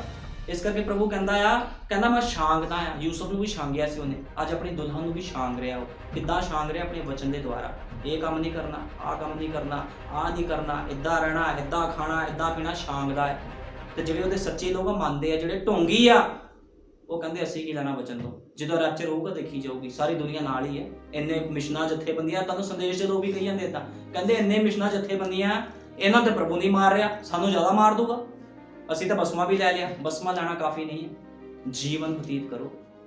ਯੀਸ਼ੂ ਮਸੀਹ ਤੁਹਾਡੇ ਵਿੱਚੋਂ ਦੇਹਧਾਰੀ ਹੋਣਾ ਚਾਹੀਦਾ, ਪਤਾ ਹੋਣਾ ਚਾਹੀਦਾ ਇਹ ਭੈਣ ਮਸੀਹ ਭੈਣ ਹੈ ਜਿਹਦੇ ਅੰਦਰ ਆਤਮਾ ਰਹਿੰਦਾ ਖੁਦਾ ਦਾ, ਤੇ ਜਿਹਦੇ ਅੰਦਰ ਖੁਦਾ ਦਾ ਆਤਮਾ ਰਹਿੰਦਾ ਆ ਉਹਨੂੰ ਡਰਨ ਦੀ ਲੋੜ ਨਹੀਂ ਹੈ। ਫਿਰ ਨਾ ਉਹਦਾ ਪਿਤਾ ਉਹਨੂੰ ਕਦੇ ਛਾਂਗੇਗਾ, ਫਿਰ ਛਾਂਗ ਦਾ ਪ੍ਰਭੂ ਨਹੀਂ ਹੈਗਾ। ਜੇ ਤੁਹਾਨੂੰ ਇੱਕ ਵਾਰ ਉਹਦੀ ਛਾਂਗਤਾ ਕਲੀਅਰਟੀ ਚ ਲਿਆਂਦਾ, ਫਿਰ ਉਹ ਤੁਹਾਨੂੰ ਸੁਟੇਬਲ ਕਰ ਦੂਗਾ ਇੱਕ ਜਗ੍ਹਾ ਦੇ ਉੱਪਰ। ਤੁਹਾਨੂੰ ਪਤਾ ਜਦੋਂ ਪੌਦਾ ਛੋਟਾ ਹੁੰਦਾ ਉਹਨੂੰ ਛਾਂਗਦਾ ਆ ਮਾਲੀ, ਜਦੋਂ ਦਰਖਤ ਬਣ ਜਾਂਦਾ ਆ ਫਿਰ ਉਹ ਜਦੋਂ ਫਲ ਦੇਣ ਲੱਗ ਪੈਂਦਾ ਫਿਰ ਨਹੀਂ ਛਾਂਗਦਾ ਉਹਨੂੰ ਪਤਾ ਉਹਨੇ ਫਲ ਦੇਣ ਲੱਗ ਗਿਆ। ਠੀਕ ਹੈ ਨਾ। ਜਦੋਂ ਤੁਸੀਂ ਖੁਦਾ 'ਚ ਵਾਜੇ, ਪ੍ਰਭੂ ਤੁਹਾਨੂੰ ਕਈ ਦਿੱਕਤਾਂ ਪਰੇਸ਼ਾਨੀ 'ਚੋਂ ਕੱਢਦਾ। ਜੇ ਤੁਸੀਂ ਵਧੀਆ ਬਣ ਜਾਂਦੇ ਇੱਕ ਵਧੀਆ ਵ੍ਰਿਕਸ਼ ਬਣ ਜਾਂਦੇ। ਯੀਸ਼ੂ ਮਸੀਹ ਵੀ ਜੀਵਨ ਦਾ ਵ੍ਰਿਕਸ਼ ਆ, ਤੁਸੀਂ ਵੀ ਉਹਦੇ ਬੱਚੇ, ਤੁਸੀਂ ਵੀ ਵ੍ਰਿਕਸ਼ ਆ। ਵ੍ਰਿਕਸ਼ ਇੱਕ ਦ੍ਰਿਸ਼ਟਾਂਤ ਆ। ਵ੍ਰਿਕਸ਼ ਦਾ ਮਤਲਬ ਆ ਵੀ ਪ੍ਰਭੂ ਵ੍ਰਿਕਸ਼ ਇਹ ਵ੍ਰਿਕਸ਼ ਨਹੀਂ ਸੀ ਜਿਹੜਾ ਆਮ ਅਸੀਂ ਦੇਖਦੇ ਹਾਂ। ਵ੍ਰਿਕਸ਼ ਉਹ ਸੀ ਜੀਵਨ ਦਾ ਵ੍ਰਿਕਸ਼, ਦ੍ਰਿਸ਼ਟਾਂਤ ਬੋਲਿਆ ਗਿਆ ਹੈ। ਠੀਕ ਹੈ ਨਾ। ਤੁਸੀਂ ਵੀ ਵ੍ਰਿਕਸ਼ ਹੋ ਇੱਕ, ਤੁਸੀਂ ਵੀ ਉਹਦੀ ਸੰਤਾਨ ਹੋ। ਜੇ ਖੁਦਾ ਆਤਮਾ ਹੈ ਤਾਂ ਤੁਸੀਂ ਵੀ ਆਤਮਾ, ਤੁਸੀਂ ਮਨੁੱਖ ਨਾ ਸਮਝੋ ਆਪਣੇ ਆਪ ਨੂੰ, ਤੁਸੀਂ ਵੀ ਆਤਮਾ ਹੋ। ਤੇ ਆਤਮਾ ਦੇ ਵਿੱਚ ਚਲੇ ਜਾਵੇਗਾ। ਜਦੋਂ ਕੋਈ ਤਰ੍ਹਾਂ ਆਤਮਾ ਆਵੇਗਾ ਤੇ ਇਸ ਆਤਮਾਵਾਂ ਨੂੰ ਉਸ ਤੂਫਾਨੀ ਬੋਡੀ ਵਿੱਚ ਲੈ ਕੇ ਜਾਵੇਗਾ ਜਿਹੜੀ ਉੱਪਰ ਰੱਖੀਆਂ ਪ੍ਰਭੂ ਨੇ ਆਪਣੇ ਲਈ। ਤੁਹਾਨੂੰ ਪਤਾ ਸਾਡੀ ਸਾਰੇ ਦੀ ਤੂਫਾਨੀ ਬੋਡੀਆਂ ਹੈ। ਇਹ ਸਰੀਰ ਦਾ ਘਰ ਹੈ, ਇੱਕ ਆਤਮਾ ਦਾ ਘਰ ਹੋਵੇਗਾ ਜਿੱਥੇ ਤੁਸੀਂ ਜਾਓਗੇ। ਲੇਕਿਨ ਜਾਓਗੇ ਕਿੱਦਾਂ? ਸਭ ਤੋਂ ਪਹਿਲਾਂ ਤੁਹਾਨੂੰ ਧਰਤੀ ਤੇ ਇੱਕ ਨਮੂਨਾ ਪੇਸ਼ ਕਰਨਾ ਪਵੇਗਾ। ਪ੍ਰਭੂ ਨੂੰ ਪਤਾ ਹੋਊਗਾ ਵੀ ਇਹਨੇ ਇੱਥੇ ਵਧੀਆ ਪ੍ਰੀਖਿਆ ਦਿੱਤੀ, ਪਾਸ ਹੋਇਆ, ਹੁਣ ਇਹਨੂੰ ਕੋਈ ਨਹੀਂ ਰੋਕ ਸਕਦਾ। ਹੁਣ ਤੁਸੀਂ ਇੱਥੇ ਫੇਲ ਹੋ ਗਏ ਤੇ ਦਾਅਵਾ ਕਰ ਰਹੇ ਹੋ ਵੀ ਮੈਂ ਉੱਪਰ ਉਠਾਇਆ ਜਾਵਾਂ। ਨਟ ਬੋਲਡ ਲੋਕਾਂ ਦੇ ਧਰਤੀ ਨਾਲ ਜੁੜੇ ਆ ਤੇ ਦਾਅਵਾ ਕਰਦੇ ਸਾਡਾ ਰੈਪਚਰ ਹੋ ਜਾਵੇ, ਕਦੇ ਨਹੀਂ ਹੋਵੇਗਾ। ਪਹਿਲਾਂ ਨਟ ਬੋਲਡ ਖੋਲ ਲਓ ਧਰਤੀ ਨਾਲ, ਆਪਣੇ ਆਪ ਨੂੰ ਉੱਡਣ ਦੇ ਲਈ ਯੋਗਤਾ ਬਣਾਓ ਵੀ ਪ੍ਰਭੂ ਅਸੀਂ ਰੈਪਚਰ 'ਚ ਜਾਣਾ ਆ। ਇਸ ਧਰਤੀ ਦੇ ਮੋਹ ਮਾਇਆ ਨੂੰ ਛੱਡ ਦਿਓ, ਖੁਦਾ ਦੇ ਕੰਮਾਂ 'ਚ ਅੱਗੇ ਵਧੋ। ਅੱਜ ਬਹੁਤ ਲੋਕ ਖੁਦਾ ਦੇ ਕੰਮਾਂ ਨੂੰ ਕਰਨ ਦੀ ਕੰਜੂਸੀ ਕਰਦੇ ਆ। ਉਹ ਕਹਿੰਦੇ ਲੈ ਪੈਸਾ ਦੇਣ ਦੀ ਕੀ ਲੋੜ, ਪਾਸਟਰ ਪ੍ਰਾਰਥਨਾ ਕਰਦਾ ਆਪੇ ਪੈਸਾ ਆ ਜਾਊਗਾ, ਕੋਈ ਹੋਰ ਦੇ ਦਿਓ ਅਸੀਂ ਦੇਵਾਂਗੇ। ਜਿਹੜਾ ਕੰਮ ਤੁਹਾਡਾ ਤੁਸੀਂ ਕਰਨਾ, ਦੂਜੇ ਨੇ ਨਹੀਂ ਕਰਨਾ ਜਾਵੇ। ਜੋ ਤੁਹਾਨੂੰ ਸੌਂਪਿਆ ਤੁਹਾਨੂੰ ਹੀ ਕਰਨਾ ਪਵੇਗਾ। ਅਸੀਂ ਇਹ ਨਹੀਂ ਕਹਿ ਸਕਦੇ ਅਸੀਂ ਅੱਜ 4 ਬੰਦੇ ਅਸੀਂ ਖੁਦਾ ਦਾ ਕੰਮ ਕਿਉਂ ਕਰੀਏ, 50 ਬੰਦੇ ਹੋ ਜਾਣਗੇ, 100 ਹੋ ਜਾਣਗੇ ਤਾਂ ਹੋਊਗਾ ਖੁਦਾ ਦਾ ਕੰਮ। ਇਹਦਾ ਮਤਲਬ ਤੁਸੀਂ ਆਪਣੇ ਮੌਕੇ ਨੂੰ ਤਾਂ ਗਵਾ ਰਹੇ ਹੋ। ਉਹ ਤਾਂ ਕਰ ਹੀ ਦੇਣਗੇ ਆ ਕੇ ਜਿਨ੍ਹਾਂ ਨੇ ਕਰਨਾ, ਤੁਸੀਂ ਤਾਂ ਕਰੋ, ਤੁਸੀਂ ਤਾਂ ਵਧੋ ਖੁਦਾ ਦੇ ਕੰਮਾਂ ਦੇ ਵਿੱਚ। ਕਿਉਂਕਿ ਤੁਹਾਨੂੰ ਪਤਾ ਇੱਥੇ ਪੈਸੇ ਦੀ ਸੇਵ ਕਈ ਨਹੀਂ ਹੁੰਦੀ, ਨਾ ਇੱਥੇ ਕੋਈ ਲਾਲਚ ਹੈ। ਇੱਥੇ ਖੁਦਾਵੰਦ ਦੀ ਸੇਵ ਕਈ ਹੁੰਦੀ, ਤੇ 1 ਰੁਪਏ ਦਾ ਵੀ ਹਿਸਾਬ ਹੁੰਦਾ ਹੈ। 1 ਰੁਪਿਆ ਨਹੀਂ ਇੱਧਰ ਉੱਧਰ ਹੁੰਦਾ ਖੁਦਾ ਦਾ ਇਸ ਜਗ੍ਹਾ ਤੇ। ਇਸ ਕਰਕੇ ਆਪਣੇ ਜੀਵਨ ਨੂੰ ਸਹੀ ਕਰੋ। ਤੁਸੀਂ ਤਾਂ ਉਸ ਬਚਨ ਕਰਕੇ ਜੋ ਮੈਂ ਤੁਹਾਨੂੰ ਕਿਹਾ ਹੈ ਸਾਫ਼ ਹੋ ਚੁੱਕੇ ਹੋ। ਤੁਸੀਂ ਮੇਰੇ ਵਿੱਚ ਰਹੋ ਅਤੇ ਮੈਂ ਤੁਹਾਡੇ ਵਿੱਚ। ਜਿਸ ਪ੍ਰਕਾਰ ਟਹਿਣੀ ਜੇ ਉਹ ਅੰਗੂਰ ਦੀ ਵੇਲ ਵਿੱਚ ਨਾ ਰਹੇ ਆਪਣੇ ਆਪ ਫਲ ਨਹੀਂ ਦੇ ਸਕਦੀ। ਤੁਹਾਨੂੰ ਪਤਾ ਜੇ ਤੁਸੀਂ ਪ੍ਰਭੂ ਯੀਸ਼ੂ ਮਸੀਹ ਦੇ ਸੰਦੇਸ਼ਾਂ 'ਚ ਨਹੀਂ ਰਹਿੰਦੇ, ਨਬੀ ਦੇ ਸੰਦੇਸ਼ਾਂ 'ਚ, ਤੁਸੀਂ ਫਲ ਨਹੀਂ ਦੇ ਸਕਦੇ। ਅੰਗੂਰ ਦੀ ਵੇਲ ਮੈਂ ਹਾਂ, ਤੁਸੀਂ ਟਹਿਣੀਆਂ ਹੋ। ਜੋ ਮੇਰੇ ਵਿੱਚ ਰਹਿੰਦਾ ਹੈ ਅਤੇ ਮੈਂ ਉਸ ਵਿੱਚ ਸੋਈ ਬਹੁਤਾ ਫਲ ਦਿੰਦਾ ਹੈ। ਕਿਉਂ? ਜੋ ਮੇਥੋਂ ਵੱਖਰੇ ਹੋ ਕੇ ਤੁਸੀਂ ਕੁਝ ਨਹੀਂ ਕਰ ਸਕਦੇ। ਇਹ ਮੈਂ ਨਹੀਂ ਕਹਿ ਰਿਹਾ, ਪ੍ਰਭੂ ਯੀਸ਼ੂ ਮਸੀਹ ਦਾ ਵਚਨ ਕਹਿ ਰਿਹਾ। ਤੁਸੀਂ ਮੇਰੇ ਤੋਂ ਵੱਖ ਹੋ ਕੇ ਕੁਝ ਨਹੀਂ ਕਰ ਸਕਦੇ। ਚਲੇ ਜਾਓ ਸੰਸਾਰ ਨੂੰ ਛੱਡ ਕੇ ਕਿਸੇ ਵੀ ਸਥਾਨ ਤੇ, ਲੱਖਾਂ ਰੁਪਏ ਪਾ ਲਓ, ਕਰੋੜਾਂ ਰੁਪਏ ਪਾ ਲਓ, ਕੈਨੇਡਾ ਚਲ ਜਾਓ, ਅਮਰੀਕਾ ਚਲ ਜਾਓ, ਤਾਂ ਵੀ ਤੁਸੀਂ ਕੁਝ ਪ੍ਰਾਪਤ ਨਹੀਂ ਕੀਤਾ। ਸਭ ਕੁਝ ਤੁਸੀਂ ਗਵਾ ਲਿਆ। ਜੇ ਤੁਸੀਂ ਗਰੀਬੀ ਦਾ ਜੀਵਨ ਬਤੀਤ ਕਰਦੇ ਹੋਏ ਵੀ ਸੰਦੇਸ਼ 'ਚ ਚੱਲਦੇ ਹੋ ਤੇ ਤੁਸੀਂ ਸਭ ਕੁਝ ਪਾ ਲਿਆ। ਕਿਉਂਕਿ ਤੁਹਾਨੂੰ ਪਤਾ ਸਭ ਤੋਂ ਕੀਮਤੀ ਚੀਜ਼ ਕਿਹੜੀ ਹੁੰਦੀ ਹੈ? ਨਬੀ ਨੇ ਕਿਹਾ ਸਭ ਤੋਂ ਕੀਮਤੀ ਜੀਵਨ। ਤੁਹਾਡਾ ਜੀਵਨ ਸਭ ਤੋਂ ਕੀਮਤੀ, ਤੁਹਾਡੇ ਜੀਵਨ ਤੋਂ ਕੀਮਤੀ ਕੁਝ ਨਹੀਂ ਹੈ। ਤੁਹਾਡਾ ਪੈਸਾ, ਤੁਹਾਡੇ ਧਨ ਦੌਲਤ, ਜ਼ਮੀਨਾਂ ਕੁਝ ਵੀ ਕੀਮਤੀ ਨਹੀਂ ਹੈ। ਤੁਹਾਡਾ ਜੀਵਨ ਕੀਮਤੀ ਹੈ। ਤੁਹਾਨੂੰ ਪਤਾ ਇੱਕ ਰੂਹ ਦੀ ਕੀਮਤ ਕਿੰਨੀ ਹੈ? ਨਬੀ ਨੇ ਕਿਹਾ ਇੱਕ ਰੂਹ ਦੀ ਕੀਮਤ 10,000 ਸੰਸਾਰ ਤੋਂ ਵੀ ਜ਼ਿਆਦਾ ਹੈ। ਭਾਈ ਬ੍ਰਾਹਮ ਨੇ ਇਸ ਗੱਲ ਨੂੰ ਕਿਹਾ ਤੁਸੀਂ ਇੱਕ ਸੰਸਾਰ 'ਚ ਰਹਿ ਰਹੇ, 10,000 ਸੰਸਾਰ ਤੋਂ ਵੀ ਜ਼ਿਆਦਾ ਤੁਹਾਡੀ ਕੀਮਤ ਹੈ ਰੂਹ। ਇਸ ਰੂਹ ਨੂੰ ਗਵਾਓ ਨਾ, ਇਹਨੂੰ ਨਾਸ਼ ਨਾ ਕਰ ਲਓ। ਪ੍ਰਭੂ ਨੇ ਕਿਹਾ ਇਹ ਮੇਰਾ ਮੰਦਿਰ ਆ, ਜਿਹੜਾ ਇਸ ਹੈਕਲ ਦਾ ਨਾਸ਼ ਕਰਦਾ ਮੈਂ ਉਹਦਾ ਨਾਸ਼ ਕਰ ਦੂੰਗਾ। ਇਸ ਹੈਕਲ ਦਾ ਨਾਸ਼ ਨਾ ਕਰੋ, ਵਚਨ ਦੇ ਨਾਲ ਭਰੋ ਇਸ ਹੈਕਲ ਨੂੰ। ਜੇ ਵਚਨ ਦੇ ਨਾਲ ਭਰੋਗੇ ਤਾਂ ਤੁਸੀਂ ਖੁਦਾ ਦੇ ਰਾਹ 'ਚ ਚੱਲੋਗੇ, ਤੁਹਾਨੂੰ ਕੋਈ ਨਹੀਂ ਰੋਕ ਸਕਦਾ। ਉਹਦੇ ਰਾਹ 'ਚ ਤੁਸੀਂ ਜਾਓਗੇ। ਕਿਉਂ? ਜੋ ਮੈਥੋਂ ਵੱਖਰੇ ਹੋ ਕੇ ਤੁਸੀਂ ਕੁਝ ਨਹੀਂ ਕਰ ਸਕਦੇ। ਜੋ ਕੋਈ ਮੇਰੇ ਵਿੱਚ ਨਾ ਰਹੇ ਤਾਂ ਉਹ ਟਹਿਣੀ ਦੀ ਨਿਆਈ ਬਾਹਰ ਸੁੱਟਿਆ ਜਾਂਦਾ ਤੇ ਸੁੱਕ ਜਾਂਦਾ ਹੈ। ਉਹ ਕਹਿੰਦਾ ਜੇ ਤੁਸੀਂ ਮੇਰੇ ਵਿੱਚ ਨਹੀਂ ਰਹਿੰਦੇ, ਕਿ ਟਾਹਣੀ ਜਿੱਦਾਂ ਸੁੱਕ ਜਾਂਦੀ ਨੂੰ ਲਾ ਕੇ ਛਾਂਗਦਾ, ਇੱਕ ਜਿਹੜਾ ਆਂਦਾ ਆ ਛਾਂਗਣ ਵਾਲਾ ਆਂਦਾ ਉਹਨੂੰ ਛਾਂਗਦਾ ਆ, ਛਾਂਗ ਕੇ ਨੂੰ ਮਾਲੀ ਬਾਹਰ ਸਿੱਟ ਦਿੰਦਾ। ਕਹਿੰਦਾ ਇਸੇ ਤਰ੍ਹਾਂ ਮੈਂ ਤੁਹਾਨੂੰ ਬਾਹਰ ਸਿੱਟ ਦਊਂਗਾ। ਔਰ ਲੋਕ ਉਹਨਾਂ ਨੂੰ ਇਕੱਠਿਆ ਕਰਕੇ ਅੱਗ ਵਿੱਚ ਸੋਕਦੇ ਹਨ ਅਤੇ ਉਹ ਸਾੜੀਆਂ ਜਾਂਦੀਆਂ ਹਨ। ਜੇ ਤੁਸੀਂ ਮੇਰੇ ਵਿੱਚ ਰਹੋ ਅਤੇ ਮੇਰੀਆਂ ਗੱਲਾਂ ਤੁਹਾਡੇ ਵਿੱਚ ਰਹਿਣ, ਚਾਹੇ ਜੋ ਮੰਗੋ ਤੁਹਾਡੇ ਲਈ ਹੋ ਜਾਵੇਗਾ। ਮੂਸਾ ਨੇ ਕਿਹਾ ਸੀ ਸਮੁੰਦਰ 2 ਭਾਗ ਹੋ ਜਾਏ, ਐਵੇਂ ਥੋੜੀ ਹੋ ਗਿਆ। ਮਜ਼ਾਕ ਸੀਗਾ ਸਮੁੰਦਰ 2 ਭਾਗ ਹੋ ਜਾਵੇ। ਕਿੱਦਾਂ ਪਾਰ ਹੋ ਗਿਆ ਸਮੁੰਦਰ? ਇੱਕ ਬੰਦੇ ਦੇ ਕਹਿਣ ਤੇ ਸਮੁੰਦਰ 2 ਭਾਗ ਹੋ ਜਾਏ, ਇਦਾਂ ਹੋ ਨਹੀਂ ਸਕਦਾ। ਬੰਦਾ ਸਮੁੰਦਰ ਨੂੰ 2 ਭਾਗ ਨਹੀਂ ਕਰ ਸਕਦਾ, ਨਾ ਬੰਦਾ ਭੂਤ ਪ੍ਰੇਤ ਕਰ ਸਕਦਾ। ਕਿੱਦਾਂ ਸਮੁੰਦਰ 2 ਭਾਗ ਹੋ ਗਿਆ? ਯਿਸੂ ਮਸੀਹ ਉਹਦੇ ਅੰਦਰ ਸੀਗਾ, ਜੀਵਨ ਦੀ ਰੋਟੀ ਖਾਧੀ ਸੀ ਉਹਨੇ, ਵਚਨ ਉਹਦੇ ਅੰਦਰ ਸੀ। ਉਹਨੇ ਕਿਹਾ ਸਮੁੰਦਰ 2 ਭਾਗ ਹੋ ਜਾ, 2 ਭਾਗ ਹੋ ਗਿਆ। ਜਦੋਂ ਯਹੋਸ਼ੂਆ ਮੂਸਾ ਦਾ ਚੇਲਾ ਜਿਹੜਾ ਮੂਸਾ ਦੇ ਨਾਲ ਨਾਲ ਰਹਿੰਦਾ ਸੀਗਾ, ਤੇ ਉਹਨੇ ਕਿਹਾ ਯਰਦਨ ਦੇ ਕੋਲ ਜਾ ਕੇ 2 ਭਾਗ ਹੋ ਜੇ, 2 ਭਾਗ ਯਰਦਨ ਵੀ ਹੋ ਗਈ। ਜੇ ਮੂਸਾ ਦੇ ਨਾਲ ਕੰਮ ਚਿੰਨ ਚਮਤਕਾਰ ਹੋਏ ਤੇ ਉਹਦੇ ਚੇਲੇ ਨਾਲ ਵੀ ਚਮਤਕਾਰ ਹੋਏ ਸੀ। ਕਿਉਂ ਹੋਈ ਸੀ? ਉਹਦਾ ਜੀਵਨ ਦੇਖੋ ਕਿਦਾਂ ਦਾ ਸੀ। ਜੀਵਨ ਚੈੱਕ ਕਰਿਆ ਕਰੋ, ਬਾਈਬਲ ਪੜ੍ਹੋ, ਫਿਰ ਜੀਵਨ ਚੈੱਕ ਕਰੋ। ਇਹ ਨਹੀਂ ਵੀ ਤੁਸੀਂ ਆਏ ਹੋ ਚਰਚ, ਮੈਂ ਤੁਹਾਨੂੰ ਸਟੋਰੀ ਪੜ੍ਹ ਕੇ ਸੁਣਾਤੀ, ਹਾਲੇਲੂਇਆ ਆਮੀਨ ਬਾਜੀ ਜਾਂ ਅਸੀਂ ਮਸੀਹ ਆ। ਇਹ ਮਸੀਹਤ ਨਹੀਂ।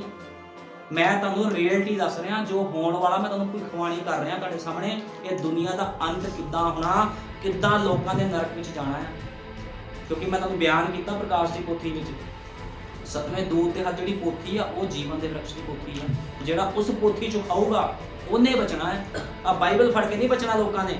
ਵੀ ਅੱਜ ਲੋਕੀ ਕੱਲੀ ਬਾਈਬਲ ਫੜ ਕੇ, ਜਿਹਦੇ ਹੱਥ 'ਚ ਨਬੀ ਦਾ ਸੰਦੇਸ਼ ਆ, ਭਾਈ ਬ੍ਰੈਨਮ ਦਾ ਸੰਦੇਸ਼ ਆ, ਇਹ ਆ ਜੀਵਨ ਦੀ ਪੋਥੀ, ਆ ਜੀਵਨ ਦਾ ਵਰਕਸ਼, ਇਹਦੇ ਵਿੱਚੋਂ ਖਾਣਾ ਹੈ। ਇਹ ਬਾਈਬਲ ਦਾ ਨਿਚੋੜ ਆ। ਬਾਈਬਲ ਤਾਂ ਦੁਸ਼ਟਾਂਤਾਂ ਨਾਲ ਭਰੀ ਆ, ਨਿਚੋੜ ਭਾਈ ਬ੍ਰੈਨਮ ਨੇ ਕੱਢਿਆ। ਜਿੱਦਾਂ ਕਰ ਫੁੱਲ ਦੇ ਵਿੱਚੋਂ ਨਿਚੋੜ ਕੱਢਿਆ ਜਾਂਦਾ ਹੈ ਤੇ ਬੰਦਾ ਉਹਨੂੰ ਪੀ ਕੇ ਤ੍ਰਿਪਤ ਹੋ ਜਾਂਦਾ। ਕੀ ਤੁਸੀਂ ਤੇ ਮੈਂ ਤ੍ਰਿਪਤ ਨਹੀਂ ਹੋਏ ਇਹ ਮੰਨਾ ਖਾ ਕੇ? ਕਿਉਂਕਿ ਪ੍ਰਭੂ ਤਾਜ਼ਾ ਮੰਨਾ ਦਿੰਦਾ ਹਮੇਸ਼ਾ। ਇੱਥੇ ਉਹ ਨਹੀਂ ਆ ਪੁਰਾਣਾ ਮੰਨਾ ਵਾਰ-ਵਾਰ ਬਰਕਤਾਂ ਲੈ ਲਓ, ਬਰਕਤਾਂ ਲੈ ਲਓ। ਹਰ ਵਾਰ ਨਇਆ ਮੰਨਾ ਹੁੰਦਾ ਆ, ਤਾਜ਼ਾ ਮੰਨਾ ਹੁੰਦਾ ਹੈ, ਤੁਹਾਡੇ ਜੀਵਨਾਂ ਨੂੰ ਬਹਾਲ ਕਰਦਾ ਹੈ। ਮੇਰੇ ਪਿਤਾ ਦੀ ਵਡਿਆਈ ਇਸੇ ਤੋਂ ਹੁੰਦੀ ਹੈ ਜੇ ਤੁਸੀਂ ਬਹੁਤਾ ਫਲ ਦਿਓ, ਔਰ ਇਉਂ ਤੁਸੀਂ ਮੇਰੇ ਵਿੱਚ ਹੋਵੋਗੇ, ਮੇਰੇ ਚੇਲੇ ਹੋਵੋਗੇ। ਕਹਿੰਦਾ ਮੇਰੇ ਪਿਤਾ ਦੀ ਵਡਿਆਈ ਇਹਦੇ ਵਿੱਚ ਹੁੰਦੀ, ਤੁਸੀਂ ਬਹੁਤਾ ਫਲ ਦਿਓ। ਹੁਣ ਫਲ ਕਿਹਨੇ ਦੇਣਾ ਹੈ? ਆਂਡੀਆਂ ਗੁਆਂਢੀਆਂ ਨੇ ਫਲ ਦੇਣਾ, ਫਲ ਤੁਸੀਂ ਦੇਣਾ ਹੈ। ਜੀਵਨ ਦੇ ਵ੍ਰਿਕਸ਼ ਤੋਂ ਕੌਣ ਖਾ ਰਿਹਾ? ਤੁਸੀਂ ਖਾ ਰਹੇ ਹੋ, ਤੇ ਫਲ ਵੀ ਤੁਹਾਡੇ ਵਿੱਚੋਂ ਪ੍ਰਗਟ ਹੋਣਗੇ। ਤੁਹਾਡੇ ਰਿਸ਼ਤੇਦਾਰਾਂ 'ਚ ਥੋੜੀ ਫਲ ਪ੍ਰਗਟ ਹੋਣੇ ਆ। ਵੀ ਸੰਦੇਸ਼ ਤੁਸੀਂ ਸੁਣਦੇ ਹੋ ਤੇ ਜੀਵਨ ਕੋਈ ਹੋਰ ਬਤੀਤ ਕਰੇ। ਜੇ ਸੰਦੇਸ਼ ਤੁਸੀਂ ਸੁਣਦੇ ਹੋ ਤੇ ਜੀਵਨ ਵੀ ਤੁਸੀਂ ਬਤੀਤ ਕਰੋਗੇ, ਕੋਈ ਹੋਰ ਬਤੀਤ ਨਹੀਂ ਕਰੂਗਾ ਜੀਵਨ। ਤੁਸੀਂ ਮੇਰੇ ਪ੍ਰੇਮ ਵਿੱਚ ਰਹੋ। ਜੇਕਰ ਤੁਸੀਂ ਮੇਰੇ ਹੁਕਮਾਂ ਦੀ ਪਾਲਣਾ ਕਰੋਗੇ ਤਾਂ ਮੇਰੇ ਪ੍ਰੇਮ ਵਿੱਚ ਰਹੋਗੇ, ਜਿਵੇਂ ਮੈਂ ਆਪਣੇ ਪਿਤਾ ਦੇ ਹੁਕਮਾਂ ਦੀ ਪਾਲਣਾ ਕੀਤੀ ਅਤੇ ਉਸਦੇ ਪ੍ਰੇਮ ਵਿੱਚ ਰਹਿੰਦਾ ਹਾਂ। ਇਹ ਗੱਲਾਂ ਮੈਂ ਤੁਹਾਨੂੰ ਇਸ ਲਈ ਆਖੀਆਂ ਹਨ ਜੋ ਮੇਰੀ ਖੁਸ਼ੀ ਤੁਹਾਡੇ ਵਿੱਚ ਹੋਵੇ ਅਤੇ ਤੁਹਾਡੀ ਖੁਸ਼ੀ ਮੇਰੇ ਵਿੱਚ ਪੂਰੀ ਹੋਵੇ। ਹੁਣ ਬਾਈਬਲ ਬਿਆਨ ਕਰਦੀ, ਮੇਰੀ ਖੁਸ਼ੀ ਤੁਹਾਡੇ ਵਿੱਚ ਪੂਰੀ ਹੋਵੇ, ਤੁਹਾਡੀ ਖੁਸ਼ੀ ਮੇਰੇ ਵਿੱਚ ਪੂਰੀ ਹੋਵੇ। ਮੇਰਾ ਹੁਕਮ ਇਹ ਹੈ ਭਈ ਤੁਸੀਂ ਇੱਕ ਦੂਜੇ ਨਾਲ ਪਿਆਰ ਕਰੋ। ਹੁਣ ਪਿਆਰ ਕੀ ਆ? ਪਿਆਰ ਇਹ ਥੋੜੀ ਤੁਸੀਂ ਜਾ ਕੇ ਜੱਫੀਆਂ ਪਾਣੀ ਇੱਕ ਦੂਸਰੇ ਨੂੰ, ਭੈਣ ਜੈਮਸੀ ਦੀ ਭਾਈ ਪਿਆਰ। ਜੇ ਕਿ ਭੈਣ ਭਾਈ ਦੇ ਮੂੰਹ ਤੇ ਕਾਲਾ ਕਲਰ ਨੂੰ ਦੱਸਣਾ, ਭੈਣ ਤੇਰਾ ਜੀਵਨ ਸਹੀ ਨਹੀਂ, ਜੀਵਨ ਸੁਧਾਰ ਆਪਣਾ, ਇਹਨੂੰ ਕਹਿੰਦੇ ਪਿਆਰ। ਲੋਕੀ ਪਿਆਰ ਕੀ ਸੋਚਦੇ ਆ? ਬਹੁਤ ਲੋਕਾਂ ਨੇ ਮੈਨੂੰ ਕਿਹਾ, ਕਹਿੰਦੇ ਸੰਦੇਸ਼ 'ਚ ਬੜੀ ਸਖਤੀ ਜੀ ਹੈ ਭਾਈ, ਬੜਾ ਸਖਤ ਪ੍ਰਚਾਰ ਕਰਦਾ ਆ, ਇਹ ਤੋਂ ਕੌਣ ਰੁਕੂਗਾ? ਕਿ ਇਹੀ ਤਾਂ ਪਿਆਰ ਆ। ਜੇ ਮੈਂ ਤੁਹਾਨੂੰ ਕਹਾਂ ਵੀ ਕੋਈ ਨਹੀਂ ਚਰਚ ਆ ਜਾ ਕਰ ਭੈਣ, 5-4 ਹਜ਼ਾਰ ਰੁਪਏ ਦਸ਼ਮਾਨ ਦੇ ਦਿਆ ਕਰ, ਜੋ ਮਰਜ਼ੀ ਕਰ, ਮੈਨੂੰ ਕੋਈ ਮਤਲਬ ਨਹੀਂ, ਇਹ ਪਿਆਰ ਨਹੀਂ ਹੈ। ਪਿਆਰ ਇਹ ਆ ਵੀ ਮੈਂ ਉਸ ਭੈਣ ਨੂੰ ਡਾਂਟਾਂ, ਉਸ ਭਾਈ ਨੂੰ ਡਾਂਟਾਂ, ਉਹਨੂੰ ਕਹਾਂ ਆਪਣਾ ਜੀਵਨ ਸੁਧਾਰ, ਤੇਰਾ ਦਸ਼ਮਾਨ ਦੀ ਮੈਨੂੰ ਲੋੜ ਨਹੀਂ ਆ, ਮੈਨੂੰ ਤੇਰੇ ਜੀਵਨ ਦੀ ਲੋੜ ਆ। ਇਹਨੂੰ ਕਹਿੰਦੇ ਆ ਪਿਆਰ। ਹੁਣ ਲੋਕਾਂ ਨੇ ਪਿਆਰ ਵੀ ਅਲੱਗ ਬਣਾ ਲਿਆ। ਹੁਣ ਪਿਆਰ ਬਾਰੇ ਮੈਂ ਫਿਰ ਕਿਸੇ ਦਿਨ ਤੁਹਾਨੂੰ ਪ੍ਰਚਾਰ ਕਰੂੰਗਾ। ਪਿਆਰ ਵੀ 2 ਤਰ੍ਹਾਂ ਦੇ ਆ, ਇੱਕ ਫਿਲਿਪੀਓ ਪਿਆਰ ਆ, ਇੱਕ ਅਗਾਪੇ ਪਿਆਰ। ਇਹ 2 ਤਰ੍ਹਾਂ ਦੇ ਪਿਆਰ ਆ। ਮੈਂ ਫਿਰ ਇਸ ਚੀਜ਼ ਤੇ ਪ੍ਰਚਾਰ ਕਰੂੰਗਾ ਕਿਸ ਟਾਈਮ। ਮੇਰਾ ਹੁਕਮ ਇਹ ਹੈ ਵੀ ਤੁਸੀਂ ਇੱਕ ਦੂਜੇ ਨਾਲ ਪਿਆਰ ਕਰੋ, ਜਿਵੇਂ ਮੈਂ ਤੁਹਾਡੇ ਨਾਲ ਪਿਆਰ ਕੀਤਾ। ਇਦੋਂ ਵੱਧ ਪਿਆਰ ਕਿਸੇ ਦਾ ਨਹੀਂ ਹੁੰਦਾ ਜੋ ਆਪਣੀ ਜਾਨ ਆਪਣੇ ਮਿੱਤਰਾਂ ਦੇ ਬਦਲੇ ਦੇ ਦੇਵੇ। ਕਹਿੰਦਾ ਇਸ ਤੋਂ ਵੱਧ ਪਿਆਰ ਨਹੀਂ ਹੁੰਦਾ। ਤੁਹਾਨੂੰ ਪਤਾ ਜਾਨ ਕਿਹਨੇ ਦਿੱਤੀ? ਪ੍ਰਭੂ ਯਿਸੂ ਮਸੀਹ ਨੇ ਜਾਨ ਦਿੱਤੀ। ਤੁਹਾਡੇ ਕੋਈ ਰਿਸ਼ਤੇਦਾਰ ਆਇਆ ਤੁਹਾਡੇ ਵਾਸਤੇ ਜਾਨ ਦੇਣ ਵਾਸਤੇ? ਕੋਈ ਨਹੀਂ ਆਂਦਾ ਕਿਸੇ ਵਾਸਤੇ। ਜਾਨ ਕਿਹਨੇ ਦਿੱਤੀ? ਸਾਡੇ ਯਿਸੂ ਮਸੀਹ ਨੇ ਸਾਡੇ ਵਾਸਤੇ ਜਾਨ ਦਿੱਤੀ ਹੈ। ਜੇ ਤੁਸੀਂ ਉਹ ਕੰਮ ਕਰੋ ਜਿਹਦਾ ਮੈਂ ਤੁਹਾਨੂੰ ਹੁਕਮ ਦਿੰਦਾ ਹਾਂ, ਤੁਸੀਂ ਮੇਰੇ ਮਿੱਤਰ ਹੋ। ਕਹਿੰਦਾ ਜੇ ਉਹ ਤੁਸੀਂ ਮੇਰੇ ਹੁਕਮਾਂ ਤੇ ਚੱਲਦੇ, ਜੋ ਮੈਂ ਤੁਹਾਨੂੰ ਕਿਹਾ ਆ, ਤੁਸੀਂ ਮੇਰੇ ਦੋਸਤ ਹੋ। ਪ੍ਰਭੂ ਯਿਸੂ ਮਸੀਹ ਤੁਹਾਡਾ ਪਿਤਾ ਵੀ ਆ, ਤੁਹਾਡਾ ਦੋਸਤ ਵੀ ਹੈ। ਲੇਕਿਨ ਇਹ ਦੋਸਤੀ ਕਾਇਮ ਰੱਖਣ ਵਾਸਤੇ ਤੁਹਾਨੂੰ ਉਹਦੀ ਦਿੱਤੀ ਹੋਈ ਰੋਟੀ ਖਾਣੀ ਪੈਣੀ ਹੈ। ਤੁਸੀਂ ਇਹ ਨਹੀਂ ਕਹਿ ਸਕਦੇ ਪ੍ਰਭੂ ਆਪਣੀ ਰੋਟੀ ਰੱਖ ਲੈ, ਪਰਸੋਂ ਖਾ ਲਾਂਗੇ, ਪਹਿਲਾਂ ਸੰਸਾਰ ਦੀ ਰੋਟੀ ਖਾਈਏ। ਇਦਾਂ ਨਹੀਂ ਹੋ ਸਕਦਾ। ਜਦੋਂ ਬੱਚਾ ਪੈਦਾ ਹੁੰਦਾ ਨਾ, ਜਦੋਂ ਬੱਚਾ ਪੈਦਾ ਹੁੰਦਾ, ਸਭ ਤੋਂ ਪਹਿਲਾਂ ਉਹਨੂੰ BCG ਦਾ ਇੰਜੈਕਸ਼ਨ ਲੱਗਦਾ ਹੈ। ਕਿਉਂ ਲੱਗਦਾ? ਕੀਟਾਣੂਆਂ ਦੇ ਨਾਲ ਰੋਕਥਾਮ ਹੋਵੇ ਤਾਂ ਕਿ। ਜੇ ਤੁਸੀਂ ਮਸੀਹ ਦੇ ਵਿੱਚ ਪੈਦਾ ਹੋਏ ਹੋ ਤੇ ਇੱਥੇ ਵੀ ਇੰਜੈਕਸ਼ਨ ਰੱਖੇ ਹੋਏ ਪ੍ਰਭੂ ਨੇ। ਪਹਿਲਾ ਇੰਜੈਕਸ਼ਨ ਬਸਮਾ ਪਹਿਲਾ ਇੰਜੈਕਸ਼ਨ। ਉਹ ਕਹਿੰਦਾ ਆਪਣੇ ਆਪਣੇ ਗੁਨਾਹ ਪਾਪਾਂ ਦੀ ਮਾਫੀ ਲਈ ਯਿਸੂ ਮਸੀਹ ਦੇ ਨਾਮ 'ਚ ਬਸਮਾ ਲੈ, ਤਾਂ ਪਵਿੱਤਰ ਆਤਮਾ ਦਾ ਦਾਨ ਪਾਊਂਗਾ। ਬਸਮਾ ਲੈਣ ਤੋਂ ਬਾਅਦ ਪਵਿੱਤਰ ਆਤਮਾ ਤੁਹਾਡੇ ਜੀਵਨ 'ਚ ਕੰਮ ਕਰੂ। ਪਹਿਲਾਂ ਵਚਨ ਨੂੰ ਪੂਰਾ ਕਰਨਾ ਹੈ, ਸਾਰੇ ਵਚਨ ਨੂੰ ਪੂਰਾ ਕਰਨਾ। ਇਸ ਕਰਕੇ ਉਹਨੇ ਕਿਹਾ ਉਤਪਤ ਤੋਂ ਲੈ ਕੇ ਪ੍ਰਕਾਸ਼ ਦੀ ਪੋਥੀ ਤੱਕ ਪੂਰਾ ਲੀਲਾ ਖਾਣਾ। ਜੀਵਨ ਦੀ ਰੋਟੀ ਯਿਸੂ ਮਸੀਹ ਹੈ। ਨਬੀ ਦੁਆਰਾ ਜਿਹੜਾ ਸੰਦੇਸ਼ ਆ ਉਹੀ ਆ ਉਹ ਵਰਕਸ਼, ਜੀਵਨ ਦਾ ਵਰਕਸ਼ ਜਿਹੜਾ ਅਦਨ ਦੇ ਬਾਗ 'ਚ ਸੀਗਾ। ਇਸ ਕਰਕੇ ਆਪਣੇ ਆਪਣੇ ਜੀਵਨ ਨੂੰ ਪ੍ਰਭੂ ਨੂੰ ਸਮਰਪਿਤ ਕਰੋ, ਆਪਣੇ ਜੀਵਨਾਂ ਦਾ ਸੁਧਾਰ ਕਰੋ, ਚੈੱਕ ਕਰੋ ਆਪਣੇ ਜੀਵਨਾਂ ਨੂੰ ਵੀ ਤੁਸੀਂ ਮਸੀਹ ਹੈਗੇ ਆ ਕਿ ਨਹੀਂ ਹੈਗੇ। ਜੇ ਨਹੀਂ ਹੋ ਤੇ ਕਹੋ ਪ੍ਰਭੂ ਜੀ ਮੈਨੂੰ ਮਸੀਹ ਬਣਾ ਦੇ, ਮੈਨੂੰ ਮਾਰ ਦੇ ਸੰਸਾਰ ਤੋਂ। ਜੇ ਤੁਸੀਂ ਕਹੋਗੇ ਕੋਈ ਨਹੀਂ ਟਾਈਮ ਪਾਸ ਕਰਨਾ ਆ, ਤੇ ਇੱਕ ਦਿਨ ਟਾਈਮ ਪਾਸ ਕਰਦੇ ਕਰਦੇ ਤੁਹਾਡਾ ਟਾਈਮ ਨਿਕਲ ਜਾਊਗਾ। ਨੂਹ ਦੇ ਸਮੇਂ ਵੀ ਇਸੇ ਤਰ੍ਹਾਂ ਟਾਈਮ ਨਿਕਲਿਆ, ਜਦੋਂ 120 ਸਾਲ ਉਸ ਨੂਹ ਨੇ, ਧਰਮੀ ਮਨੁੱਖ ਨੇ ਪ੍ਰਚਾਰ ਕੀਤਾ। ਲੋਕੀ ਕਹਿੰਦੇ ਪਾਗਲ ਹੋ ਗਿਆ ਬੁੱਢਾ, ਪਾਗਲ ਹੋ ਗਿਆ, ਮੈਂਟਲ ਹੋ ਗਿਆ। ਉੱਪਰ ਤਾਂ ਇੱਕ ਬਾਰਿਸ਼ ਦਾ ਨਿਸ਼ਾਨ ਨਹੀਂ, ਇਹ ਕਿਸ਼ਤੀ ਬਣਾ ਰਿਹਾ ਹੈ। ਕਿੰਨੀ ਅਜੀਬ ਗੱਲ ਆ, ਜਿਸ ਥਾਂ 'ਚ ਕਦੇ ਮੀਂਹ ਨਾ ਪਿਆ ਹੋਵੇ ਉਸ ਥਾਂ 'ਚ ਬੰਦਾ ਕਿਸ਼ਤੀ ਬਣਾ ਰਿਹਾ। ਲੋਕਾਂ ਨੇ ਉਹਨੂੰ ਪਾਗਲ ਕਿਹਾ, ਗਲਤ ਕਿਹਾ, ਲੇਕਿਨ ਉਹਨੂੰ ਪਤਾ ਸੀ, ਉਹਨੇ ਜੀਵਨ ਦੀ ਰੋਟੀ ਨੂੰ ਖਾਧਾ ਸੀਗਾ। ਉਹਨੂੰ ਪਤਾ ਸੀ ਜੋ ਮੇਰੇ ਪ੍ਰਭੂ ਨੇ ਕਿਹਾ ਉਹ ਪੂਰਾ ਹੋਵੇਗਾ, ਚਾਹੇ 100 ਸਾਲ ਲੱਗਣ, ਚਾਹੇ 500 ਸਾਲ ਲੱਗਣ। ਤੇ ਕੀ ਹੋਇਆ, 120 ਸਾਲ ਜਦੋਂ ਪ੍ਰਚਾਰ ਕੀਤਾ ਨੂਹ ਨੇ, ਪਰਲੋ ਆਈ, ਲੋਕਾਂ ਨੇ ਚੀਕਾਂ ਮਾਰੀਆਂ। ਨਬੀ ਕਹਿੰਦਾ ਉਸ ਸਮੇਂ ਵੀ ਸੇਵਕ ਲੋਕ ਸੀਗੇ, ਪ੍ਰਭੂ ਦੀ ਉਪਾਸਨਾ ਕਰਦੇ ਸੀਗੇ, ਫਿਰ ਉਹ ਕਿਉਂ ਮਰ ਗਏ? ਅੱਜ ਲੋਕੀ ਕਹਿੰਦੇ ਆ ਨਾ, ਅੱਜ ਲੋਕੀ ਬਹਿਸ ਕਰਦੇ ਆ, ਲੈ ਮਿਸ਼ਨਾਂ ਵਾਲੇ ਵੀ ਪ੍ਰਭੂ ਨੂੰ ਨਹੀਂ ਮੰਨਦੇ, ਇਹ ਵੀ ਬਚਣਗੇ, ਇਹ ਵੀ ਤਾਂ ਪ੍ਰਭੂ ਦਾ ਨਾਮ ਲੈਂਦੇ, ਬਚੂਗਾ ਉਹੀ। ਮੈਂ ਕਿਸੇ ਦੇ ਖਿਲਾਫ ਨਹੀਂ ਬੋਲਦਾ, ਨਾ ਸਾਡੇ ਯੁੱਗ ਦੇ ਨਬੀ ਨੇ ਕਿਸੇ ਦੇ ਖਿਲਾਫ ਬੋਲਿਆ, ਕਹਿੰਦਾ ਬਚੂਗਾ ਉਹੀ ਜਿਹੜਾ ਵਚਨ ਨੂੰ ਪੂਰਾ ਕਰੂਗਾ। ਹੁਣ ਤੁਸੀਂ ਖੁਦ ਚੈੱਕ ਕਰ ਲਓ ਵਚਨ ਨੂੰ ਕੌਣ ਪੂਰਾ ਕਰ ਰਿਹਾ। ਜਿਹੜਾ ਵਚਨ ਨੂੰ ਪੂਰਾ ਕਰੂਗਾ ਬਚੂਗਾ। ਵਚਨ ਨੂੰ ਨੂਹ ਨੇ ਪੂਰਾ ਕੀਤਾ, ਉਹਦੇ ਪਰਿਵਾਰ ਨੇ ਪੂਰਾ ਕੀਤਾ, ਤੇ ਨੂਹ ਤੇ ਉਹਦਾ ਪਰਿਵਾਰ ਬਚ ਗਈ। ਹੁਣ ਅੱਜ ਵੀ ਇੱਕ ਕਿਸ਼ਤੀ ਆ, ਸਮੇਂ ਦਾ ਸੰਦੇਸ਼ ਉਹ ਕਿਸ਼ਤੀ ਆ, ਭਾਈ ਬ੍ਰੈਨਮ ਦਾ ਸੰਦੇਸ਼ ਉਹ ਕਿਸ਼ਤੀ ਆ। ਜਿਹੜਾ ਸੰਦੇਸ਼ ਦੀ ਕਿਸ਼ਤੀ 'ਚ ਆਊਗਾ, ਆਪਣਾ ਜੀਵਨ ਛੱਡੋ ਤੇ ਆਓ ਕਿਸ਼ਤੀ ਵਿੱਚ। ਤੁਹਾਡਾ ਜੀਵਨ ਦੀ ਗਾਰੰਟੀ ਪ੍ਰਭੂ ਯਿਸੂ ਮਸੀਹ ਲੈਂਦਾ। ਜੀਵਨ ਬਚਣਾ, ਜੀਵਨ ਬਚਾਣਾ, ਤੁਸੀਂ ਕਰੋ ਆਗਿਆ ਪੂਰੀ। ਅੱਜ ਬੰਦੇ ਨੇ ਇੰਗਲੈਂਡ ਅਮਰੀਕਾ ਜਾਣਾ ਹੁੰਦਾ ਆ, ਉਹਨੂੰ ਪਤਾ ਜੀ ਪਾਸਪੋਰਟ ਤੋਂ ਬਿਨਾਂ ਨਹੀਂ ਜਾ ਸਕਦੇ। ਪਾਸਪੋਰਟ ਬਣਵਾਉਂਦਾ ਬੰਦਾ, ਫਾਰਮੈਲਿਟੀਆਂ ਪੂਰੀ ਕਰਦਾ, 10 ਛੱਡ ਕੇ 20 ਲੱਖ ਲੱਗਦਾ, ਉਹ ਵੀ ਦਿੰਦਾ ਵੀ ਮੈਂ ਬਾਹਰ ਪਹੁੰਚ ਜਾ ਕਿਸ ਤਰ੍ਹਾਂ। ਪੈਸਾ ਕਮਾਣਾ, ਪੈਸਾ ਕਿਉਂ ਬੰਦਾ ਕਮਾਉਂਦਾ? ਐਸ਼ ਕਰਨ ਵਾਸਤੇ, ਮੇਰੇ ਬੱਚੇ ਐਸ਼ ਕਰਨ, ਮੈਂ ਵਧੀਆ ਜੀਵਨ ਬਤੀਤ ਕਰਾਂ, ਠੀਕ ਹੈ ਨਾ। ਤੇ ਇਸੇ ਤਰ੍ਹਾਂ ਜੇ ਤੁਸੀਂ ਉੱਪਰ ਐਸ਼ ਕਰਨੀ ਹੈ ਨਾ, ਤੇ ਤੁਹਾਨੂੰ ਕੀਮਤ ਚੁਕਾਣੀ ਪਵੇਗੀ। ਬਣਾਓ ਪਾਸਪੋਰਟ, ਆਤਮਿਕ ਪਾਸਪੋਰਟ ਬਣਵਾਓ, ਲਵਾਓ ਸਟੈਂਪ। ਸਟੈਂਪ ਕੌਣ ਲਾਉਂਦਾ? ਨਬੀ ਲਾਉਂਦਾ ਸਟੈਂਪ। ਭਾਈ ਬ੍ਰੈਨਮ ਦਾ ਸੰਦੇਸ਼ ਸਟੈਂਪ ਲਾਉਂਦਾ। ਇਹ ਬੰਦੇ ਨੇ ਬਸਮਾ ਲਿਆ, ਇਹਦੇ ਰੈਪਚਰ ਨੂੰ ਕੋਈ ਨਹੀਂ ਰੋਕ ਸਕਦਾ, ਤੁਹਾਨੂੰ ਕੋਈ ਨਹੀਂ ਰੋਕੂਗਾ ਉੱਪਰ ਜਾਣ ਤੋਂ। ਲਓ, ਕਰੋ ਤੁਸੀਂ ਆਤਮਿਕ ਕੰਮ, ਦੇਖੋ ਤੁਹਾਡੇ ਜੀਵਨ 'ਚ ਕੰਮ ਕਿੱਦਾਂ ਨਹੀਂ ਹੁੰਦਾ। ਦੋ ਆਪਣਾ ਜੀਵਨ ਕਰੋ ਸਮਰਪਿਤ, ਗੱਲਾਂ ਦੇ ਨਾਲ ਜੀਵਨ ਨਹੀਂ ਸਮਰਪਿਤ ਹੋਣਾ। ਤੁਹਾਨੂੰ ਪਤਾ ਪ੍ਰਭੂ ਦੇ ਕੋਲ 12 ਚੇਲੇ ਸੀਗੇ, ਤੇ 12 ਚੇਲਿਆਂ ਨੇ ਦੁਨੀਆ ਹਿਲਾਤੀ ਸੀ। ਜਿਹਨੇ ਚੱਲਣਾ ਆ ਉਹਨੇ ਪੂਰੀ ਤਰੀਕੇ ਨਾਲ ਚੱਲਣਾ ਆ। ਮੂਸਾ ਦੇ ਨਾਲ 2 ਹੀ ਸੀਗੇ, ਯਹੋਸ਼ੂਆ ਤੇ ਕਲੇਬ, ਜਿਹੜੇ ਉਸ ਕਨਾਨ ਦੇਸ਼ 'ਚ ਪ੍ਰਵੇਸ਼ ਕਰ ਪਾਏ। ਜਿਨ੍ਹਾਂ ਨੇ ਚੱਲਣਾ, ਭਾਵੇਂ ਥੋੜੇ ਹੋਣ, ਚੱਲਦੇ ਜ਼ਰੂਰ ਆ। ਆਤਮਿਕ ਬੰਦੇ ਪ੍ਰਭੂ ਨੇ ਰੱਖੇ ਜ਼ਰੂਰ ਆ ਧਰਤੀ 'ਤੇ, ਭਾਵੇਂ ਥੋੜੇ ਹੋਣ। ਇਸੇ ਤਰ੍ਹਾਂ ਇਸ ਯੁੱਗ ਦੇ ਵਿੱਚ ਉਹਦੀ ਦੁਲਹਨ 'ਚ ਇੱਕ ਛੋਟਾ ਝੁੰਡਾ ਜਿਹੜੀ ਰੈਪਚਰ 'ਚ ਜਾਵੇਗੀ, ਜਿਹਨੇ ਸੰਸਾਰ ਤੋਂ ਆਪਣੇ ਆਪ ਨੂੰ ਅੱਡ ਕੀਤਾ ਆ। ਉਹ ਕਹਿੰਦੇ ਅਸੀਂ ਸੰਸਾਰ 'ਚ ਨਹੀਂ ਚੱਲਣਾ। ਤੁਹਾਨੂੰ ਪਤਾ ਇੱਕ ਸੇਵਕ ਤੁਹਾਨੂੰ ਨਹੀਂ ਦੇਖਦਾ, ਲੇਕਿਨ 24 ਘੰਟੇ ਤੁਹਾਨੂੰ ਪ੍ਰਭੂ ਯਿਸੂ ਮਸੀਹ ਦੇਖਦਾ। ਤੁਸੀਂ ਕੀ ਮਨ 'ਚ ਆਪਣੇ ਕਈ, ਮੈਂ ਬਹੁਤ ਲੋਕ ਦੇਖੇ, ਇੱਕ ਸੰਦੇਸ਼ ਇੱਕ ਭਾਈ ਨੇ ਪ੍ਰਚਾਰ ਕੀਤਾ ਸੀ, ਕਹਿੰਦੇ ਸੇਵਕਾਂ ਦੇ ਖਿਲਾਫ ਵੀ ਲੋਕ ਬੋਲਦੇ ਆ, ਸੇਵਕਾਂ ਦੇ ਖਿਲਾਫ ਕਲੀਸਿਆ ਦੇ ਲੋਕ ਬੋਲਦੇ ਆ। ਉਹ ਕਹਿੰਦੇ ਆਪ ਤਾਂ ਕਹਿੰਦੇ ਪਾਗਲ ਹੋਏ, ਨਾਲ ਸਾਨੂੰ ਵੀ ਕਰੀ ਫਿਰਦਾ ਪਾਗਲ। ਇਹ ਤਾਂ ਪਾਸਟਰ ਬਣਿਆ ਹੀ ਆ, ਨਾਲ ਸਾਨੂੰ ਵੀ ਬਣਾਉਣ ਨੂੰ ਫਿਰਦਾ। ਜੇ ਮੈਂ ਜੀਵਨ ਲੈਣਾ ਤਾਂ ਜੀਵਨ ਤੁਹਾਨੂੰ ਵੀ ਮਿਲਣਾ ਹੈ। ਕਦੇ ਵੀ ਸੇਵਕ ਦੇ ਖਿਲਾਫ ਬੁੜਬੜਾਓ ਨਾ, ਨਾ ਇਹ ਕਹੋ ਵੀ ਇਹ ਸੇਵਕ ਝੂਠ ਬੋਲਦਾ। ਬਹੁਤ ਲੋਕ ਕਹਿੰਦੇ ਸੇਵਕ, ਤੁਹਾਨੂੰ ਪਤਾ ਪਵਿੱਤਰ ਆਤਮਾ ਮੈਨੂੰ ਸੁਪਨੇ 'ਚ ਦੱਸ ਦਿੰਦਾ, ਜੇ ਮੇਰੇ ਖਿਲਾਫ ਕੋਈ ਬੋਲਦਾ ਮੈਨੂੰ ਸੁਪਨਾ ਆ ਜਾਂਦਾ ਹੈ।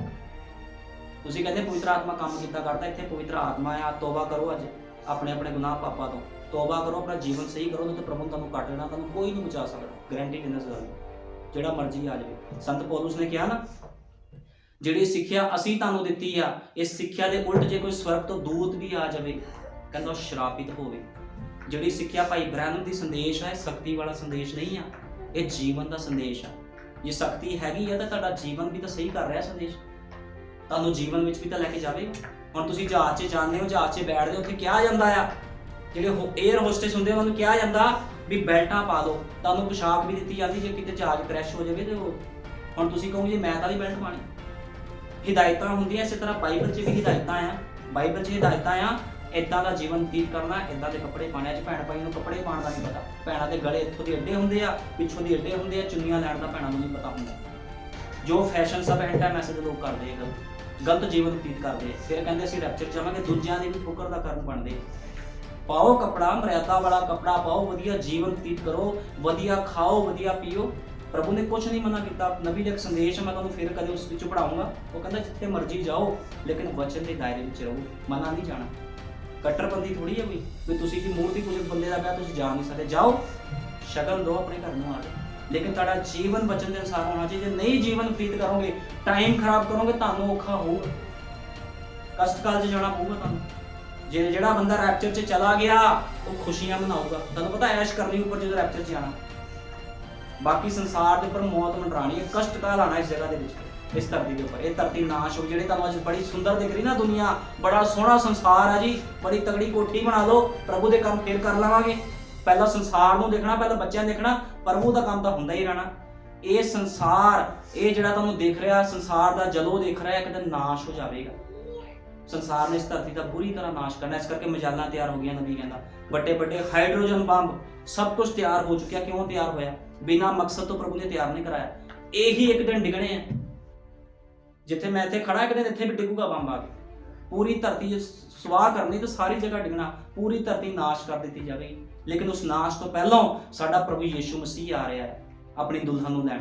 ਤੇ ਜਿਹੜੇ ਆਪਣੇ ਵਸਤਰ ਧੋਣਗੇ ਉਸ ਰਾਤ 'ਚ ਜਾ ਕੇ ਪ੍ਰਭੂ ਭੋਜ ਕਰਨਗੇ। ਤੇ ਆਪਣੇ ਆਪ ਨੂੰ ਤਿਆਰ ਕਰੋ ਪ੍ਰਭੂ ਦੇ ਲਈ, ਆਪਣੇ ਪਾਪਾਂ ਤੋਂ, ਗੁਨਾਹਾਂ ਤੋਂ ਫਿਰੋ, ਤੋਬਾ ਕਰੋ ਤੇ ਕਹੋ ਪ੍ਰਭੂ ਯੀਸ਼ੂ ਮਸੀਹ ਮੇਰੇ ਜੀਵਨ ਦੇ ਵਿੱਚ ਆਪਣਾ ਆਤਮਾ ਭੇਜ, ਤੇਰਾ ਕੰਮ, ਤੇਰਾ ਪ੍ਰਗਟਾਵਾ ਮੇਰੇ ਜੀਵਨ ਦੇ ਵਿੱਚ ਹੋਵੇ। ਪ੍ਰਭੂ ਜੀ ਇਹ ਖੁਦਾ ਨਾਲ ਵਾਅਦਾ ਕਰੋ।